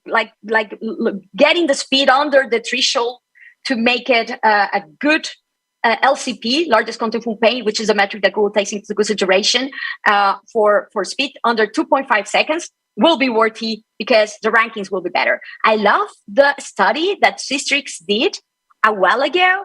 Advanced Web Ranking also did something similar that it showed that it had there was a correlation of those pages that were had a better visibility index in the case of Systrix, right? In the case of Advanced Web Rankings, like those that were ranking in the top 3 positions or so had better cover vital metrics, right? But it's tricky. It's tricky because it's very hard to isolate. On the other hand, these are obviously type of configurations that matter beyond SEO, right? Yeah. And, I think a good approach is it's always going to be very challenging to pinpoint the impact that core web vitals are having because it's one of millions of signals. It's a very lightweight ranking signal, all these things, but it's not debatable that it's good for users. It's good for conversions. It's good for everything. So it's like, if you can find a way to incorporate that into your marketing process, into your web development process. Like for us, we have, a web development team at our agency that understands core web vitals inside and out, and they're focused on building good core web vital metrics into the websites that we build. So I feel like it's about educating the people that are actually able to influence these metrics about the importance of it, and hopefully make it part of the process. Part of the development of the product, right? At the end of the day, this is how SEO should be well integrated with product building too, because what you mentioned before, UX, because at what you mentioned before, of course, if these are add-ons that you need to come back and to refactor your product just because of this, of course, it's painful. But if it is part of the process that you go when you build something new, and a new interface, a new design, a new section, a new area, it's only, and at that point it won't hurt, and it won't be so difficult to really just go and ensure that huge image that you load in the header is not 2 megabytes, and you actually format it in a way that is you make the most out of CSS, and you only bring the image that is properly sized and compressed, etc., right? So it should be much more natural right there. So yes, totally. Well, it sounds like we're reaching our closing time, so we're going to open it up to Claudio, who, by the way, Brooklyn's better than Manhattan. Just saying. Lily. Thank you both very much for that great conversation. We were just chatting behind the scenes. I've never been able to say that behind the scenes, but we were chatting behind the scenes. And Claudia mentioned, man, these two should go on tour together. Oh, yeah, for and sure. I agree. I definitely buy tickets. That would be great to see. SEO coffee conversations for the win. There we go. And we can have a special adult edition in Amsterdam coffee shops. And we can do that as well. You could fill up a stadium. You could definitely fill up a stadium. We're building something. There's a new event coming out of SEO Day this year. But no, again, thank you both very, very much for everything you've shared. We have a couple questions that we wanted to share with you from kind of the viewers and the audience. The first one we have is interesting because I've had the chance of listening to both of you at multiple events, giving multiple talks, and I know EAT has a very special place in Lily's heart, and it's kind of her go-to topic for a lot of conversations, but I don't really recall, she's probably covered it, I just have bad memory, but what would you consider a low-hanging fruit opportunity for EAT? Like if we didn't have like a whole lot of resources, we didn't have a whole lot of things to start. I know it's not easy to think about low-hanging fruit in EAT, but maybe you can enlighten us. Yeah, I wish there was one, but everything takes a really long time and it's very complicated. But I would say at the very least, get comfortable with identifying who the individual experts are that you can share on your site. So whether it's the people that are authors of your content, whether it's the experts that run the company, like build a branding strategy around those people, or when you Google those people, they have a really nice SERP. They have a really nice like knowledge graph ideally and all these things, because I think Google understands that the individual experts that contribute to a company help improve the expertise of the company overall. Okay, that's a very good helpful thing. Yeah, thank you. Appreciate it, Lily. And Lily, Aleda, always great seeing you too. One of the questions that I get a lot, not necessarily just at the new company I'm at, but at the previous company as well, is when thinking about older evergreen content, is it better to generate new content or actually optimize existing content, or would you consider it to be a case-by-case thing? I think it really, really worthy to pay a lot of attention of how the trend changes of the rank pages for your top queries or your priority queries. So you understand whenever there's a new seasonality, when the Google actually is looking for newer type of resources, because many times you will see that you don't even need to lose rankings, but it's just click-through rate that you start perceiving that you're dropping out when people is clicking less and less on your results, even if they haven't dropped you yet, and they go to other sources. So I will say to pay really good attention on the shift on not only searches and topics. Also, you will tend to have content that will be worthy to update every year. So in my case, like my remote working website, remote work trends, every single year I know that in my editorial calendar, I need to update with the latest ones, right? And even if my content, if I only update the year, that's not worthy. The content needs to be new, right? That's definitely something important, right? So again, it's a balance that I think is correct 100%. Okay, great. And kind of following up on what you were mentioning just now, Aleda, what do you think is one of the most common and potentially most damaging things that kind of when content is being generated, this is where people are consistently falling short? I mean, we can definitely talk about answering the search intent with the actual content, which seems kind of common sense, but sometimes it's not as common as it may seem. What is one of those recurring kind of issues when generating content that you run into? two things. It's like, I see a lot of cases where the client says, I already have content for this query, but you go and take a look into the search results and there are only guides ranking for the query and they have a product page or they have a category page. No, you need to ensure that your content format and type is the one that actually Google is given visibility to, because they have understood that this is what the people want, right? So even if you think that that query is commercial and you should address it with your category, your product page, sorry, but you will never be able to rank in there if you don't create the type of content that Google is like giving visibility to. So that is fundamental. Take a look at the SERPs. That is the one thing that I will say that a lot of people overlook, and they should really, really validate. And of course, there are features to understand. Many people already have cool videos, really good images, and they don't make the most out of a lot of the SERP features there, the carousels, etc., because they don't take a look at the SERPs. Check the SERPs. Okay, perfect. Thank you. And Aleda and Lily, 2020 was such a huge audience year for so many brands, obviously due to the pandemic.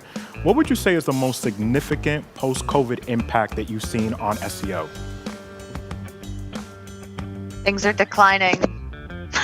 It's like we have a lot of sites where it's like year over year is not great, and it's not because we did anything wrong. It's because there was a massive influx in SEO last year or the year before, and it's very hard to compete. So just be wary of comparing year over year right now, because there's a lot of external factors that we can't really control.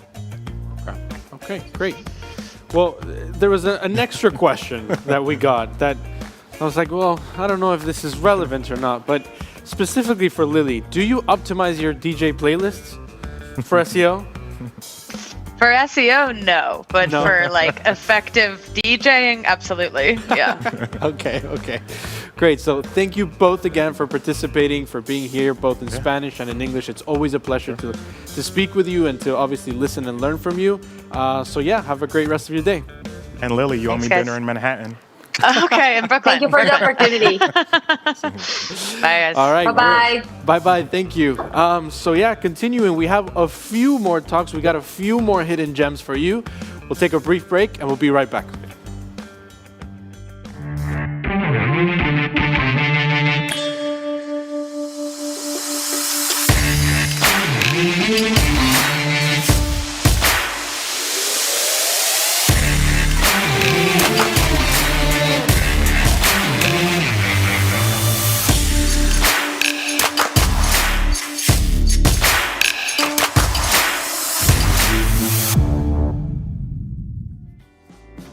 Now moving forward, I have the great chance to present another one of my favorite tools. I think it's one of your favorite tools as well.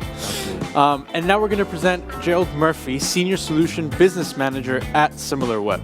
SimilarWeb is a tool that we use consistently to really compare competitive analysis, really get some insights into what they're doing well, what we're doing well, what we can do better. So today, Gerald will be talking about the potential of SEO in the e-commerce industry in a study made by SimilarWeb and puntorojo at the same time. So we welcome you, Gerald. Thank you very much indeed, guys. Thank you for being here. The floor is all yours. Fantastic. Let's jump in, guys. Today, we're going to be talking about maximizing your potential of SEO in the e-commerce industry. As the guys have just been saying, Lily and Aleda, digital transformation is here. It's absolutely huge. What we can see from traffic levels looking over the last few years is COVID has caused digital transformation to be here.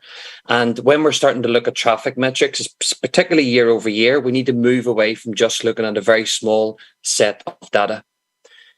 But actually, it's not always about mobile in the digital world. In search, it is. But when you start looking at things like direct traffic, so for example, going to a website like walmart.com, there's a lot more search done on desktop. And when you start looking at some old school marketing channels, like for example, email, there's a lot more activity occurring on desktop. It's not always about mobile. Search equally is not always about Google. We need to really start diversifying our search strategies. Look at Amazon, for example. You can start to see that Amazon last year, every second was generating $15,100 US every second. That's almost $40 billion a month. It's huge. We need to start looking at search engines themselves. But when we do that, we also need to understand that there's a lot of different behaviors that occur online. So for example, in Germany on Amazon, it has the lowest bounce rate. So when we're looking at market level data, we need to also start to think about what are the behaviors at a local level, as well as approaching that and using that data within our global strategies. So search is huge. It can be incredibly complex, and even more so within the e-commerce and actually the publisher space. So let's dive in, simplifying the process along the way so that you can succeed at e-commerce. Unfortunately, today we don't have a lot of time. So what I want to do is bounce into the best pillar, because that's really, really critical for you guys in the e-commerce space. And it's actually building out an integrated search strategy. Before we jump in and show you how to do so, I want to take you through a few metrics from the SimilarWeb platform. We analyzed about 20,000 keywords from each of the 3 search engines of Amazon, Google, and YouTube. We looked at the search volume trends for each of these keywords, and we analyzed the overlap and the differences of the big 3, which indirectly is referring to Amazon, Google, and YouTube. What we can see is in the United States, there's a lot more interaction on Amazon versus the other 2 search engines for the top 20,000 keywords. In other words, when people come in to the United States using Amazon as a search engine, they actually look at a lot more results than what they do on YouTube and Google. So it's huge. And you can see this particularly when we look at click behavior. But interestingly, when you look at other markets like the United Kingdom on the right-hand side, there's a lot more interaction that occurs in Google in the UK versus Amazon in the United States. So global strategies really need to look at national data. So how do you build an integrated search strategy? As we've already heard, we need to make sure we're looking at EAT, expertise, authority, and trustworthiness. In other words, if you're in a brand in an e-commerce website and you're creating 5 blog posts a week because your competitor does, stop doing it. You're just actually adding to the noise. Become an expert. Think about, what do I want to become known for? How can I do things differently? That all exerts EAT. So don't just do things for the sake of doing it. Do things that are actually different and allows you to build a relationship up with your audience. Second, go in and identify who by search engine in your audience would be most applicable. As we've already heard, actually, I think Aleda mentioned, we need to start looking and analyzing the search engine results page itself. Do that from today. Using this method, you can actually start to build your integrated search strategy. So on the left-hand side for the search LED lights, you'll see there's an Amazon double bubble. Basically what this means is Google thinks that this term is so commercial, it's ranking a commercial engine twice. This is quite rare this day and age because search engines are actually starting to rank a range of different content. When you start looking at things like air conditioning unit, you see a very typical Google SERP. So it has things like images, people also ask, and other SERP features. That very much indirectly applies that this is a Google strategy required. When you look at keywords like, for example, James Bond, and when you see videos that are highly prominent and dominant, that actually may be indirectly exerting, granted it's biased towards Google data, that this particular term or topic will need to have a video-specific strategy, in other words, YouTube itself. And the amazing thing, when you start doing these few things, you can then slowly start to build your integrated search strategy. More on this later. Essentially, we Google to find, we Amazon to buy, and we YouTube to watch. But critically, our search behavior is hugely different. So we have on the platform a thing called on-site search data. Essentially, what that means is we're able to actually find out what keywords people are using to find content by search engine. So, for example, for the term air conditioning units, you can see on Google, it's really broad. We're looking at things like air conditioning unit for small room. On Amazon, our search behavior is hugely different. The interface is different. Everything else is different. And as a result, our behavior is a lot more specific. We're looking for things like portable air conditioning units, quiet air conditioning units, and so on. On YouTube, we're actually thinking about, what am I going to do after I've bought this item? We're thinking about post-sales, critical for e-commerce. We're looking at things like how to wash an air conditioning unit, how to hide the unit, and so on. But each of these becomes an opportunity for a different digital asset and a different engine itself. So when it comes to Google, the foundation is EAT. It's the most advanced search engine when it comes to the algorithmic side of things. The second pillar in here is content signals. So making sure that your content is generating things like, for example, backlinks or social media shares. Whilst it's not a direct ranking factor, looking to make sure your audience is interacting with your content is critical. If it's not, stop doing what you're doing and do things differently. Sprinkle in a lot more EAT. And third and finally, in Google, it's about the brilliant basics. It's about setting that good, technical, strong, foundational level. It's also about looking at things that impact the user, like, for example, core web vitals, otherwise called page speed. On Amazon, it's about product listings. That's your EAT of Amazon. It's further behind the times when it comes to scoring content. And it's also making sure you're looking at things like you do on Google, like, for example, titles and product descriptions. And if you're reselling, don't simply copy a manufacturer description and put it on your own page. The second pillar of Amazon is around keyword relevancy. Products that you're optimizing for need to match. It's simple. And critically in here, it's also about things like user behavior. So in this case, it's about trust, customer satisfaction, and retention. You want to gain authentic reviews. This has been a massive update in the Google space, but it's going to slowly become a much bigger update in the Amazon space, where there's been a lot more old school tactics occurring as Google has been evolving itself. YouTube, on the other hand, is also about engagement. So it's about getting things like views, likes, subscribers, and comments. And critically, what that indirectly answers is this producer publishing videos that are being engaged with? Enable sharing settings as well, so people can embed your video on their website. And finally, like the other two engines, do the brilliant basics. Have things like titles, descriptions, and transcript for video, and think of the user. In this case, someone who's visually impaired, who can't view the video themselves, in which case they'll want to actually read it through, for example, a screen reader. The most fundamental thing you can do in e-commerce is to get into the mindset of the buyer's journey. Years ago, when I started to analyze this from an information retrieval perspective, people were talking about informational, navigational, transactional. They're really old school ways of looking at search. Fundamentally, we search for one of four ways: awareness, consideration, decision, and inspiration. I'll take you through that shortly. Essentially, when you get into this mindset, you can also start to align with the search engine strategy. So when it comes to awareness, Google is your go-to search engine. We tend to go to it and ask a question almost like a friend. Whereas when it comes to things like decision, about buying an e-commerce product, Amazon is the go-to search engine. So identify your search engine, look and know the similarities of EAT, having a keyword strategy, and core focus areas, and really start thinking about building up your strategy. But search behavior is incredibly complex and further complicates things. So online, we have, broadly speaking, 6 different types of behaviors.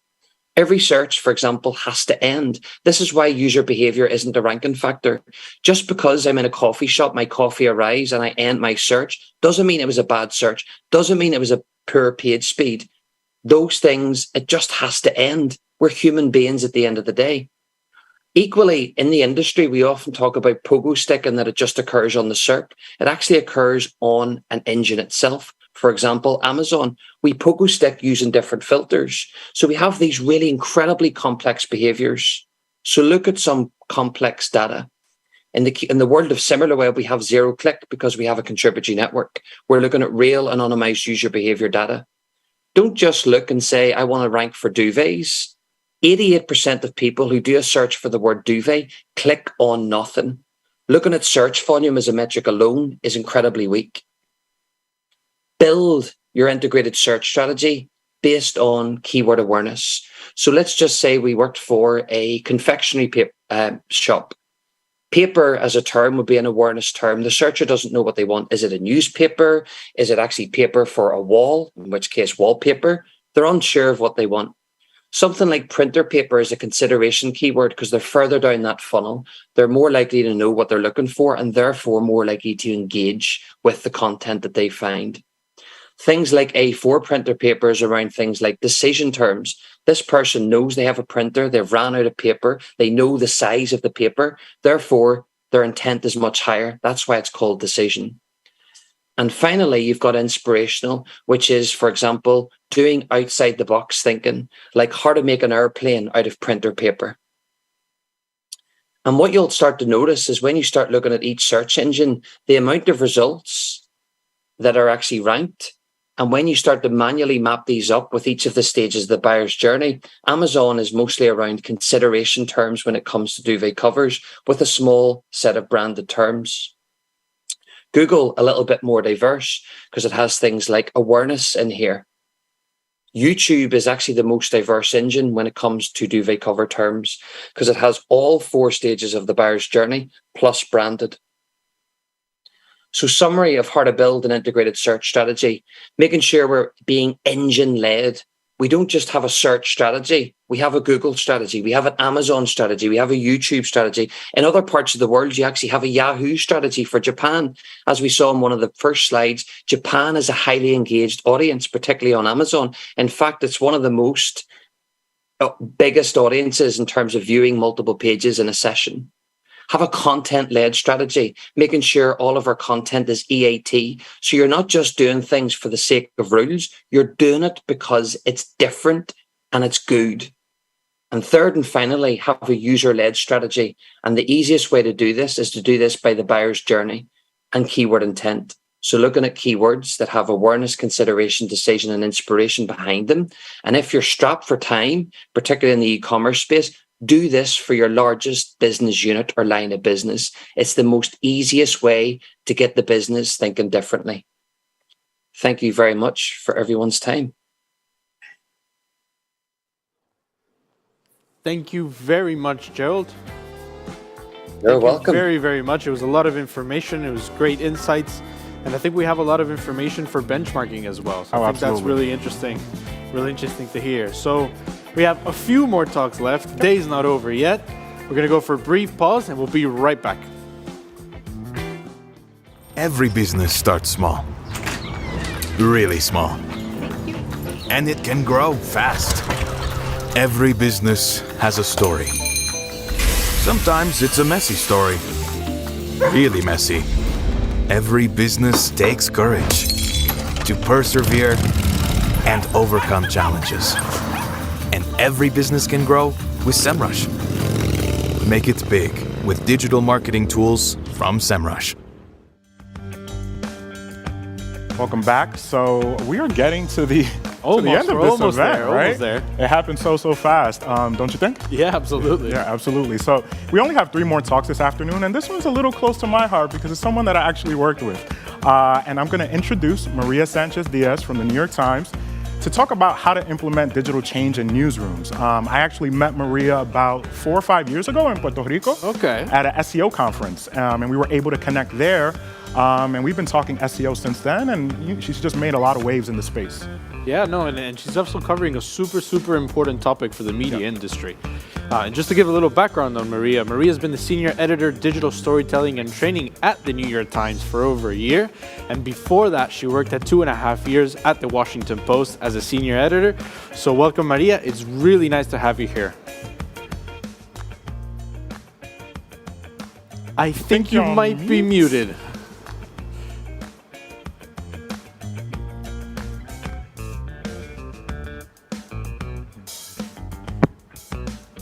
Now? Yes, perfect. We can hear you perfect now. Okay, sorry about that. No worries. We're still muted. Everyone, thank you for having me. My name is Maria Sanchez. Can you see my presentation well? Yes. Okay, awesome. So as you guys were saying, I'm a senior editor for digital storytelling at the New York Times. My work is about implementing change in the newsroom, and that can take many forms. It can be introducing a new workflow into a certain section, train teams on how to use a new tool, teach editors and reporters how to live blog a news event, guiding teams that want to diversify storytelling formats to engage their relationship with the audience. So my experience is all about change, and this presentation I'm going to tell you about some of the principles and strategies that have helped me to be more successful at that. Okay, the first thing is experimentation, no? To be able to drive digital change in newsrooms. And as my colleague here was saying at the Washington Post, I work in the audience team, and a lot of my work was around optimizing stories for web, search, mobile, social, and be more competitive in search. So this applies also to that world and that type of change. You need to have a bias towards action and experimentation, no? Something that I have borrowed from the design thinking discipline that came out from the Stanford University is this idea of testing out small things, no? Or as we call them, tiny experiments that can be under your control, that can lead to big changes, no? Particularly in newsrooms. No cultural change starts big, starts by experimenting with small things, no? So I always recommend to start by choosing something small, make the goal as tiny as you can, so it's easier to rally people around it and make it happen. It's also a way to get moving and not getting caught on concepts, no? So we don't say we're going to be more digital. You have to be specific and tell people what you mean by that. So, for example, if your challenge is to make articles more visual, don't say that. Start with an experimenting, for example, like running 2 pictures in each sports story for a period of time and see how audiences respond to that, see how the newsroom responds to that, no? Something that Mitra Kalita told me once is that experimentation and prototypes can help people understand what you mean, no? They have also the ability to land concepts that may seem abstract, no, for people. So again, using the design thinking methodology when coming up with these tiny experiments that you can apply to certain SEO habits that you want editorial teams to acquire, we should always start with the people, no? Putting yourself in their shoes, figuring out how they're working, how they're experiencing a problem, and from there start actually solving, no? Start your experiment, design the solution, test, measure, and try again. So bias towards experimentation is a huge yes for me. Then I cannot emphasize this enough. Communication and planning will take you far. If you, in newsrooms, and I'm sure that in many businesses it's the same, if you do things and you don't tell people, you didn't really do them, no? So making sure that everybody is looped, no? Newsrooms can be very tricky places to navigate. If you're experimenting with something or trying something new, a workflow, an editorial format, a live coverage of an event, whatever, no? Make sure that every stakeholders know that you're doing it, because that's gonna get you buying, no? So if you're ever asking yourself if XYZ person should be CC on an email, the answer is likely yes, no? Over communicating will prevent people from feeling surprised, feeling upset, and feeling defensive and against the thing that you're trying to change, no? Planning also helps you be more effective, no? And this is also that editors, SEO editors know a lot about, no? When they're working with newsrooms, drafting plans, planning live coverage, planning plan events like award shows, or like when, I don't know, we launch a rocket into space, no? So defining what you're trying to achieve, defining who is going to be doing what and when, no? And set expectations before, during, and after is always a very good step when trying to implement any sort of change. Documentation. Okay, documentation is part of communication, no? But I make it its own thing because I am ruthless about this, no? Get in the habit of sending memos, postmortem notes, and anticipate the questions from the people who you think are going to be the most skeptical members of your audience. No, every time you write a memo, This is also a piece of advice that Mitra Kalita, who used to be at CNN, gave me. Picture your biggest adversary on the other side of that memo, and that's going to help you explain your strategy to the biggest naysayer. Be a good storyteller, no? Like, we're in the business of telling stories, so you have to be a true storyteller when documenting your projects. Be short, go to the point, write a nut graph, articulate something that it's memorable, that it's easy to remember, that people will want to replicate, no? And do it not just for you or for your bosses, but to share with your colleagues what you're learning, what you learn along the way, you know? Stories of small victories told with a good narrative arc can be one of the most effective instruments for change. Also, memos are a great way to celebrate people and the behavior that you want to reward internally. Give credit to teams. You can be very intentionally and give shout outs to other collaborations, give credit to other departments and to everyone who contribute. No, we're kind of saying we're all on this together. And conduct postmortems, no? Get in the habit of conducting postmortem. What worked, what didn't work, what would you do differently next time, no? Documentation helps with replication, and a lot of people in newsrooms learn by imitation. They see what other people are doing and they want to do the same. Data, also super important, and you guys know about this better than me, no?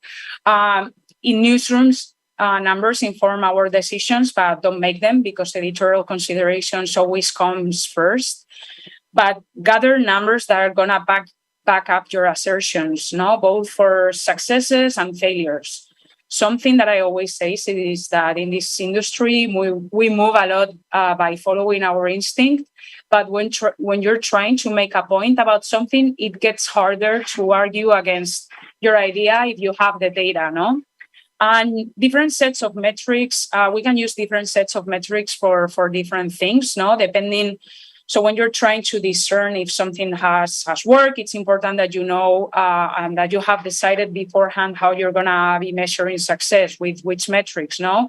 If you're wanting to attract new audiences to stories, you may wanna look at median page views, unique visitors. If you want to see if you're attracting new readers, percentage of referral traffic coming from Google, no? Or if you're measuring evergreen stories, long tail search traffic over time, no? So depending on what you're trying to accomplish, that's gonna look different one case to case, no? If you're trying to implement successful workflows, you may want to go to run surveys, no, or questionnaires to editors to see how satisfied they are with a certain change, no? The data is essential because you cannot improve what you don't measure. But also don't cheat, no? If something hasn't worked out the way you had planned, it is okay to be transparent, because it's gonna help you prioritize ideas and decide what you should be pursuing, which strategies you should be pursuing and which you shouldn't. Standardization, no? Once you have decided that an experiment has been successful, that this is how you want to do things from now on, you have to come up with a plan to roll out and scale a certain strategy that allows for things to become more standardized, no? So ask yourself, once you have done that tiny experiment, how can we make this change permanent? How can we make it sustainable for people? No, many times in the digital media, we're always coming up with new things, but we don't take off other duties from people's plates, and that hurts us, no, in the long term. So what do teams need in order to adopt this and be successful, no? And depending on what you're working on, there are many ways of socializing this change, or like letting people know that things are changing. No, it could be through pilot programs with a certain section that then you take to other teams. It could be training, open hours, office hours, brown bags, and obviously nothing is better than top-down directives. No, if you have leadership kind of like aligned with you, that's what's going to be most successful. And last I think that the most important thing when you're trying to get people to do things differently. Sorry, there's like a huge noise in the background. They're like chopping a tree. I hope that you don't hear that. But New York is like this. So sorry if you can hear the noise. Empathy is the most important thing when you are trying to change things, to change how people work, no? So in my team, we always try to listen before acting, no? As I was saying, in the digital media, we're always adding things to people's plates, but we never take anything of them. So we think about how we talk to people, no? Before, try to understand their hurdles, the problems that they're encountering, where is preventing them from innovating, from doing things differently, no? Always we assume the good intentions, no? Everybody's busy, they might turn you away, but that don't take it personal. It's not a reflection on your job or anything or on your ideas. Just know that people want to be successful. Come back later. They try to be align whatever you're trying to experiment with their editorial goals, with their career goals. Tell them how it's going to make their work better, how it's going to make their content more engaging, more successful, no? Build trust and partnerships, no? Find your co-conspirators in newsrooms, the like-minded people, no? Don't go to the anti-change editor first. Have lots of conversations to find out who is most open to things and who's willing to run a little experiment. Often people who work in breaking news are more eager to experiment with things because they are used to fast-paced environments. So that's a trick of mine, no? But building coalitions of people willing to help you is also going to help you. But also you need to find the people who are going to be the skeptics, no? Because they will make you better, no? So this is it from me. Now I'm going to turn it to Claudio, who knows a thing or two about changing hearts and minds in newsrooms, one SEO headline at a time. Thank you so much. Thank you very much, Maria. Thank you so much. Maria's still on the line? Yeah. Oh, Maria. So one of the questions that I wanted to send over your way is, you've introduced a lot of new products and projects at both the Washington Post and the New York Times. So you are winning a lot of hearts and minds, I would say, within a newsroom environment. What would you say is the key to introduce new areas to newsrooms and actually having them buy in? Sorry, what was the question? It's like deafening outside. Oh, yeah, absolutely. So you've introduced a lot of new products and projects at both the Washington Post and the New York Times. So just like myself, you won a lot of hearts and minds in newsrooms. But what would you say is the key to actually introducing new areas to newsrooms, but then actually having them buy into it as well at the same time? New areas of content, you mean? I think that's where data is really, really important now, showing that a certain area of coverage is connected with audiences. Show that by numbers. Show, for example, if you're like at the Washington Post, there was a lot of emphasis on subscribers. So we wanted to make sure that we were reaching that part of the customer base, no? That certain types of article types, of storytelling formats, of areas of coverage, we're connecting with that loyal layer of our readership. So showing that data and being like sending daily emails, kind of like tracking the progress. I think it's really important, no? Like being very close to data. And I know that you also agree with this because you're great at that. And it kind of ties into my next question, which is about data. How do you, when you think about newsrooms, sometimes data can be like a bad word, depending on who you're talking to. How do you go about introducing data in a way that it doesn't necessarily interfere with the way an editor or a reporter thinks about journalism, right? Because they hold it really tight, and sometimes introducing data to the conversation could be something that makes them feel like you're interfering in some way, shape, or form. Yeah, exactly. I think that it helps when you're a journalist and you come from an editorial background. No, like when you tell them exactly what I said, that data helps us make more informed decisions. We're always going to write pieces that no one reads because we believe in them, because they're public service, or we really believe that there's an editorial reasons to do those things. But everybody wants to be successful. Everybody wants to be read. So I try to also play into the competitive aspect of people. No, everybody wants to be the best at the thing that they're doing. So I try to be very strategic about that and showing them how they can improve to make their stories more engaging and more successful among readers, and also choosing the right metric. No. Perfect. Yeah.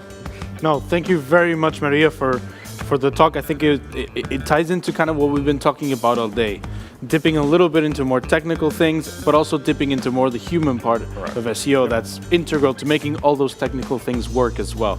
So thank you very much for participating in this SEO day, Maria. Nice seeing you, Maria. Thank you. So again, we still have a few more special moments planned for you guys, so we're going to go for a brief break, and we'll be right back. Is my website visible in Google? What keywords should I target? Who are my competitors? And what do they do to rank high? Find all the answers you need with SE Ranking. Make sense of complex data through analysis, reports, and dashboards. No magic, just a proper SEO tool.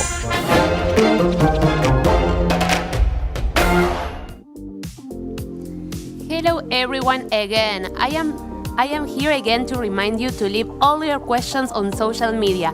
You just have to post your question with the hashtag SEOday. And now, okay, all yours again. Oh, thank you very much, Thank you so Steph. I much. appreciate it. Thank you.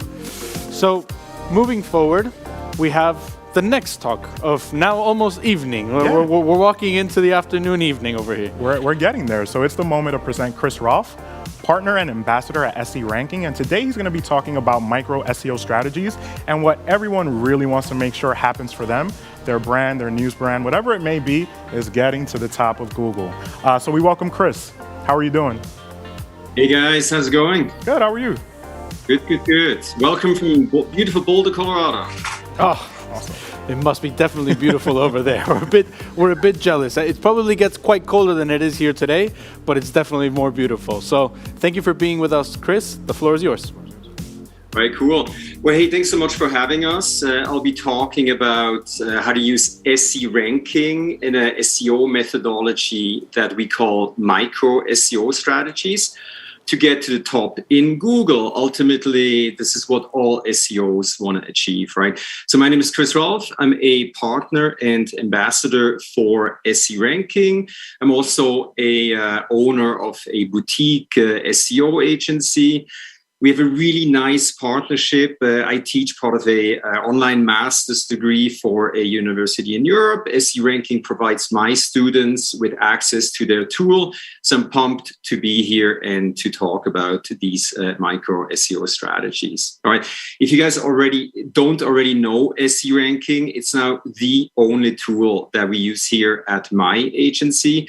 It's an all-in-one SEO platform. Again, if you don't know them yet, just go to seranking.com, check them out, 2-week trial, and I'm sure you will not be disappointed. All right, enough of the promo stuff. All right, so let's dive into this presentation. Many of the previous presenters already spoke about, core algorithm updates. John Mueller, fellow Swiss guy, spoke about the core algorithm updates. We used to fear these algorithm updates. Now we cannot wait for them to hit. I don't know if some of you read this announcement from Google. It was about the May 25 core algorithm update that I'm sure hit many of your websites, hopefully in a positive way. What really stood out to me was this sentence. All right, these changes may cause some pages that were previously under-rewarded to do better. All right, the emphasis here is some pages. All right, as we discussed in previous presentations here today, we talked about BERT, MOM, all these algorithm updates. I think Google has gotten to a place their algorithm is scarily, insanely developed, right? Google can now pick certain pages off your website, even if not the entire website is completely optimized. They will be able to rank certain pages of a non-properly optimized website at the top in Google. So this is basically what I'm going to talk about. This is what these micro SEO strategies are all about. Okay, so what exactly does that mean? Well, let me show an example here. This is actually a real customer example where we deployed one of these micro SEO strategies. I'll explain what that is later. Using SE ranking was the only tool that we used to get these results. As you can see there, May 25, the visibility of that particular page basically tripled. I can tell you, I had a very pleasant call the following week. All right. So what are micro SEO strategies? It's basically the ultimate low-hanging fruit SEO opportunity. I'm sure many of you have heard the saying, work smarter, not harder. This is basically what we're doing with these micro SEO strategies. It's the obvious and easy things that we can implement in a relatively short amount of time to get the biggest return on investment for our customers. All right.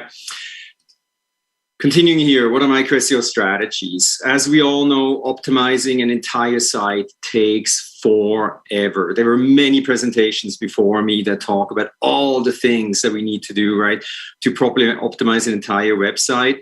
It can take months, if not years. We're going to have to deal with technical SEO, functional, UX, on-page, off-page, content marketing, social, blah, blah, blah, blah, blah, right? There's like 1,000 things to do.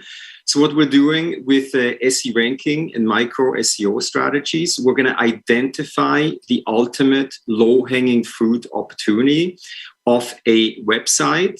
We want to get proof of our concept that we can actually help this website. All right. So here at my shop, we now primarily only work with customers that have micro SEO opportunities. All right. So my definition, micro SEO strategies are about finding the obvious and low-hanging fruit SEO opportunities that will get you to the biggest return investment in the shortest amount of time. Wouldn't that be awesome?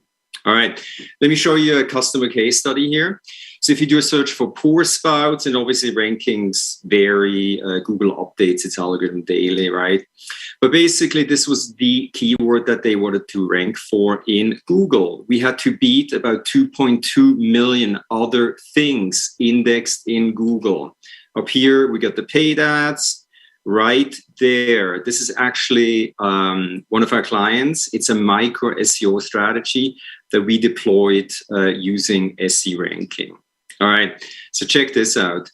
What you're seeing here is the SE ranking user interface, the competitive research function. Simply plug in the URL, pick your country, click the magnifier glass button there, and you'll see what pages get what kind of traffic, the traffic share in Google. So this page used to be pretty low in, at the bottom there. It is now the highest traffic gaining page on their website. It now ranks for nearly 600 keywords closely related to pour spouts. Check this out. You are looking at Google Search Console data. On average, this page ranks now at position 13.3 for all of these, on average, 600 keywords. Pretty amazing, right? So proof is in the pudding. Once we deployed this micro SEO strategy, traffic continued go up and up and up. And it's truly a success story. This is what these micro SEO strategies are all about. Well, I hope I do have your attention at this point. All right, so how are we going to identify these micro SEO strategies? Head over to SE ranking, click on the competitive research function there, plug in your URL, take a look at, what kind of pages are already getting traffic. Are there certain opportunities that you may want to take a closer look at? All right. We can also do this on a keyword by keyword basis. Again, this is the research function on SE ranking. I just want to see what keywords is this website ranking for. As you can see there at the bottom, measure jigger, measuring jigger. All right, we're looking at about 8,100 people searching for these keywords on a monthly average basis in Google. They are ranking currently at position 12 and 27 for these keywords. Right there is the page. Okay, this is now an excellent micro SEO strategy page opportunity that we can take to the next level. How are we going to do that? All right. First of all, we're going to do a manual human-driven SERP analysis. All right. As you can see there, the keyword, we're going to take a look at what does Google display? All right, there's going to be ads, there's going to be, position 0. People also ask all things that we can potentially include on that page, right? Then we're also going to use SE Rankings SERP analysis tool, brand new. I love it. It's a massive improvement. We use it every day here. So we take data into consideration provided by SE Ranking. All right. So once we've done the SERP analysis, human-driven, tool-driven, we're actually going to do our whiteboarding session, right? We're going to invite the customer to our office here. We're going to sit down. We're going to whiteboard. We're going to take a look at all the pages that are ranking at the top in Google. We're going to consider all the data that was provided to us by SE Ranking. We're basically mapping out what our new page is going to look like, what kind of content we need on there, FAQs. We're going to think about what kind of schema do we need to implement, case studies, etc., etc., etc. So we call this process SEO design. It's critical. You need to get everybody into the room. You need to consider all the information that we have. Only then can we create something that actually has a chance to get to the top in Google. All right. Once we've created the mock-up of that page, we're going to get our SEO writers busy. Obviously, they're trained in writing with SEO in mind. We're going to feed them the right keywords, instructions, etc. Then ultimately the result is something like that. This is the page that you saw that's ranking at the top in Google now for the keyword pour spouts, visuals, a lot of content, H1s, H2s. We created infographics, tables, whatnot. I encourage you, take a look at this page. If you have a chance, just see what kind of effort we put into creating this micro SEO strategy. Then an important piece of the puzzle, once we launched that particular page or that micro SEO strategy, we're going to let it run for about a month and a half. Then we're going to go back to the drawing board. We're going to use SE Rankings on-page SEO checker. This is the ultimate SEO audit tool that's available on the market nowadays, in my opinion. We're going to run this page through the on-page SEO audit tool. And as you can see there, unfortunately, I don't have time to run through everything that this tool has to offer, but it basically compares that page against its peers on page number 1 in that industry. There's a lot of AI that's going on the back end. We're going to find additional ways of improving that particular page. We call that micro SEO strategy phase 2.0, where, okay, now we're at position 3. How are we going to get to position 1? This is what it takes. And that was my presentation, a quick introduction to how to use SE ranking and micro SEO strategies to get to the top in Google. Check us out, social media links right at the bottom and the website as well. Open for questions. Thank you very much, Chris. That was really helpful to get the step-by-step on how to use the tool. We really appreciate you coming here and showing us and teaching us how to use the tool as well. Sometimes we get to see a lot of information and data, but it's also very helpful to see a step-by-step process. So thank you very much, Chris. All right, thanks so much. Take care. So everyone, we have one final talk today, one final cherry on top. But before that, we'll go for a brief break. If you have a website, then you need Ahrefs Webmaster Tools. AWT is a set of free SEO tools that help you improve your website so you can rank higher in search engines. Let's take a look inside.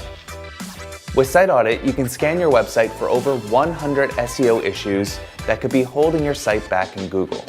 Then you can follow the tips right inside the tool to fix them.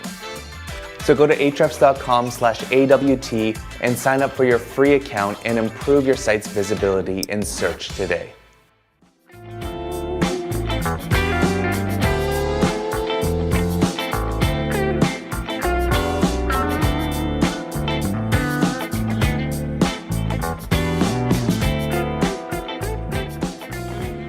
Now we can officially say we're almost at the end of the day. We've had a lot of talks, a lot of different topics from a lot of different industries. I think we had a great time. Did you have a good time, Claudio? Absolutely. It was a great time. Good, Great good, time. good. And before we announce the winners of the 2 iPads, which I'm getting a message that we have them already. We have them selected. But just before we get there, did you really think we would have Claudio here with us and we wouldn't give him the space to give us a talk? Oh, how nice of you.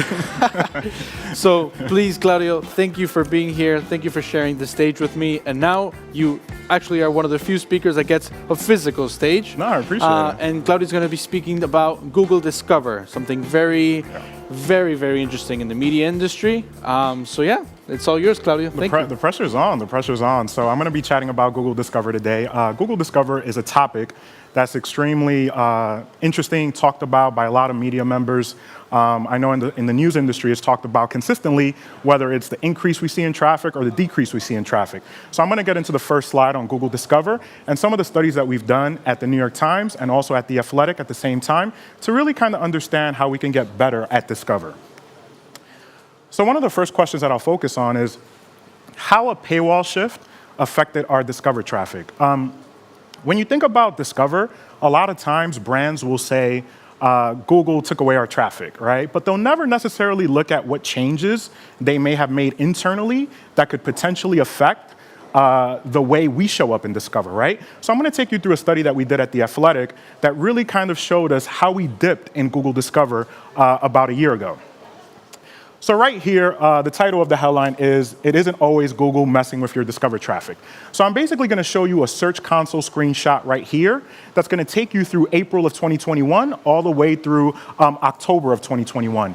And what you can see right here is I obviously started at The Athletic about 4 months ago, and I knew Discover would be one of the key areas of focus for us because of the prevalence of sports on that platform. But as I looked at the data, I saw a consistent rise throughout the beginning of last year, and then I saw a dip. And that dip didn't necessarily tie into any algorithm updates or anything of the sorts. So we really got to the point where we really started to investigate what was behind this. And a lot of times, like I mentioned earlier, when I speak with fellow publishers, a lot of the blame is placed on Google. And it's pretty easy to blame Google for a lot of this stuff, but it's something that you can't necessarily always do. And this is a second screenshot right here, which shows traffic that actually dropped for the New York Times and Google Discover at the same time. So we wanted to focus on where we were receiving the majority of our Discover traffic from. So I'm going to show you 4 story types that we have at The Athletic at the moment. We have live journalism, we have A1/Enterprise, and what A1/Enterprise is content that would be considered exclusives or features or things of that nature. When you look at a mailbag, what a mailbag is a piece of content that focuses on a specific sport, a specific team, and takes you into various things that are happening within that content area. And headlines would just be news content that's happening across the space on a consistent basis. This is what a normal headline looks for us at The Athletic, right? What you see to the left is the headline. What you see to the right is what a normal news article looks for us on that platform. And in September of last year, the brand made a change. And the brand made a change that specifically affected the way it was actually performing on Google Discover. So what you'll see here to the top left is a normal Athletic headline, but what we decided to do, or what the brand did in that moment, was that they wanted to add an extra element to headlines. They wanted to make it a little more explanatory. They wanted to add a little more from a question perspective and give answers to a lot of the news that you're seeing on a consistent basis. So what ended up happening is that the brand added those questions, but they actually had added a paywall gate to those questions. So what ended up happening, you could consume the article for free when the article was not with these questions. But when the questions were actually added to the headline, what ended up occurring was that the article closed. And what ended up happening is that we saw this as the primary reason we saw a dip on Google Discover. So when you look at that dip,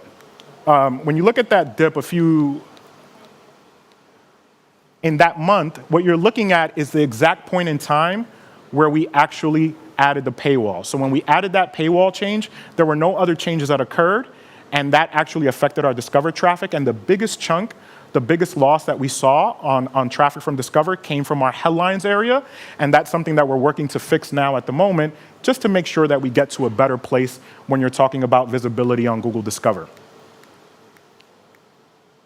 And a paywall shift also affected the Times as well in 2021 while I was working there. What you'll see here is a visibility chart. And this visibility chart right here at the moment will show you everything from January 2021 all the way over to December of 2021. And you'll see that our visibility was pretty high throughout the beginning of last year. But what ended up happening in the month of May is that we actually changed our paywall guidelines. And those paywall guidelines that we had in May of last year went from our regular paywall structure to actually a much harder paywall. So it went from 3 free articles to pretty much 0 free articles. And at that point, what ended up happening is that for the brand, it really worked out in a lot of ways because the brand was able to convert a lot more subscribers because the subscribers weren't able to consume the content right away. But what it initially did was that it actually collapsed our search visibility by a pretty decent percentage. So we weren't appearing in the carousel as much.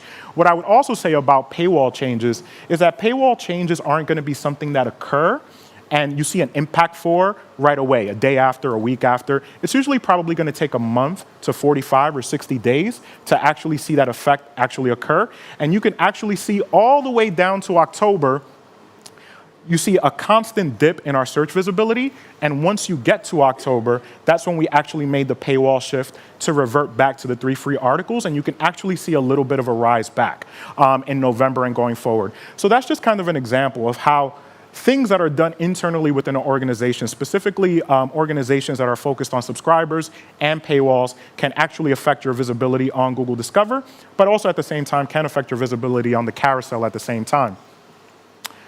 So what are our next steps on Discover, right? So when you think about a news headline, what I mentioned to you before is that in that news headline, we would not only write about the story, but we would also explain the story within it. By explaining that story, we actually put a paywall around those explainers. Now what we're actually doing is we're taking those explainers outside of the article, and we're moving from a news headline to an explainer headline. So an explainer headline is something that explains what specifically happened in the news at that specific moment. So the Phillies fired their manager, Joe Girardi. In most cases, that what we know story right there would end up in that regular headline. But we realized that actually doing that and actually adding the paywall gate there would actually negatively affect us on search and on Discover. So what we're doing now is we're actually shifting that content into a separate piece of content that actually allows us to rank on Discover in a way that we weren't necessarily ranking before. And the next thing I'm going to take you through is just some insights. And the insights are really going to focus on studies we did at The Athletic about Google Discover content, what works, what doesn't work. And obviously, Discover is a black box. It's really mysterious for a lot of people. But these are some of the things that we were able to figure out on our side. One thing that's extremely important for us at The Athletic when it comes to Google Discover content is really thinking about the homepage. The homepage is the most visited page that you have on your website. So being able to identify what kind of content works before it actually publishes, and being able to say, hey, before this publishes, if we know it's going to publish in 5 minutes, can we get this on the homepage within a 5-minute marker at the same time?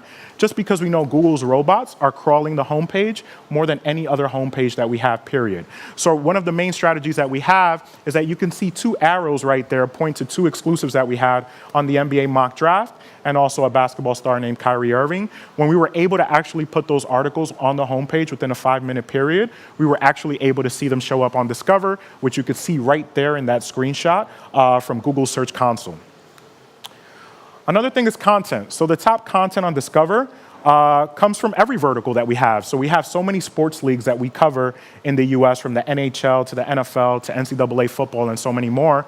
And when we analyzed the top 250 Discover stories that we had, we were able to see the breakdown of the ones that actually appeared more than others. So you can actually see right here that the National Hockey League appeared with about 44, National Football League at 36, and NCAA football at 31. The key finding there for us is that those are the main areas where we've invested from an editorial perspective since the brand launched in 2016. So when you look at the NBA, MLB, and some other brands, what ended up happening there is, number one, the spaces are a little bit more competitive, but we also haven't had the content output and the expertise output, I would say, that we've had in the NHL, NFL, and NCAA. So it definitely makes us look at those channels much more when we're analyzing the content and thinking about what could potentially appear on Discover. Embeds. Does the article contain an embed or a photo within it, or does it not? So what you can see right here at this percentage chart right here is that out of the 250 articles that we analyzed, 153 of them had an embed after the 5th or 6th mark in the article. So that after the 5th or 6th paragraph in the article. So 61% of articles that appeared in Google Discover for us actually either had a photo gallery after the 6th paragraph, a Twitter embed, or a Twitter video embed, or a video of any sorts. So that was something that we were able to find as well that really kind of worked for us. So we were able to implement a system at The Athletic where we're constantly, in whatever content that we publish, if it is applicable, because we don't want to mess with the editorial process too much, we find a way to really make sure that we include some sort of embed in there that can really be beneficial for us. And we do see it work at least 60% of the time on Google Discover. The next thing is the body of the story. This one was a little more split down the middle. When you look at the body of the story, does it contain any bolded sub-areas or subheadings within questions? One of the main things that are important when you're gonna have subheads in any type of article is being able to have a subhead with a keyword within it, but also at the same time finding a way to differentiate it by actually bolding it or actually putting a list within it. And we were able to see that about 49% of the content that actually appeared in Discover at least had a bolded question, letter, or bullet. So it wasn't as concrete as the embed, but we do believe when we do have the opportunity to actually execute on that, that we definitely should. And then the last thing I'm going to focus on is headline structure. Headline structure is extremely important. Does the headline contain a who, what, when, where, why? And does it have a strong emotional lean or not? When we were looking at Discover data, we didn't necessarily see one particular shift towards content that had these specific words in it. But the one thing that I would say is that headlines that do have engaging quotes, headlines that do have question marks in some way, shape, or form, or just kind of explain something to an audience, are something that are things that actually work on Discover more times than not. And that's pretty much the majority of my presentation there. I do want to open it up to some questions on Google Discover because I know there's a lot of people on the web that talk about it and really are trying to figure out, some insights from some other brands at the same time. Thank you very much for that. Thank you. It's very clear on a topic that's not so clear. So not so clear, for sure. That's very helpful as well. I have two questions regarding your presentation. One may be a little bit more SEO and one may be a little bit more soft skill, let's call it. And the first one has to do with the implementation of the paywall. When you mentioned that we had certain visibility, it was implemented a bit harder. Actually, not implementation of the paywall, but harder implementation of the paywall. How much or what part of the discussion was SEO when deciding let's go for a harder paywall? Because I think it's something that you may have predicted it would definitely have some sort of impact. It's very difficult to know how much beforehand, but I'm interested to know what was that kind of decision-making process behind the scenes. So I wasn't at The Athletic in 2021 when this shift happened, but I would say that SEO was not a part of the conversation. Okay. So it was something that they added from a product perspective that they really believed was actually going to work for the brand, and it didn't work in terms of just kind of overall traffic and how people kind of responded to it. So that's that question that you just asked is so important because a lot of times when product fixes go out, technical changes go out, a lot of times SEO teams aren't really considered or involved in the process, and then you kind of see that effect happen in the numbers. Search Console, Google Analytics, whatever it may be that you're using. So in that situation, it wasn't. And when I actually came on, in March, I really just started investigating a lot of the Discover drops. And I remember one person telling me like, hey, you know, the reason why we're seeing a lot of these dips is because we actually added a gated paywall to some of the content in the news area. So while I was trying to figure it out, one person just said, hey, this is what we did last September. But it wasn't necessarily looked at from like a data perspective. They sort of just saw the traffic drop and didn't really react to it. Okay, makes perfect sense. And kind of continuing on that, something that's very prevalent and very, let's call it very buzzy within the SEO industry has to do with AI-generated content and using machine learning and different tools to generate new forms and new scalable forms of generating content. How much do you think that can be used or potentially be used for something like Google Discover or for journalism in general? I mean, I think it could probably be used for Google Discover. You know, working at the editorial organizations that I've worked at, it's hard for me to kind of envision that type of, you know, content kind of making its way and penetrating. But I do believe a lot of the content that you see on Google Discover could probably be already kind of in that space, right? It's a little more fun, a little more programmed, a little more intentional, I would say, whether you consider it good content or bad content. So I really do believe that it's possible that, you know, you can find brands that really kind of figure out Discover and say like, hey, like this is how we're going to do it, and this is how we're going to do it at scale. Okay, makes sense. And one final question: How does Google Discover fit into the conversations you're having every day in the newsroom? How do you discuss a topic that's, you know, pretty unpredictable? There's a lot of personalization behind what I'm seeing. Google Discover is going to be different from what you're seeing because we may have different taste and interests.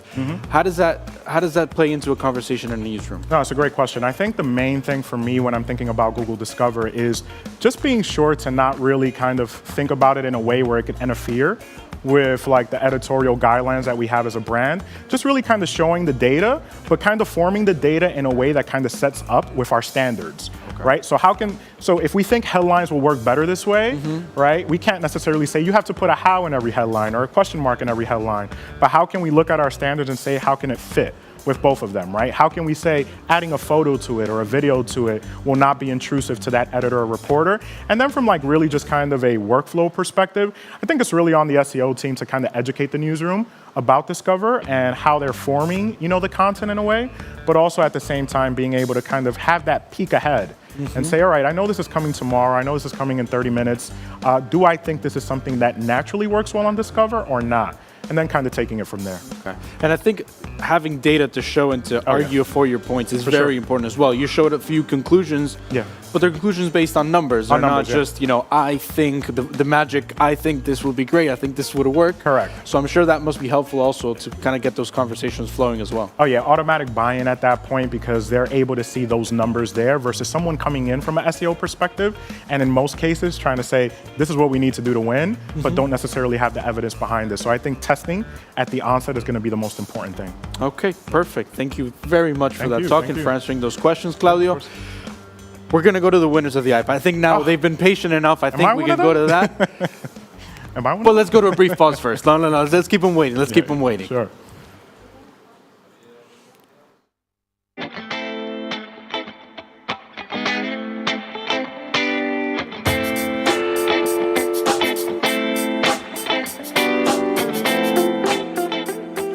Okay. Now we can talk about. Now we can announce the winner. So thank you for everyone reaching the end of this SEO day, for being a part of it at home, at your office.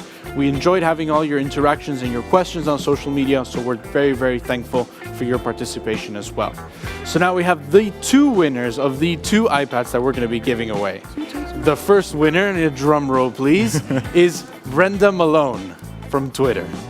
And then the winner number 2 is Andy Simpson. Congratulations to you both. That's an iPad. I don't have an iPad. I'd love to win an iPad. I should have been tweeting behind the scenes. The organization will be contacting you both briefly to kind of coordinate those deliveries next week. But yeah, I think we're almost reaching the end. Yeah, the home stretch, man. Yeah. We're getting there. Just for a minute. Okay. I just wanted to let you know all that once the event is finished, you can download the attendance certificate from our website. Please do not forget. Muchas gracias, Tef. Thank you so much, very much. I appreciate it. And yeah, thank you everyone. And before we say goodbye, we wanted to thank everybody for supporting this event, all of you at home watching, our sponsors, all the speakers, everybody behind the scenes that you guys don't have the pleasure of seeing that really make this event happen, the organization. And really thank you for being part of what SEO really stands for. And it's really getting the SEO industry out to more people, getting more people not only involved, but involved in different roles. Hearing a lot of the speakers saying, hey, I used to participate in conferences and now I really enjoy speaking in them as well, is also part of what SEO Day is about. But most importantly, I'd also like to thank you, Claudio, for coming all the way over here, sharing the stage with me. It's been an absolute pleasure for me to do it. Likewise. And I hope we can do it many more years together. Oh, yeah, absolutely. And I'll be in Argentina for 3 more days. So if you want to hang out, just give me a ring, Twitter, whatever it may be. I'm more than happy to grab a coffee or anything like that. Thank you, everybody, very much. And we'll see you next year. See you next year.